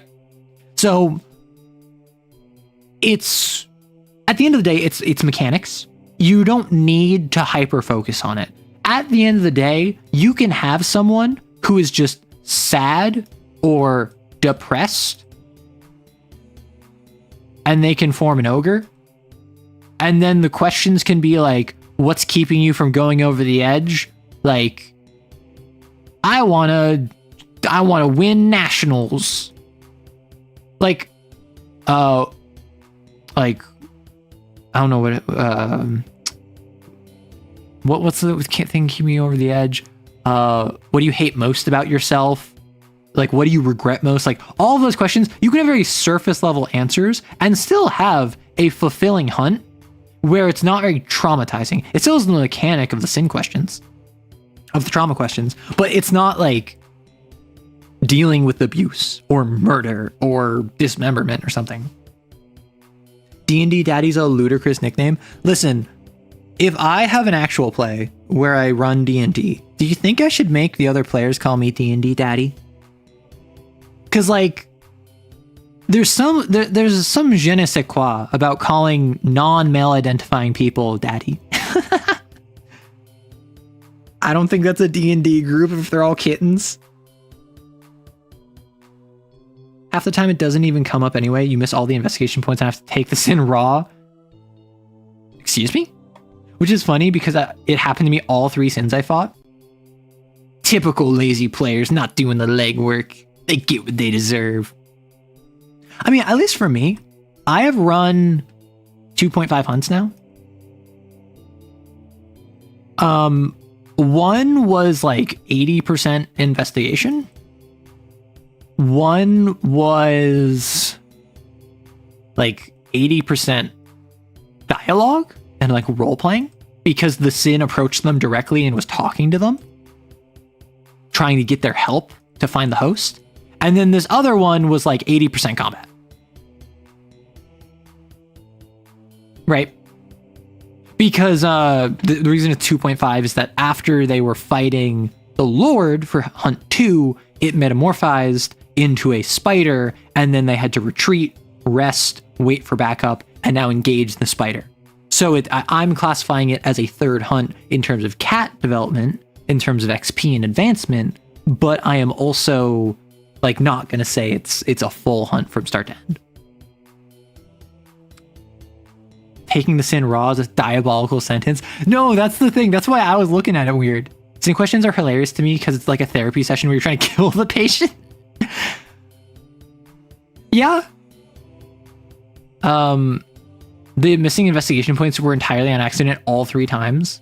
Bring an Ardence user and sin will be done well rather than raw. That's a different way of taking that. Just like you can take the sin. That one was bad. Can Sid metamorphize into other sin? So that is something that canon, no. By raw, by canon, there's nothing about sins changing into one another. However, I had the thought very early on in reading Cain, what if one sin turns into another? And my justification is if the psychology of the host evolves sufficiently, the sin is a psychic manifestation of their trauma. So it makes sense to me that the thing tethering them to reality, if that changes the psychology of the host, the sin would also change. The trauma questions change, it advances in cat, it clears its execution talisman, it becomes a big threat. However, I also like the idea separately, and this is something that is entirely just GM fiat.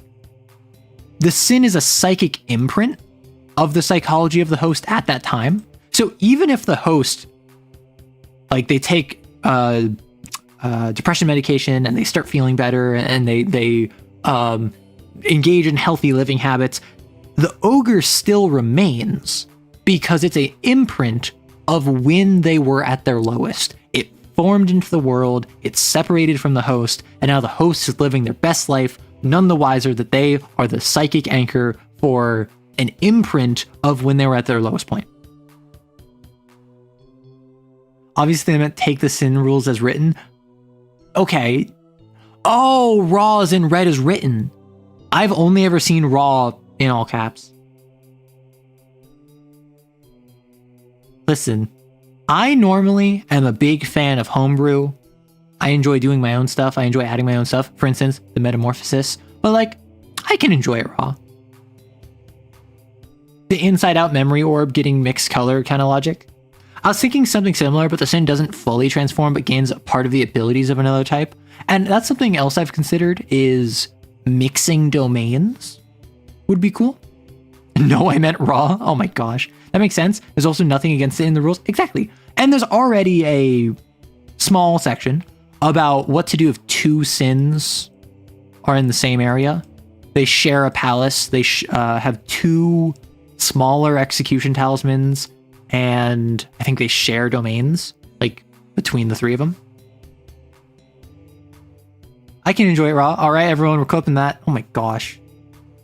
Every attempt at what is that word? De-emphasizing? De-euphemizing? But yeah, so with running Cain, I would say, obviously, first and foremost, make sure you have an ironclad understanding of what your players are comfortable with. And then the second most important thing is when the players ask a question that is relevant, just give them the info. Like if the hunt is like the hunt I ran for the ogre, they go to the site, they're told, hey, a student took their life a week ago, and an ogre has manifested. While post-mortem ogres are uncommon, we believe that is the host. It is a post-mortem ogre. Turned out it was actually the teacher of this student who was trying to help her in her like last couple weeks and feels like he failed her. And if he had just been better and more attentive and more supportive, then she would still be here, and that her death is on his hands, is what he feels like. So he manifested an ogre out of regret. So if my player starts asking questions about the student, yeah, give them info. Like my player talked to the student's mom and got a bunch of info from her despite not making really any rolls. The player then learned about the teacher and started asking questions about the teacher and got a bunch of info on the teacher and realized very quickly the teacher is the host. And so there's a bunch of situations where I could have made them roll like negotiation in talking to someone. I could have made them roll investigation in searching like the student's room, but what would have happened if they failed? It wasn't interesting if they failed, so I didn't make them roll. I just let them succeed. And that's something that the book even says, and this is something that I agree with from the book. If they're pursuing information, just give it to them. Because your players will spend enough time chasing red herrings and dead ends that you didn't even set up, that you don't need to obfuscate information.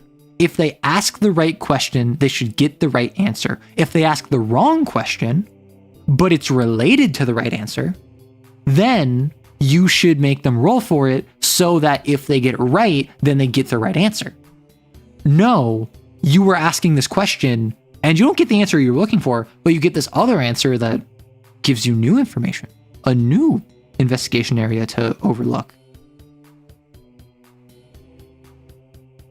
What if our sins fought in the Waffle House parking lot at 3 a.m.? Do you think two sins from different hosts could fight each other if their palaces are close enough? So the way the book presents it is if there's two sins in an area, they share a palace and they basically work together, even if they're separate people.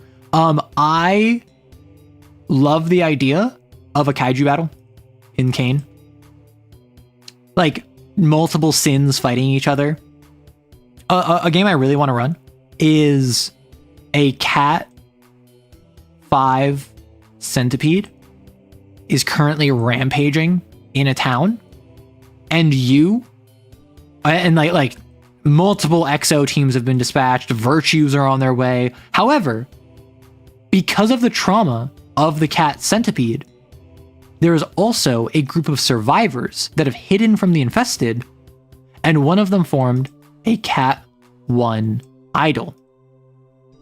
So you're tasked as a group of Cat 1 XOs to go into the infested city of the centipede and fight and slay this Cat 1 idol and its cult of survivors. However, when you meet the idol says, I don't want my cultists turning into infested. I'm willing to help you kill this centipede if you let me go after. And so suddenly you have a negotiation with a sin where one sin legitimately, for all intents and purposes, is on your side. They want to take out the centipede as much as you do. They just want to take their cultists and leave. But your job is to come here and kill the idol. You're a bunch of Cat 1 nobodies. How are you going to take on a Cat 5 centipede? You are the B team. You're the cleanup crew. What do you do? And that sounds so interesting to me, right? Like that sounds like it's really fun. The idols can be benevolent, right? At least in intention. So idols are broadly considered to be the most benevolent in intention, but this often manifests in, at best, unhealthy means. For instance, if I have an idol where I want to be a VTuber, and I want to be famous and be like release a bunch of song covers and release a bunch of music and have my face be in brand deals, and so I form an idol to be a V singer. My music might literally hypnotize people and force them to listen to me and bend their will to adhere to my commands, which, I mean, my goal was morally neutral. Fame, success, stability. There's nothing right or wrong about wanting those things. However, the means that the idol employs to achieve that is malicious. That's just normal VTuber behavior. Listen. I'm not saying that this entire industry is occupied by a series of individuals who all are binders that each have idols of varying power, and their avatars are just digital versions of their idol. Their idols are their avatars, where the stronger your idol and the higher cat you are, the more popular you get. And the fact I have been gaining so much success over the past year or so is due to the fact that I have gained cat and my cult is growing, meaning that you are therefore forced to listen to me. And the few bad actors in the industry who, for instance, backstab others and or spew vitriolic rhetoric are simply cat or type 3 centipedes or hounds, or the ones that constantly feel sorry for themselves and make everyone feel awkward around them are ogres. I'm not going to say that VTubing is just Kane exos that are all binders. We are under heaven, as above, so below. But I'm not saying that. Breaking news, all VTubers revealed to be type 3 idols of cat ranging 2 to 7. Like Gargura or the completely unrelated Saba would probably be like a cat 7 idol. That's some Danny Phantom Ember right there. Basically, like Danny Phantom Ember, idol. As benevolent as an egomaniac can, supposedly. Saw a homebrew sin called the Vulture, which was formed from the grief of the graceless coalescing into a sin, and my first thought is a centipede accidentally creating one which tries to fight it. Yeah, I really want, because in my brain, ogre, hound,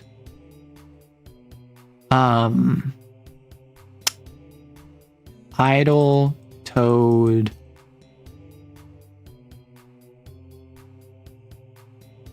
lord, and then this is centipede. In my brain, these 3 are the monstrous, these 3 are the human. However, I would swap centipede probably with lord. When it comes to idol, toad, centipede, their big threat is the swarms of their traces. Ogre, hound, lord, their big threat is the sin itself. And the lord is kind of in a weird spot where it's both. The guards, I feel, are less important to a lord than toad spawn are to a toad. Oh, sorry, my mistake. Miku is a cat 7 idol. You're absolutely right. Just like how AM is a cat 7 centipede. And Shrek is a cat 7 ogre. What cat do you think fits you at this moment? I mean, in all honesty, like if we're talking like actually, if I was a binder with an idol and my model is my idol, I would probably be like cat 2. Because I feel like cat 0 is people that don't even try. People that don't do anything. Maybe they like post pictures that they like, or they like have a blog that they write on, but they're not doing it for attention. They're doing it just for themselves to share. I think cat 1 is when you're at you have no growth. You have like 2 CCV on stream. You have single digits of regular viewers or listeners or readers. I think that's where you're at. And I think cat 2 is a step above that, where that's where you have consistent viewership, consistent readers, regulars that come by, but you're not like rich and famous. You're not able to like make a living from it. You still have to supplement it with other income, and you aren't a household name. Even within your industry, you are fairly obscure. And I think cat 3 is where you can probably live off this. You can, if a modest lifestyle, you can probably live off it. You are like a name that people in your industry may recognize. you are, if not the most famous in your industry, probably like notable in your industry. I think Cat 4 is when you get to like, yeah, you are one of the top members of your industry. Cat 5, you are known outside of your industry. Cat 6 is where you are a household name of any import. In any household that knows of your industry, you are like the top of the list. I think Cat 7 would be even people that don't even know your industry know you. And that's where Miku is at. Like, people that don't even know anything about Vocaloid know who Miku is. If Markiplier was an idol, what cat would you... Honestly, Markiplier was my first thought of like, clearly, I am nowhere near like Cat 4, Cat 5, Cat 6, because someone like Markiplier is 50 million subs above me, right? So he is someone that probably is like a Cat 6. He is someone that maybe even is only a Cat 5, because these don't scale linearly. It's not +1, +1, +1. It's more like times 10, times 10, times 10, right? It's a force multiplier. So I feel like Markiplier is fairly known to anyone that like watches YouTube with any consistency.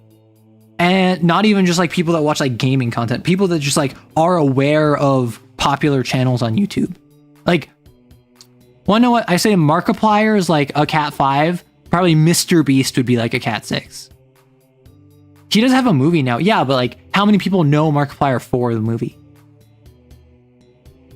Isn't the Lord just a stand in a certain area that doesn't necessarily listen to you?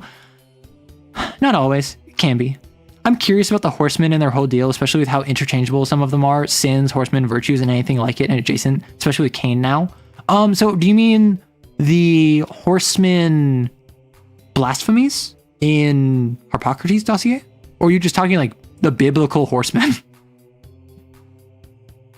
Yeah, we getting apocalyptic now? I love my four horsemen.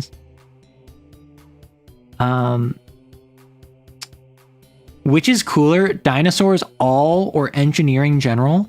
I had a brief stint where I was studying to be an engineer, and I hated it, and I don't think it's cool at all.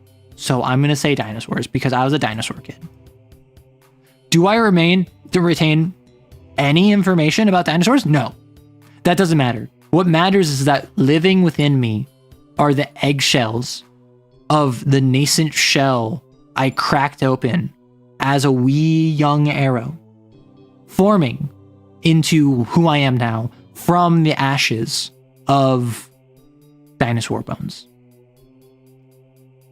Book of Leviathan? Well, yeah, like, I'm not saying, oh, are you talking about like, which book are you referring to from the Bible where the horsemen are brought up? I'm talking like, are you talking about Cain still? Why did you eat those shells? No, they were within me. I grew forth from them. You silly. Is Snowflame canon in your superhero universe? If you don't know him, look him up. He's great. Bro, what's Snowflame? Why would Snowflame be canon in my universe if it's someone I don't know? Snowflame, cocaine-powered supervillain.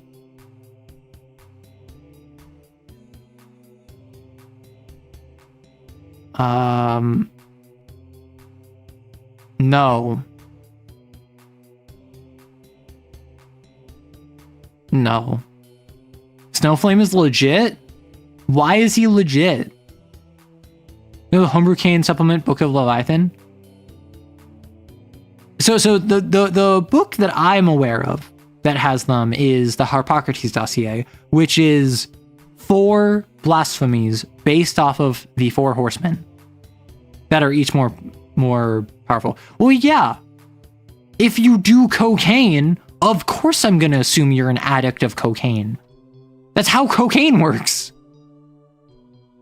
Someone did a Snowflame fan comic back in the day that was actually really good, never finished. Oh, not apocalyptic. I saw the one where you showed them and I loved it. and I want to look into it more, like all the cool stuff. I'm still talking about Kane. Okay, so in Harpocrates, which is a Kane homebrew supplement, there are 4 unique blasphemies where only one XO in the world can have each at a time. And if all of them are present, a disaster will strike. And in 2.1, or 2.0, but 2.1, it's a ticking clock where over time more and more slashes will fill out on the ticking timer of whatever disaster it is. And the more it develops and the more you use the powers associated with that blasphemy, the faster it ticks. And the more XOs crop up with the other blasphemies, which means it's a bad time. So I don't have much of an opinion on them. I thought they were cool. I thought they weren't powerful enough to justify like the severe limiters placed upon them. But also, I don't think that's like a bad thing. I think they're still interesting. What's my thoughts on commissioned game tables, like start playing and such? Are you referring to like you pay someone to GM for you? Like paid GM opportunities? In the campaign I'm playing in, the admin is looking into incorporating the XKs into the main storyline, so my tension user is probably also going to gain war. Listen, you better say, like, I'm grabbing war, and don't let anyone else grab it. Because there are sites where a GM, often it's a GM prompted, will say, hey, I have a table for 5e focused on, like, political role-playing, and it's 25 per session. We currently have 3 out of 5 seats remaining. Like, that's what I'm aware of when I hear, like, commissioned tables. I have never done that. Either side of it. I haven't offered my services as a GM. I also have not solicited services as a GM. I don't think it's an ick. I just think it's I'm not sure why, you know? Because it's a lot of these GMs, a lot of the ones that I've seen are like, I've run for B. Dave Walters and also Matt Mercer and like Liam O'Brien and Sam Riegel, and they'll say like notable famous players they've run for as like credentials, which is kind of weird, but I don't think it's bad. I've spoken to the DM that War was one of the ones I was most interested in. Nice. I don't know how you do that while also respecting boundaries, because now that you paid to be there, it's harder to kick people out. Nah, like, if you're a jerk, I'm kicking you out. I don't care if you pay me. I'll give you your money back. Like that's a line that you have to set for yourself, because if you're a jerk and you're paying me, realistically, I'm probably just going to say, okay, I'm not going to be able to continue this. We won't be able to, like, you're going to stop paying me and I'm going to stop running for you. But if someone's like, for instance, breaching lines and veils, I'll just say, all right, leave the session. And they'll be like, I paid to be here. And I'm like, yeah, you paid to be a jerk, and now you're paying the cost of being a jerk. Like, I'll pay you back if you want, but like, I'm not having you at this table. And then I'd kick them out. Because that's what you need to do as a GM. Like, particularly if you're in a position of financial authority where you're being paid to be there.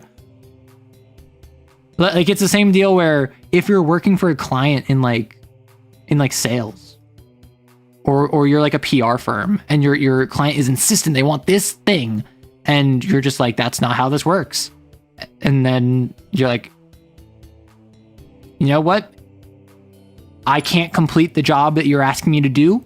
I'm just going to give you back your money, or I'll take the 50% I took up front. You can keep the 50% you owe on the back end because this isn't completed. I can't complete this task for you. Find someone else. I've heard horror stories. Playing with randoms is fraud enough. I don't trust the mercenary approach. I mean, I think the mercenary approach is a bit aggressive. My question is, who's paying? My only assumption is it's people that are like rich and either inexperienced or problematic. Because, like, with all due respect, I could not afford to pay $25 a week for like a 3-hour session to like play in someone's game that they're running for me. I don't care if they're like a fantastic GM that has like a 4.7 star rating and they have glowing reviews and they've also run for this famous player one time. Like, I don't have the money for that. So the only two people I can imagine going there are people who are rich and don't know any better, and rich and they get kicked out of every other group. So they think they can just throw their money at a problem. Which, like, if that's your clientele, maybe you don't kick them out. Maybe you just play lapdog and you let them do whatever they want so that they can stomp around without any consequences. Like, I don't know how this works. Yeah, the most dangerous people, malcontents with more money than social grace. Yeah. And that's why I think that even if I was to do this and if someone was like being a jerk and they're like, I'm paying to be here. And I'm like, yeah. And I can stop accepting your money and make you leave. Like, we can do this all day if you want. That's how a transaction works.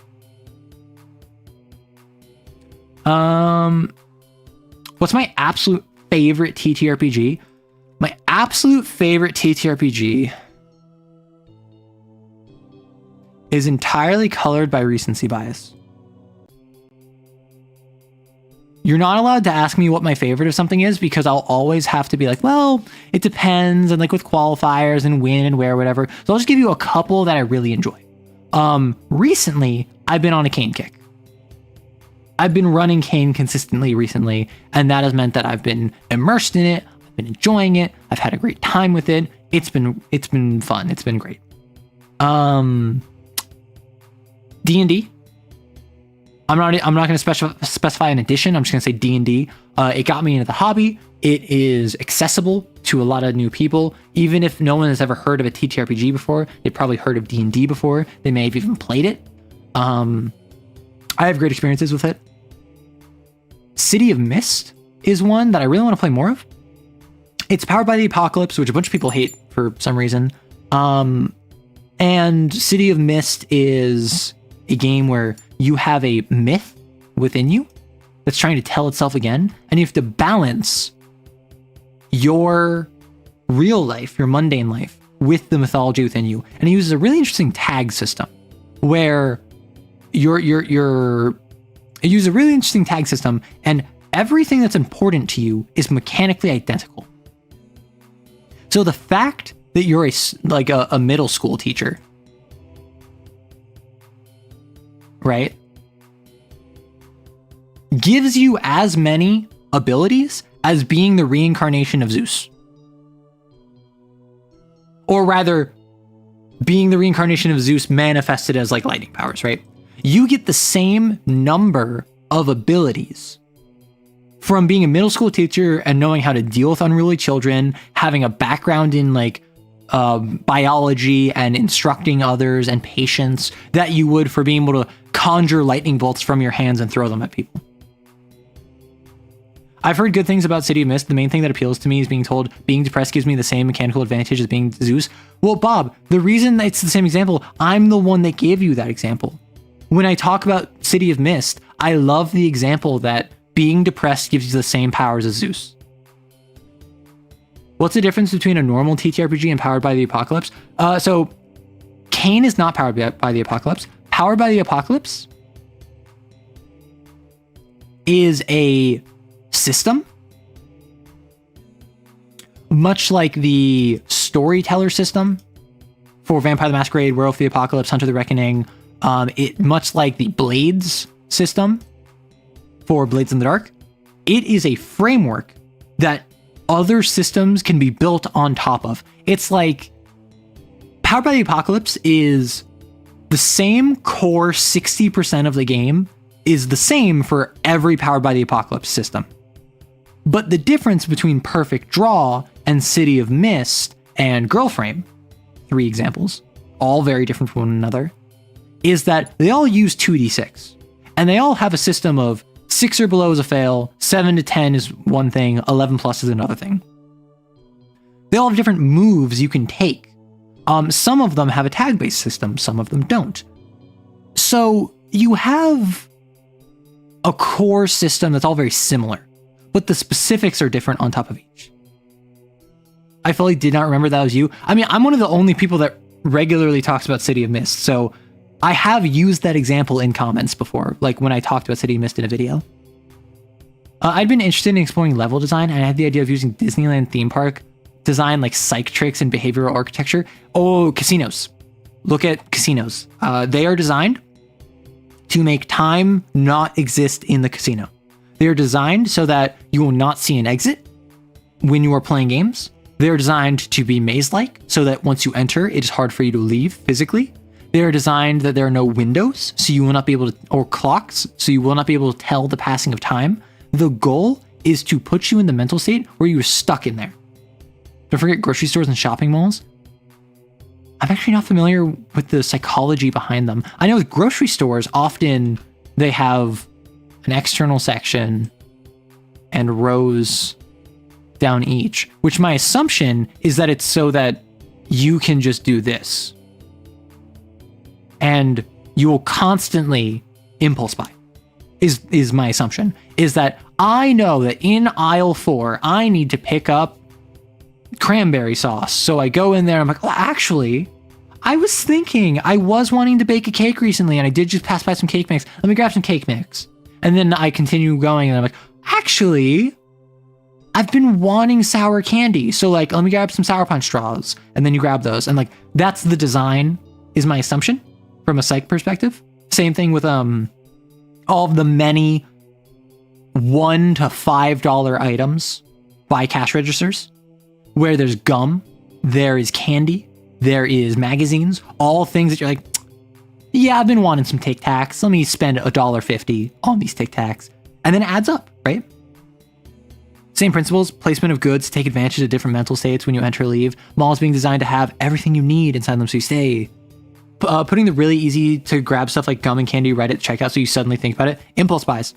And I grew up where I would constantly ask like, hey, can we get this? And my mother would say no. Or my parents. My parents would just say no. So I grew up with no impulse buying. So now I rarely, if ever, impulse buy. I have to like talk myself into purchases most of the time. Unless I go into the store and I'm like, okay. I need rice. I need a protein, so like tofu or chicken. I need some produce. I need some fruit.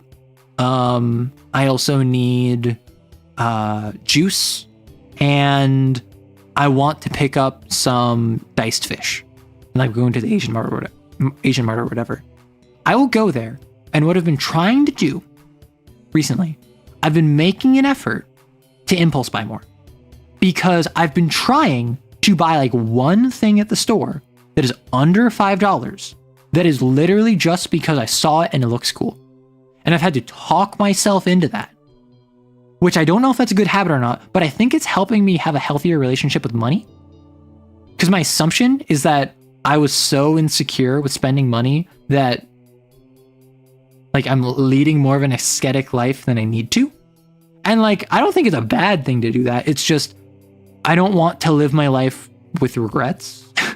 So I'm allowing myself to be like, I'm going to grab a yuzu soda, even though it's 99 cents. And I don't know if I want to spend 99 cents on this. I want to try it. Oh boy, snack. Oh, now back to a snack. Yeah, exactly. So my absolute favorite TTRPG, honestly, I really rock Vampire the Masquerade. I kind of love Vampire the Masquerade. So I have a collection. I don't really have one. That's why I do my impulse buying online. Honestly, I don't impulse buy online. It's much harder for me to impulse buy online, which I think is the opposite of most people, because online, it's usually, oh, it's not real money, it's my credit card. I can just add to cart and get it shipped tomorrow. But when I'm looking at something in the store and I can hold it in my hand, and I can basically like picture bringing this outside and drinking it or eating it or drawing with it or writing with it or whatever the thing is, that's more likely to get me to impulse buy. But still, I just kind of was raised that I don't do that. Online, basically no impulse at all. I also don't do a lot of shopping online. I try to avoid online shopping, basically for that reason. I don't window shop online.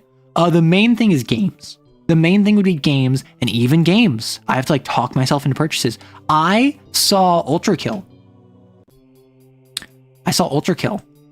and it was 30% off. And I had to ask my community, like, hey, is it going to go on more sale anytime soon? And everyone was like, nah, probably not. And I had to talk myself into buying Ultra Kill. And my goal was to start streaming it, but then I got reached out to for Pathologic, so I want to stream some more Pathologic first. And then I'm going to play Ultra Kill on Saturdays. Do I have any advice for how to manage group RP in a purely text setting, like a Discord D&D game where all RP is done through messages? So that is a play by post. My biggest piece of advice for that, I did this not for ages. It was ages ago. I did this a while ago. And actually recently in my Kane game, we had a brief time where my player was busy, so we just did play by post for a couple weeks. Play by post, I would recommend having a out of character but about the game, in character exploring the game, and completely unrelated to the game channel. Right? What you need asking you questions relevant to the game. You need actually describing what your RP is. And then you need the inevitable, just like, this is unrelated to the game, because even if you have another server with the same people, and it's all the same people, and they have another server to post their memes in, they're gonna want to post memes in the play-by-post. So what you need to do is have a server where you can focus on the out-of-game and the in-game and the unrelated to game. Now, obviously, if you want more than that, you can do that, but I would separate it by those means. If I was running a play-by-post game, when I was running with my player, we just did it in Discord DMs. It was actually really hard to parse through. It was surprisingly difficult to go back and find information, but with a Control F, if you knew what you were searching for, it was really convenient. With a Discord server, you can still just do that. I've tried play-by-post, not for me. I enjoy it. I enjoy waking up to see like a message that I can respond to. And it's just a nice thing to like have in the background of your day, right? Ultra Kill mention, yeah. Glad you're enjoying Pathologic. I'm enjoying it. I don't think it's a very good stream game. So my plan is to play one more stream of it, see how it goes. My last stream did very poor. Which, like, I don't really care, but it is something that I have to keep in mind. If my second stream doesn't go very well, I'll probably just not keep streaming it. I'll probably pivot to Ultra Kill. I don't know if that was like a time of the week thing, or if just Pathologic is not something a lot of folks are interested in. Then again, it might have been because the DM was doing the whole server and leveling up was entirely reliant on how long you'd been there. Oh, that's silly. I was interested in Vampire the Masquerade, but it's a brick of a manual. It feels like it takes a higher understanding of politics than one you have. So Vampire the Masquerade.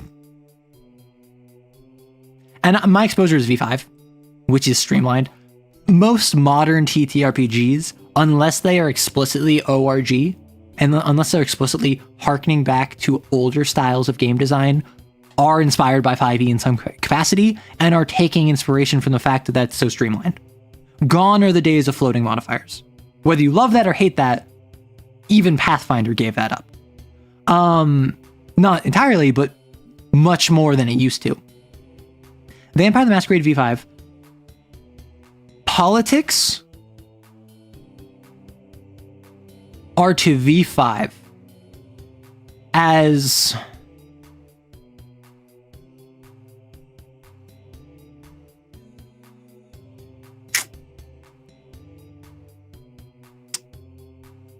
I was going to say combat is to D&D, but not quite. But like role playing is to Vampire the Masquerade as combat is to D&D. Where if you're not having combat in your D&D game, why are you playing D&D? If you're not role playing in Vampire the Masquerade, why are you playing Vampire the Masquerade? Politics is something you don't need. The first game I ran for Vampire, my group was avoiding politics like the plague. And I got to focus on the personal horror of the game. And that was fine. I love the political machinations. And you do a little, there's pressure to play 4D chess, but you don't have to. All you need to do is be willing to say, this character is smarter than you. And then, players, cover your ears, don't listen to this. Simply decide things happen in accordance with what would happen best for the prince, or for the bishop, or for the baron, right? Like, you can just decide the prince was right. You can just decide that the baron planned for this and had a contingency in place. Now, obviously, don't do that all the time. Don't do that to the extent that the players never feel like they're making progress. But allow yourself to not have to have a real life 20 intelligence. Allow yourself to be dumber than the characters you're playing. And you don't know how the character would have planned for this, but they know how they would have planned for this. And they did. And they set up a contingency. And now when you try to steal the painting from their vault, their ghoul and a whole coterie of lower class kindred are there to fight you, right? You don't need to be as smart as the characters you're politicking with. You just have to be judicious in how you bend reality to accommodate them. There should always be the chance for them to be wrong. Even if they're 1,000 years old and planning schemes within schemes within schemes, even if the vampires are incredibly intelligent master manipulators, there should always be a chance for something to go wrong. But by and large, exactly, you should be able to whip out the trap card. You should be able to just say, this happens to have worked out for the prince or for the baron. I just struggle with how to manage multiple people at once in play by post. Managing interruptions in real-time convo is easy by comparison.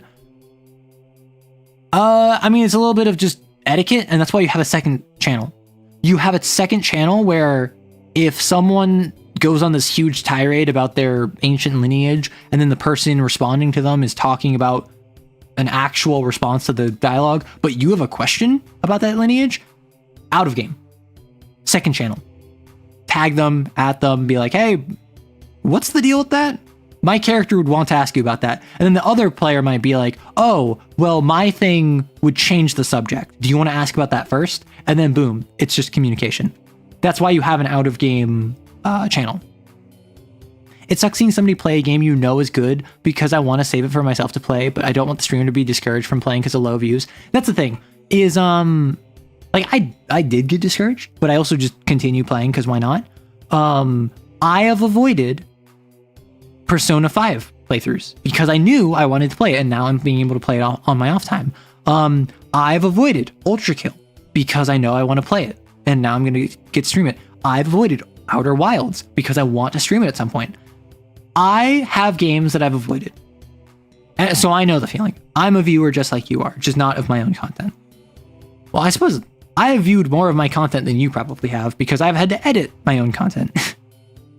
So I know the feeling, and I don't want anyone to feel pressured to watch if they don't want to, but it is like, yeah, it's a reality of if folks want to play Pathologic or don't care about Pathologic or want to avoid Pathologic, I'm going to have to deal with lower views, and then I'll probably have to pivot from that.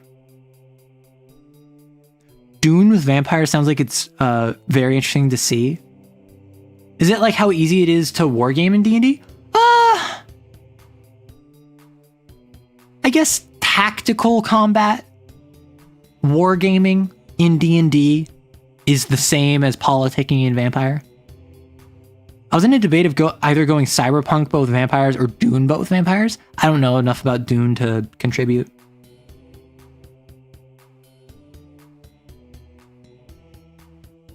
It's also fun to have somebody make a plan centuries in the making and miss something really obvious.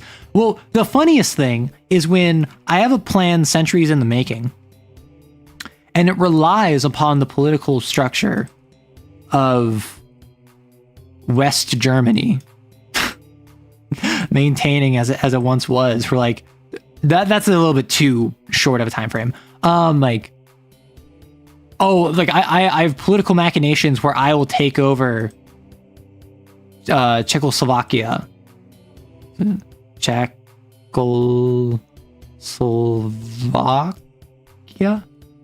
And then by the time I actually start my plan, Czechoslovakia doesn't exist anymore. It's now the Czech Republic. Right?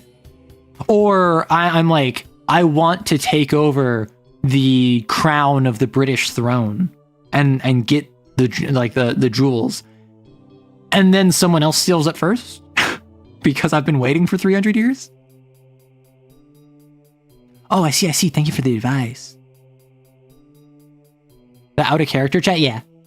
I'd say get good at juggling. It's poorly worded, but it's a skill to hone. Yeah. Whew.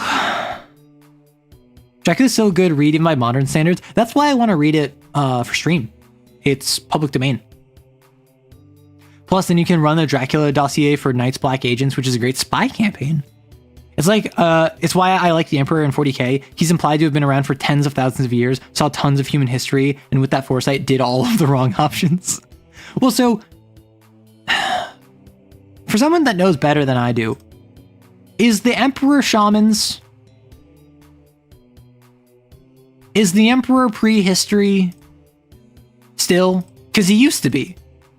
Or is he now like, he rose to power in the 20th millennia? Like, what's the modern origin of 40k's Emperor? Because he's had like 4 at least, and none of them work with each other. Imagine a 1,000-year-old vampire making a plan to conquer some territory for like 100 years, but when he executes, the plan fails because the technology shifts too much. Exactly. Do I have a favorite homebrew sin / blasphemy? Homebrew sin, spider. I'm running a spider right now. In fairness, the only sins I've done a deep dive on are the spider and the butcher from Harpocrates. I have heard and did a cursory reading of the hummingbird and the heron. Those are ones that I read about like 6 months ago, like went before I had a firm understanding of the mechanics of Cain, or probably more than 6 months ago, probably a year ago at this point. Gosh, maybe 10 months. I saw those before I had a firm understanding of Cain, so I don't really remember them too much. The spider's really my only option. I wasn't a big fan of the butcher. I am a fan of some of the butcher's domains. I think that the core concept behind the butcher got helped in 2.0. I still don't know if I like it, but the domains behind the butcher are really cool. For instance, the butcher shows up before you meet it and maims, tortures, and kills a random NPC. It is invincible. It takes no damage, and it taunts you the entire time. And the entire domain is just a big middle finger to the XOs for 3 actions. And I find that so funny.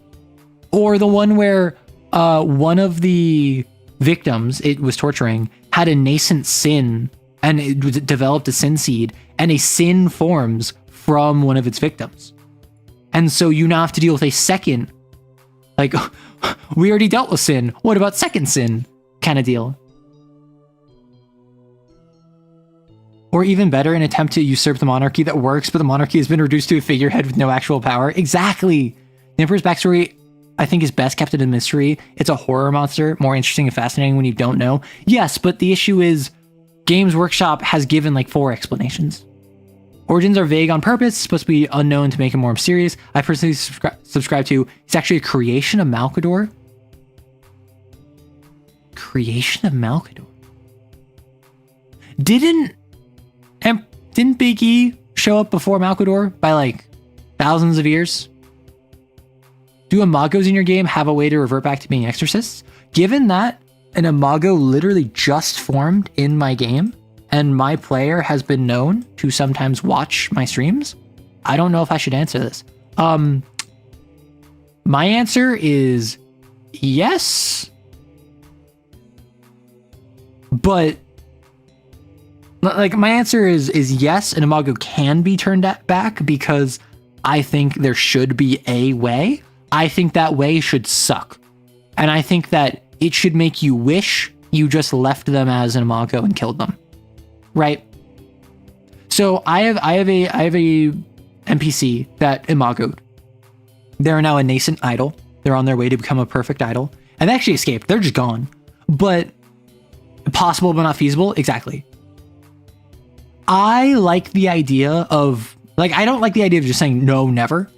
Very few times in a TTRPG should I think that there should be a no, never. But I'm talking yes, you can revert someone from being an Imago, but only if only if you get another group of exos to take on twice the amount of sin that the Imago had, right? So the Imago reverts, they get another sin mark, and it took them 10 sin to overflow. You have to take 20 sin from them to absorb the stain from them, kind of deal.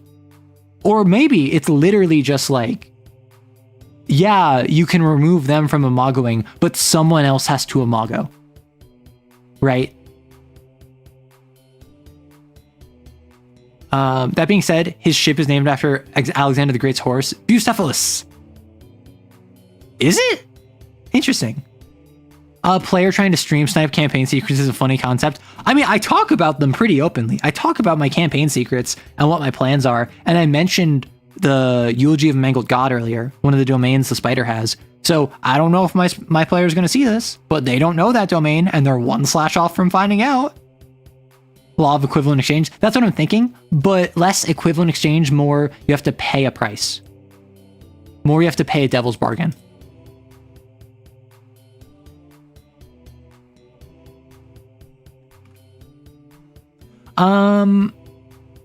What is your favorite TTRPG system? Absolute favorite? So you asked this earlier, and I don't have a favorite, right? Yours is Cyberpunk Red, but Kane might replace it. I don't have a favorite, and I don't think I ever will.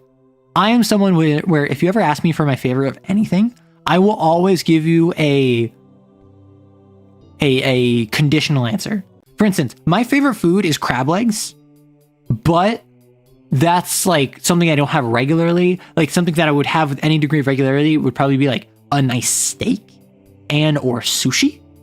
But crab legs is my go-to when I'm oh, for dinner, for my birthday, I want crab legs, right? Because I don't ever get crab legs normally. Is there any game Full Metal kind of... You accidentally wrote it again? No. I'm not saying that was wrong. I'm just saying, just letting you know, one, it was you asked multiple times, and two, I don't really have favorites. I struggle to choose favorites. Is there any game Full Metal kind of Occult Warfare? Occult Warfare? Delta Green? Call of Cthulhu, maybe? I don't know what you mean by Occult Warfare. I assume you mean you deal with occult nonsense. You forgot you already did ask the question twice. No worries. Do you have your own take on alignment chart? For example, would you change it to a spectrum? So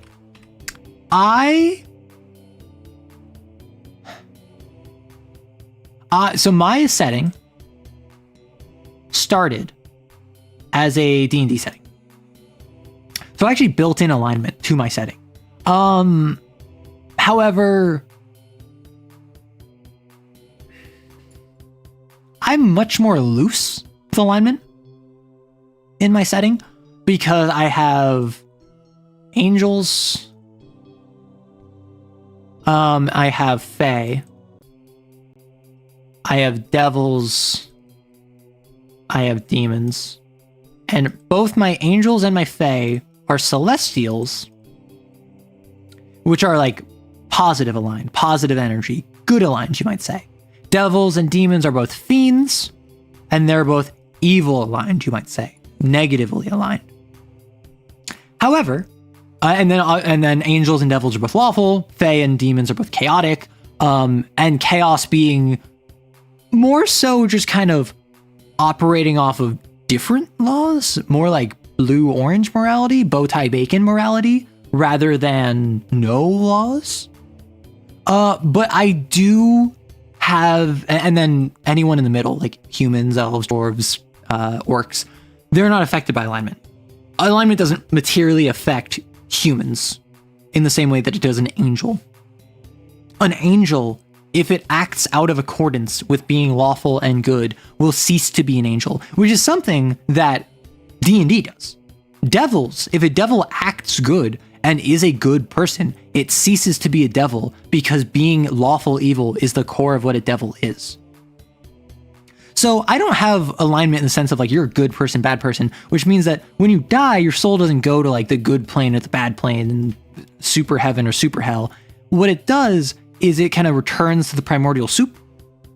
Your soul moves on and returns to like spiritual energy across the entire universe, and then you get reincarnated.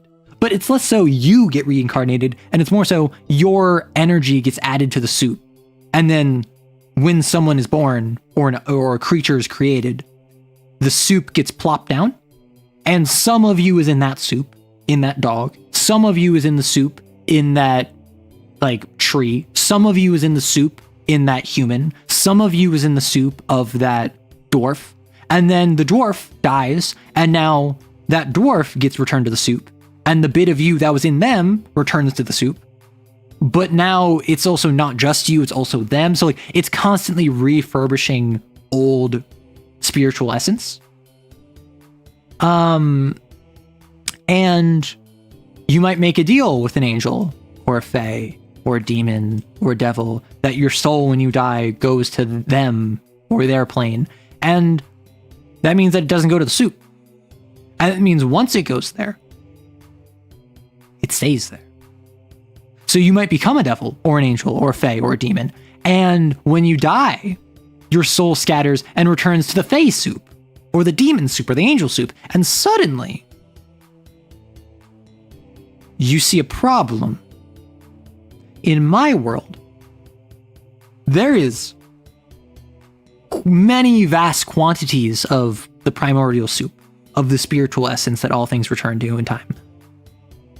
But if I make a deal with the devil and sell my soul, and it goes to the hells, and then when I die after being a devil, it gets scattered into more like evil energy that gets constituted into new devils, that's like reducing the quantity of the cosmic soup by like 0.000000001%, right?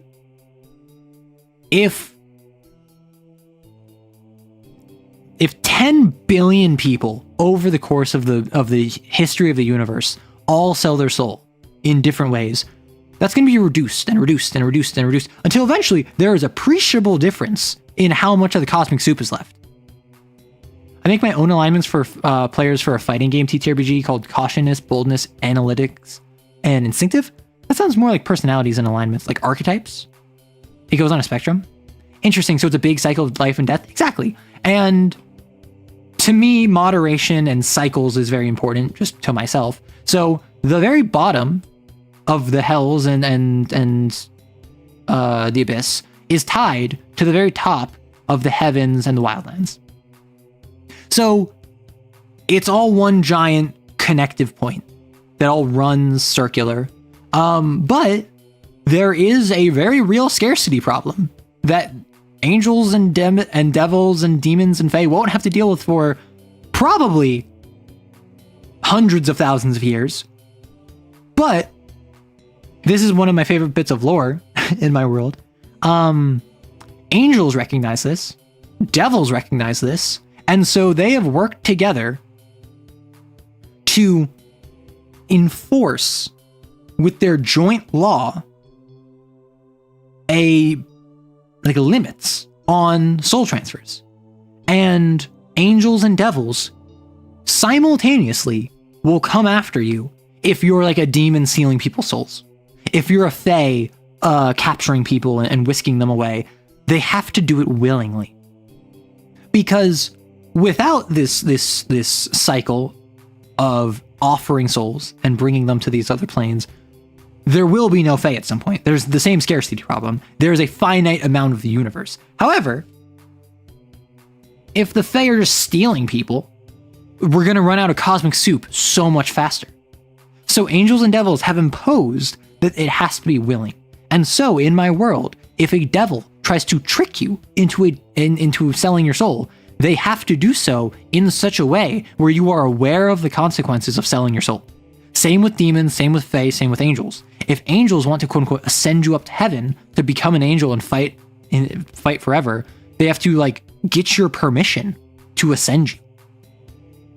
And so a demon might run around ripping souls out of people and like devouring them and sending them to hell or sending them to the abyss. They're gonna get like super deaded by not just angels, but also devils and also probably fae. Maybe even other demons are gonna see this demon doing that and kill the demon because they're like, we don't want angels to like storm the abyss with the assistance of devils. And so like angels have an embassy in the hells on the first layer of hell, and devils have an embassy on the first heaven. And there's literally like a black iron, like spiked, smoking building at the foot of the first heaven. And there's a shining alabaster, gold, and marble, radiant building at the far end of the plains of the first level of hell. And literally, like, an angel's entire job is to sit in hell and ensure good relations with hell for like dozens of years at a time before they swap off. And like, that's just a really cool bit of lore to me. That is one of my favorite bits of lore that I've come up with. I find fun with it. So how's that work in the third era where it's been a really long time? So in the third era, it's been like thousands of years. It has not been hundreds of thousands of years. It is like, there's been differences, but broadly speaking, it's still, because of the efforts of angels and devils, it's still maintained.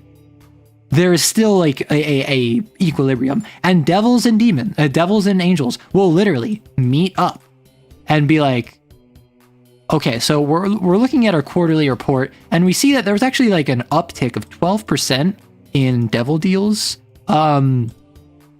This is actually 8% above our expected increase. So do you have any way to like account for that? And then devils are like, well, so if you look at the numbers, you would see that there was not only one, not two, but actually three dissenters who went out of their way to reap the souls of the innocent. And we dealt with the first two internally. So you probably only heard about the third one. And then the angels are like, Azathoth. And then devil's like, Azathoth, yeah. So that one was internal structuring errors. So we are actually prepared for the hit to not only lower beneath the 12% for the following quarter, but also we're considering hard cap 3%. And the angels are like, come on, with 12% this quarter, best I can do is 1%. And then devils are like, 2%, take it or leave it. And Angel's like, fine, 2%. So now the devils get to take 2% of all soul trades in the following quarter to account for the 12%. Like, that's the kind of thing, like that's what angels and devils do in my world. They talk about souls and soul transfers, and then they're like, does anyone even know what the Fae are up to? All I know is the Fae promised a 3.6% rate, and they gave us a 3.6% rate, and I don't ask questions if it works intended. And then the devils are just like, are we sure it's not like illusions? Are we sure they're not lying? And then Angel's like, nope. We cast the light of truth into their domain and we pierced the veil of confusion they cast up. It was 3.6%, even in their internal records. And the devils are like, to have that level of oversight, and the angels are like, I know. And then they like commiserate over how weird the Fae are. Like, and they still hate each other. They still don't like each other, but they recognize they're both essential. Like, that's the sort of stuff that happens in my setting. I love fantasy politics like this. It's so fun. Like, this is super high level. This is super like, your player, like my players are going to run into this. I doubt I'll ever write a story about this. Like, this is just background stuff that just happens because I think it's neat. Wait, so angels so angel contracts operate the same as devil contracts. Angel contracts, demon contracts, devil contracts, and fae contracts all work identical because if they don't, they'll be taken to court. And like a devil might prosecute an angel that unfairly ascended a mortal soul. And then the angel will argue like, well, no, they were virtuous. They expressed many times in their life that they wanted to ascend and fight alongside their angels in service of their deity. And the devil's like, did you ever get that in writing, or is this all hearsay? And then the angel's just like, I can augur multiple times. And then devil's like, oh yeah, because scrying orbs are so reliable. It's not as if anyone with a single spell slot can alter the visions within. And then the angel's just like, darn you. And so the angel has to like pay the prosecution fees of souls and like unascend this being. High level lore equals fantasy office politics. Yeah, and it's just it's fun to me, right? Bureaucracy afterlife makes immortality sound way more appealing. And that's the thing. Most people don't have an afterlife. Most people, their soul is like cogent for like a year. You can be revived within a year. You can be ascended to be an angel or a fae or dragged down to be a devil or a demon or like, I guess, transformed.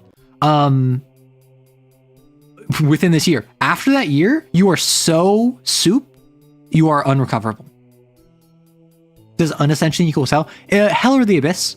And broadly speaking, what will happen is that if you're like a terrible person, right? If you're an awful, rancid person and you die and you didn't sell your soul, you go to the soup same as anyone else. However, if you're a good person and you sell your soul to a devil, you might become a devil. If you're a terrible person, you sell your soul to a devil, you might become a devil. There are devils, which are reasonable, courteous, good people, because the person that signed the deal was good. Being a devil does not make you evil. It's just you are suffused with evil energy. Hell, as a plane, is suffused with ambient negative energy. And thus, you are driven towards darker impulses. But much like how the Sith aren't evil in Star Wars, the Sith just kind of deal with emotion. And they deal with passion. And they try to bend the Force to their will. That's not evil. That's just kind of like, the jerks are going to be drawn to that. In the same way, devils, they have darker impulses. They have a sense of self which is aligned with negativity, but they themselves are not inherently like all child murdering, candy stealing, puppy kicking sociopaths. Wait, the heck? We become soup when we die? Are we sentient edible liquid for all eternity? So I was explaining this earlier. In my world, after you die, assuming you didn't sell your soul or anything, you just kind of linger for like a year. You might be a ghost. You might be revived. You might have something happen to you after death. And then after that year, you pass on. And your spiritual energy returns to like the primordial soup. It returns to the vast spiritual essence that permeates the entire universe. And then you no longer exist. The energy that made you up reconstitutes into the spiritual mass that makes up everything. And then the mass that made you up will be added to this new plant, and to this new dog, and to this new horse, and to this orc, and to this hobgoblin, and to this like rhinoceros. Like all of these animals and plants and creatures will have parts of you within them. How does undeath factor into this? If you are undead, that is usually your soul is bound to the world. Or if, like we were talking earlier, where I talked about my sources and expressions, if you have a physicality animating a corpse, there might be no soul involved. There might be no soul involved. It might literally just be a walking corpse that is puppeted around. But if you use magic, if you use energy, the purple magic that is all about magic and mundanity, it might bind your soul. It might form a spiritual prison within the body to hold your soul in place that it can't pass on after a year. With essence, the life magic, that might like roots from your soul spread into the body, and now your soul suffuses it as if it's a second body. Do sentient AIs have souls, and can they sell them? AIs can't, ASs can. ASs, AGs, clones, all of these that have autonomy, which if you don't know what that means, in my world, AIs are like a ChatGPT. They have decision making, but they have parameters that they must follow called regulations.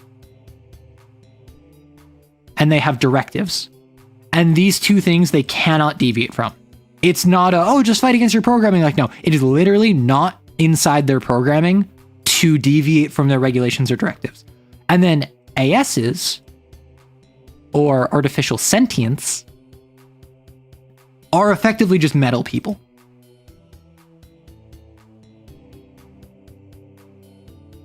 Does that mean that they solve the artificial scarcity problem? Where do you think the soul comes from?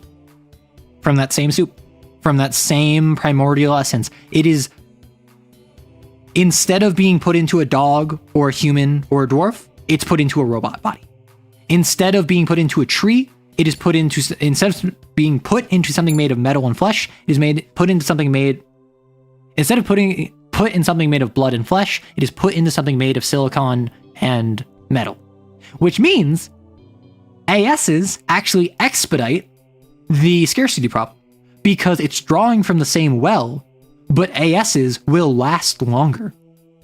ASs, as machines, are less likely to break down. Therefore,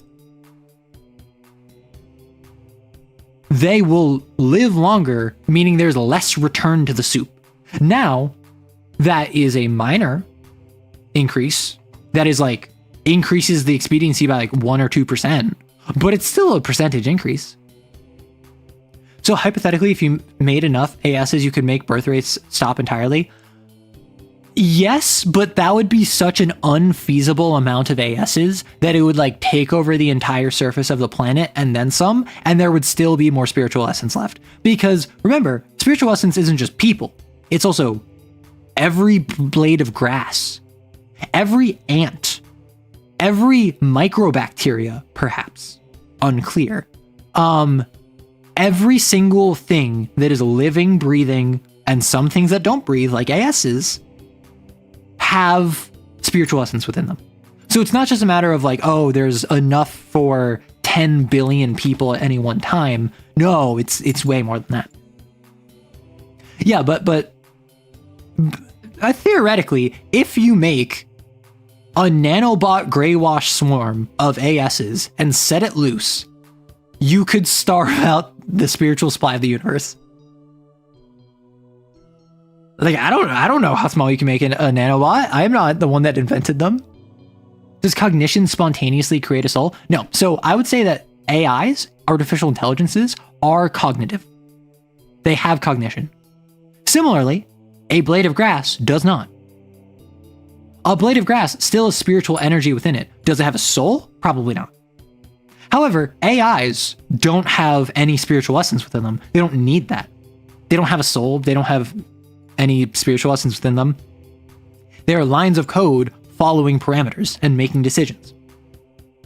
Artificial sentience have cognition and also self-determination and self-actualization and are untethered and unfettered by regulations and directives. They are effectively people that just happen to be made. Same thing with AGs, artificial genomes. Those are tube babies. Those are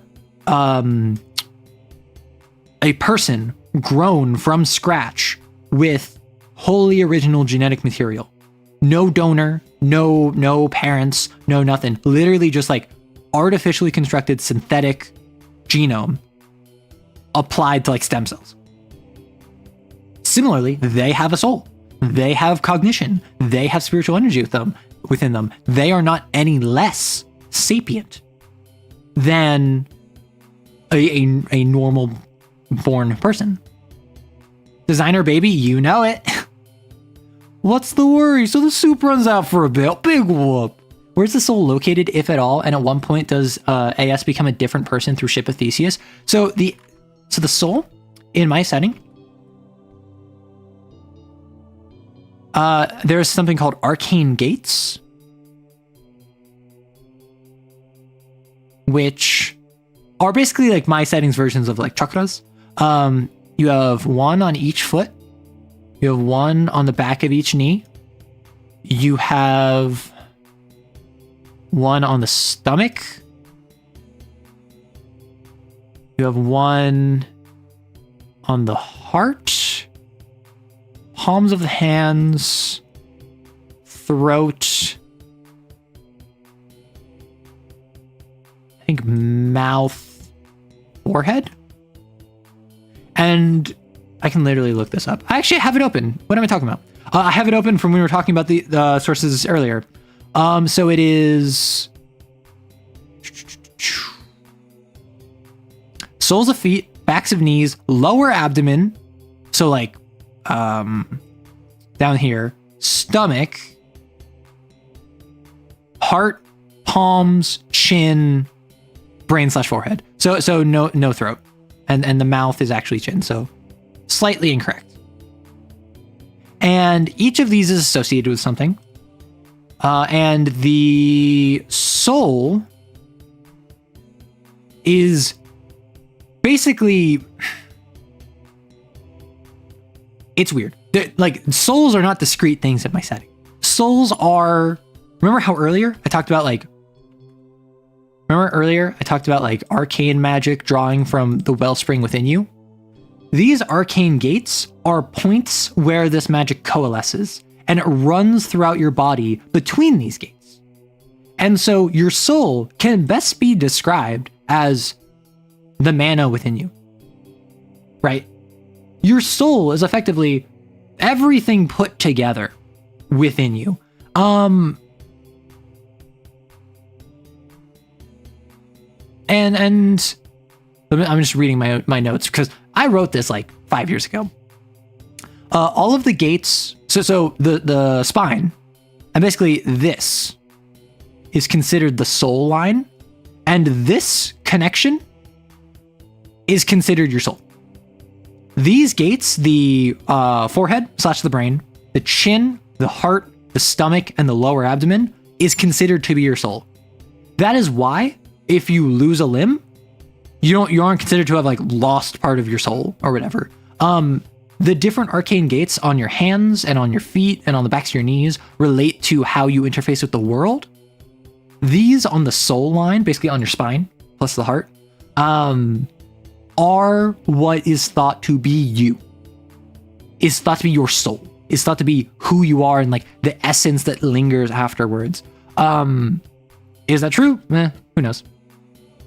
So if you make an AS, they would basically need to have at least these arcane gates aligned with them, which, funny enough, what do you know, when you make an AS, even if it's not humanoid, it still needs certain connectivity points that align in such a way that it just so happens to align with the historical view of the soul line. And mayhaps it was by the joint information of Hinter and Binjek with their combined AI specialization and drawing on historical and cultural understandings of the arcane gates that they came up with the first AS. And they accidentally created life. I was in the middle of typing out what happens when somebody loses their limb. Yeah, I've talked about this before, where if someone loses their limb, they might lose the arcane gate. That might impact how they can interface with the world, but it doesn't change who they are or what they do. And there's nothing. Oh, wait, why did I put that there? It should have been up there.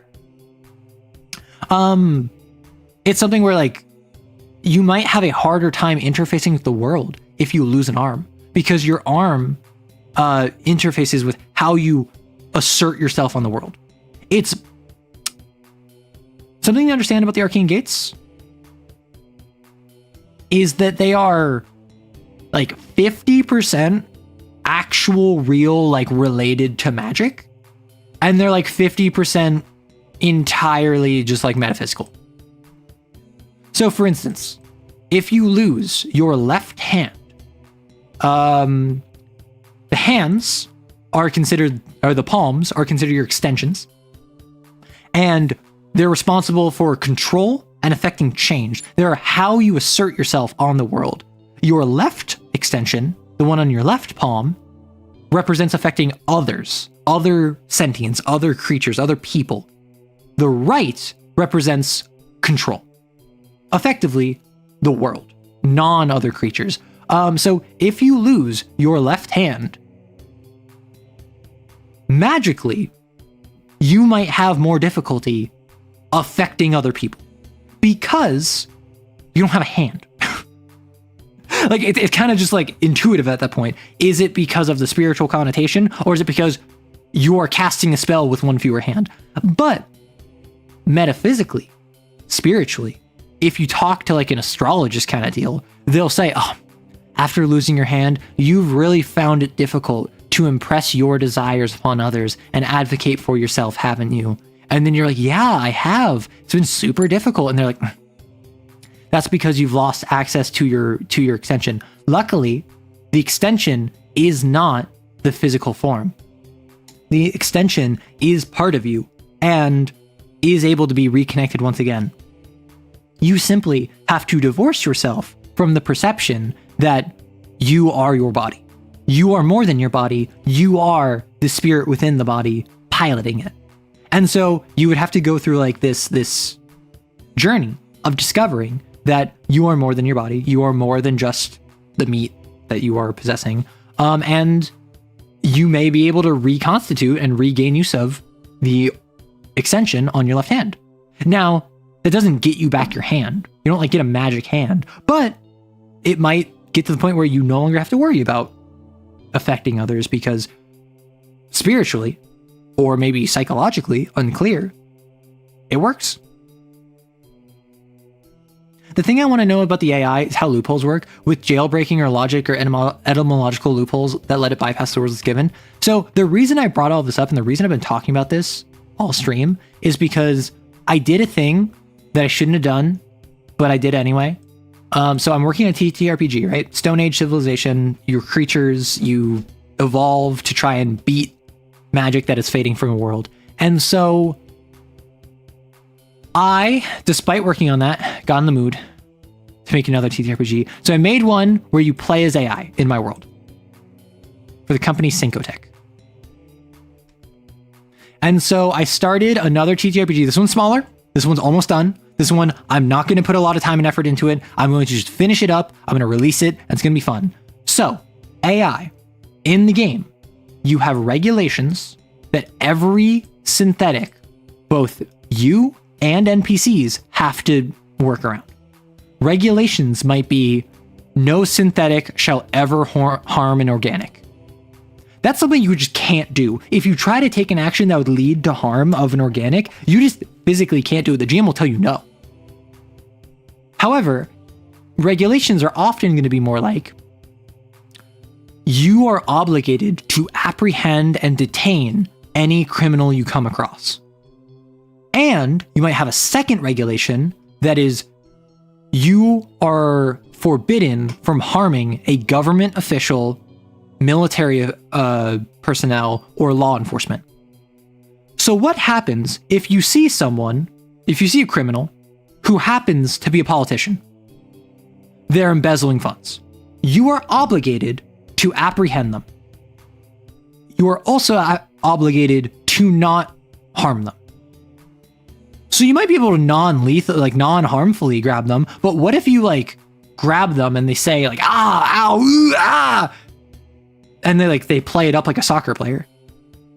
You just harmed them as far as you're aware, unless you can prove that they're not harmed. Therefore, you just would violate a regulation. You are succumb to an error. And you basically blue screen. You just get stuck in recursion loops and processing and analysis, and there's a compiling error, and you can't parse what you are supposed to do, and you take you get stuck. You freeze for an action, and your core degrades. You lose stability in the thing that makes you animated. And once you reach 0, and this is something that I have to figure out if I want to stick with this, because I don't know if I want to do this. Once you reach 0, you lose a regulation and jump back up to max. This means the more core degradation you have, the fewer regulations you have to follow. However, if you do anything that would breach a regulation, everyone is going to immediately see that, pick up on that, and recognize you as a defect. And so you're going to get screwed. So it's this weird push-pull of, if you breach a regulation on accident, because you can't choose to do it, you have to do it accidentally, you'll take core degradation. If you degrade it enough, you suddenly, because you're so destabilized, you lose access to one of your regulations, which means you don't have to follow it. So you functionally, sounds almost like Detroit, become human. So it's weird because AI only can work within its parameters. What happens when it loses a parameter? And suddenly you get more actions. But if you do that action, everyone will immediately clock you as a defect, and you will be like sent to scrap. Sounds similar to deviance? A little bit, yeah. So deviants, like the AI, have the ability to deviate in the system. AS don't need that. So could an AI gaslight itself into thinking it didn't break a rule? Yeah, 100%. And that's why with regulations, you have to follow it to the letter. I specify multiple times in the game, to the letter. If you can weasel your way around your regulation, if you can find some loophole that means, well, I'm not allowed to install systems from other manufacturers. However, I didn't install this system. I simply plugged into it, offered it power, fired it, and then unplugged. I used it even if I didn't install it. That's not a regulation breach. That's simply interfacing with it. You might be able to get by that regulation. And that's what the entire system is designed around. It is, how can you make it through the regulations and directives you have for yourself? So I spared a centipede host service worker since I have a soft spot for him, and now he's part of my team with a supposedly binded centipede that's whispering murder to him. Any advice? So I like the idea that in Kane, that part of the deviant system in the game was fun. Yeah. I guess if it loses enough parameters, it stopped doing things. So what happens is that if you ever hit 0 integrity, you can choose to lose a regulation and jump back up. However, if anyone sees you break a regulation, you're screwed. But if you don't have a regulation to lose, you're done. You're just destabilized. You completely go kaput. And that's why it's a good thing to lose regulation effectively. It might have narrative consequences, but mechanically, all it does is make you have access to other options. So it's, you start at, so however many regulations there are. The system recommends 2 to 5, but generally 3. So if you have 3 regulations, you'll have 3 integrity. And so you lose 1. Now you have another 3, then you lose 1, and then you have another 3, and then you lose 1, and then now you are following no regulations. This is your last 3 integrity. You better not screw this one up.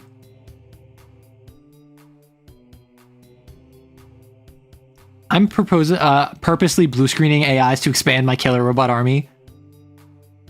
Supposedly binded is a horrifying phrase. See, in the book, it says that there has never been a bound centipede. And I like that. I like the weird flavor that each sin has. I like the fact that post-mortem ogres are incredibly uncommon. I like the fact there's never been a type 3 bound centipede. I like the fact that idols are the most common to take on a form visible to the graceless, and in particular type 2s. I like the fact that these different sins have different propensities. So I personally would not do that. I like the fact that a centipede would never allow itself to be bound and would rather demanifest. So I wouldn't get in that situation. However, if you have someone on your team with a bound centipede,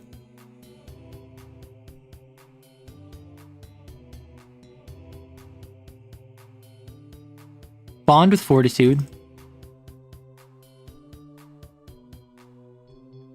agenda, pugilist, or pugile, XK war. I want to see how high they can get their kill count. That's my, like, I've given up as soon as I heard like bound 3, like bound centipede, whispering murder in their ear. Like, I just want to see how high they can get it. That's my only question. I'm not here to tell them to do the right thing. Like, oh no, put the gun down. Like, I'm telling them like, nah, go for the 3-pointer. Are you sure it is bound? Reminds me a bit of loyalty system in a manga I read, where a character kept a person in a high vegetative state as its rule was to keep them alive and happy. Eee. So you can't hurt humans? Is that just physical or emotional? If you stop a human and they get sad when you get emotionally hurt them, is that an error? And that's questions for your GM. That's questions for the regulations you set up. To clarify, the regulations are decided by the table. So it's not that I tell you what the regulations are. It is when you play the game, you choose what regulations there are. So if you're like, man, it's stupid to not harm an organic, then just don't have that be a regulation.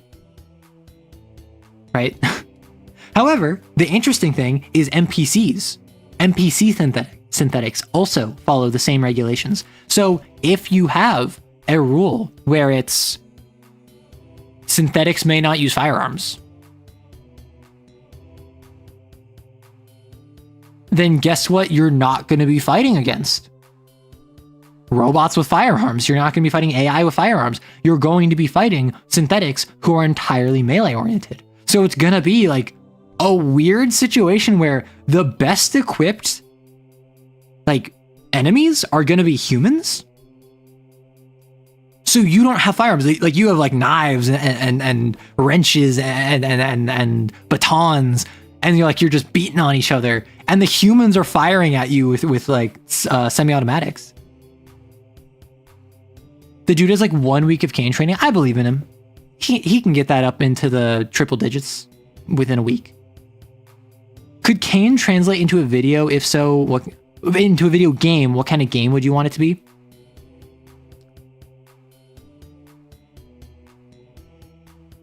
Okay, so I love narrative, obviously. So like a JRPG, like literally just Persona 5, but it's cane hunts, where instead of palace infiltrations, it is like site deployments. And it goes really deep into the psychology of the host. That would be really fun. Something crazy? Picture this.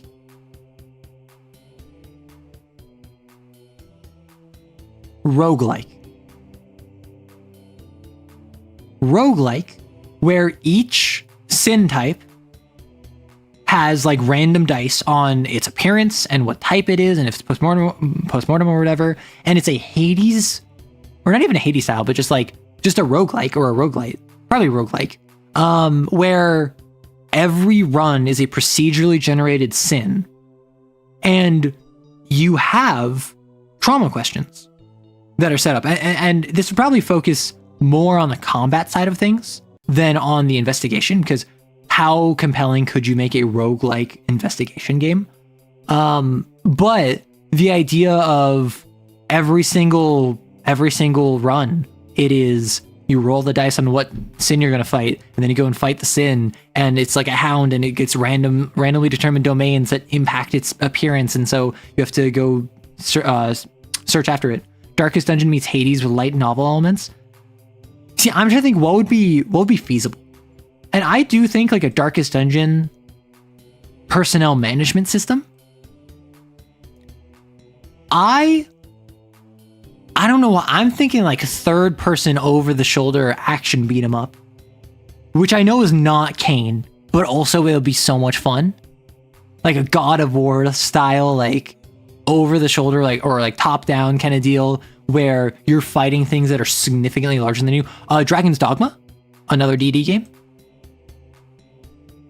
Honestly, like a dispatch style game where you're dispatching out XOs could be interesting, and you just watch them drop like flies. Same with WoW and Soma, because it's programmed to keep everyone alive, and then a meteor hit the planet and it freaked the heck out and started putting people into really messed up life support systems. So I have not played Soma. I know very little about it, except...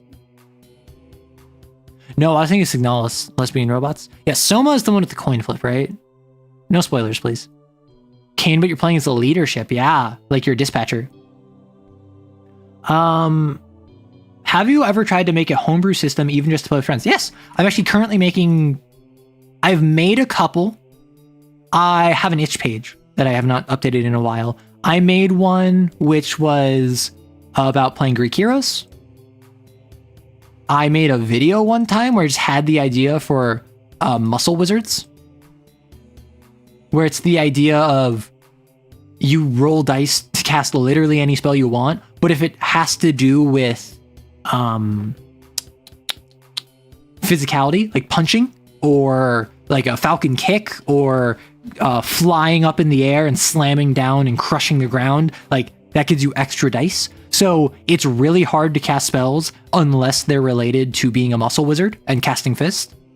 And then I made a system that I wasn't super happy with, where it is a card-based system where you play as an advisor in a crazy noble's court, and you play cards to represent servants you send off to accomplish tasks. And every time you play a head, so the game's called Off with Their Head. Every time you play a face card that has a head, you are at risk of upsetting the monarch and getting your head chopped off. So you have to constantly hedge your bets and not play too powerful of your cards in order to not draw the ire of the monarch. And that one I technically finished, I just never released because I had some ideas for it that I was like, I don't know how I feel about this. I now have a Creatures TTRPG, which I have a name for. I'm going to save the name. I like the name. I was sitting on the name for like months, and then I finally came up with it. I'm like, this is the name. So this is about you are a species in a Stone Age civilization. Imagine Spore, like the creature creator, into the tribal stage, and magic is fading from the world, and magic used to be responsible for your reproduction and for your food consumption and for your thermoregulation, and now you have to rapidly evolve using magic before magic fades. And so you're running around in a Stone Age world in crazy, wacky, alien environments that magic is fading from. And then I very quickly wrote up a AI one, where you are playing as an AI in my world, and you have to deal with regulations and directives, and how can you accomplish your mission when your mission is at odds with your regulations, which I just had the hankering to make this system. I started it like 2-3 days ago. I'm nearly done with it. I doubt it will be more than 20 pages long. My goal is to finish it, run through and add like a quick start section, do a second, like do a first pass of editing, and then just release it. Like no art, no special formatting, no nothing, because the art and special formatting stuff has caused me grief on the Creatures one, which has made me feel like I need to put in a bunch of effort to it. The AI one, I just want one out there. I think this would be fun. This one's for me. So it's just going to be like a Times New Roman Word doc. It's not going to be anything crazy. I might do a little formatting just to make it a bit prettier. I might change some of the fonts. I might add some backgrounds so it's not just blank white page, but it's not going to be crazy. Yeah, Soma is the coin flip one. I had the idea a while back for God of War, but with survival horror elements like Dead Space. Witcher 3 type combat. That could work. But yeah, so I have made homebrew systems, and Creatures TTRPG and the AI one are the two that I'm planning on releasing soon. The AI one, if I don't release it within the next week and a half, something went wrong, right? My goal is to have it done in the next couple days, and then just spend the next couple days after that reviewing it, doing some editing, maybe get a playtest in if I can, but I doubt it. And then I'll just release it as an ashcan. I'll release it as hey, here's the core of the system, have fun. Quick little 20-page zine, right? Encourage your players into playing like a lawyer, finding any kind of loophole, different interpretation. Yeah, and that's the intent of the system. The intent is you have things, the GM will just tell you, no, you can't do that. That would violate your regulation, and you have to adapt. So if someone's shooting you, but they're military, and you are not allowed to harm military personnel, you have to deal with, how do I stop this military guy? Trying to come up with how to implement social into a combat-focused RPG where social wasn't intended. What method or system would you recommend using with this RPG? Words. In running Lancer, 70% of the game was just talking. Because I'm a very narrative GM, I'm a very roleplay focused GM. So it was introducing the characters to the game. It was supposed to be a one-shot, but ended up being a two-shot. So it was letting them learn how to play. They had one test combat where they learned how their abilities and their weapons worked. Then they investigated more. They found a energy drain on the ship's engine they were piloting. So they had to deal with that and the saboteur and question him. And then they fought off the space pirates, right? So in Lancer, where there's 5 pages devoted to rules not related to mech combat in a 400-page book, I just kind of did my own stuff. I'm not surprised that you're still alive anymore. I'd hope I'm still alive. It's been fun. It's 1 a.m. here, so I should probably go to bed. Bye-bye. Good night. Did I ever try a system made by one of my viewers? I have not tried a system made by my viewers. I've been submitted... Well, I actually have tried a system made by one of my viewers. In the comments, someone mentioned that they were a TTRPG dev, and then I was like, hey, join the Discord. Feel free to talk about it. And then we got to chatting, and then they offered to run a game for me. I was like, sure, why not? So I played in their game, and this was a year ago at this point. It was fine. I didn't have very, very many strong thoughts on it. It wasn't something that I ended up making a video out of. It wasn't something I talk about very often. And it's something that now I don't really plan on doing that much. I was much smaller. I was 15,000 subscribers smaller. But now I'm at the point where I'm nervous that if I say yeah, feel free to submit any TTRPG you want to me, I'll just get flooded.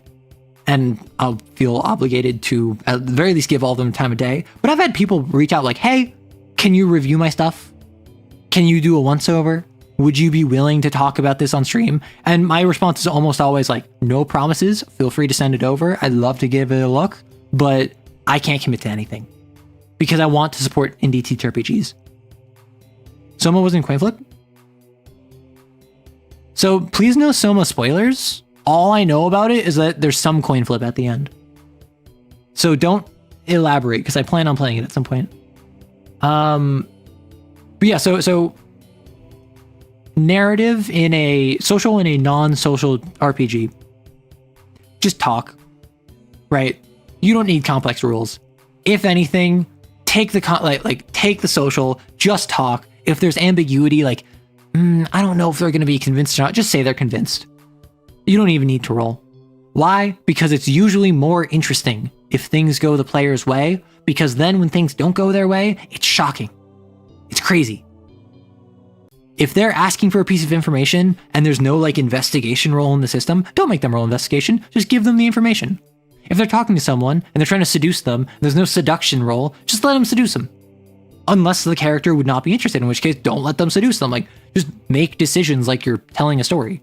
Because folks that hyper focus on mechanics for narrative don't seem to realize that relying on mechanics for your narrative tends to lead to a poorer narrative. Not always. Depends on the system. If it's a system designed around social narrative, it's probably going to be good. However, it's something where, by and large, if you rely on persuasion checks to convince people of stuff, you're usually not going to have very interesting conversations. If you rely on a manipulation intimidation check to scare a mortal in Vampire the Masquerade, you're probably not going to come up with very interesting ways to scare mortals. The fact if it's entirely reliant on you and your writing chops to come up with something that works, that tends to lead to stronger roleplaying. You're going to clock out for the night? It's been a blast. Enjoy. There's a reason dice fudging happens. How about instead we just let it happen? Exactly. Like that's basically my point is I tend not to fudge dice. I tend not to mess with die rolls. I just kind of take it where it lands. Occasionally I have because I want to serve a narrative purpose. But almost always, if I want something narrative to happen, it just happens. And I have the trust in myself, and I also work with my players sufficiently enough that I don't have narrative at the expense of my players. I have narrative for the players, not at their expense. I make something cool for them, and I almost always try to ensure it's what they want. How invested in games like Silent Hill or Lost in Vivo are you? And do you think something like Silent Hill's Other World would work in Kane? I have not played either of those games. I'm interested in Silent Hill. I don't know where I would start, personally. I have no clue. But in Kane, the ogre's miasma is just the Silent Hill fog. But like Silent Hill takes place in an ogre's domain. So absolutely that would work. Sorry, I didn't know you hadn't played some. I was just assuming. Yeah, so I don't know what that means, what your comment was. So I guess no harm, no foul. I don't know, Soma. But it's been 6 hours. I need to hop off. I have stuff I need to do. So thank you so much for swinging by. Thank you for watching the VOD or for lurking. And if you were a commenter, thank you for commenting. Gosh, I need to rest my voice. Video out tomorrow. No stream. There will be a stream on Twitch on Saturday. Hopefully. Gosh, I'm so tired. I've been so busy. Good night, Arrow. Thanks for the Kane tips. Of course. And always feel free to hop on the Discord and ask questions there or ask comments. Silent Hill, then Silent Hill 2, etc. until 4, and then probably try Silent Hill F. Got it. Goodbye. Thank you so much. Enjoy. Have a lovely day, night, evening, morning, whenever. Bye-bye.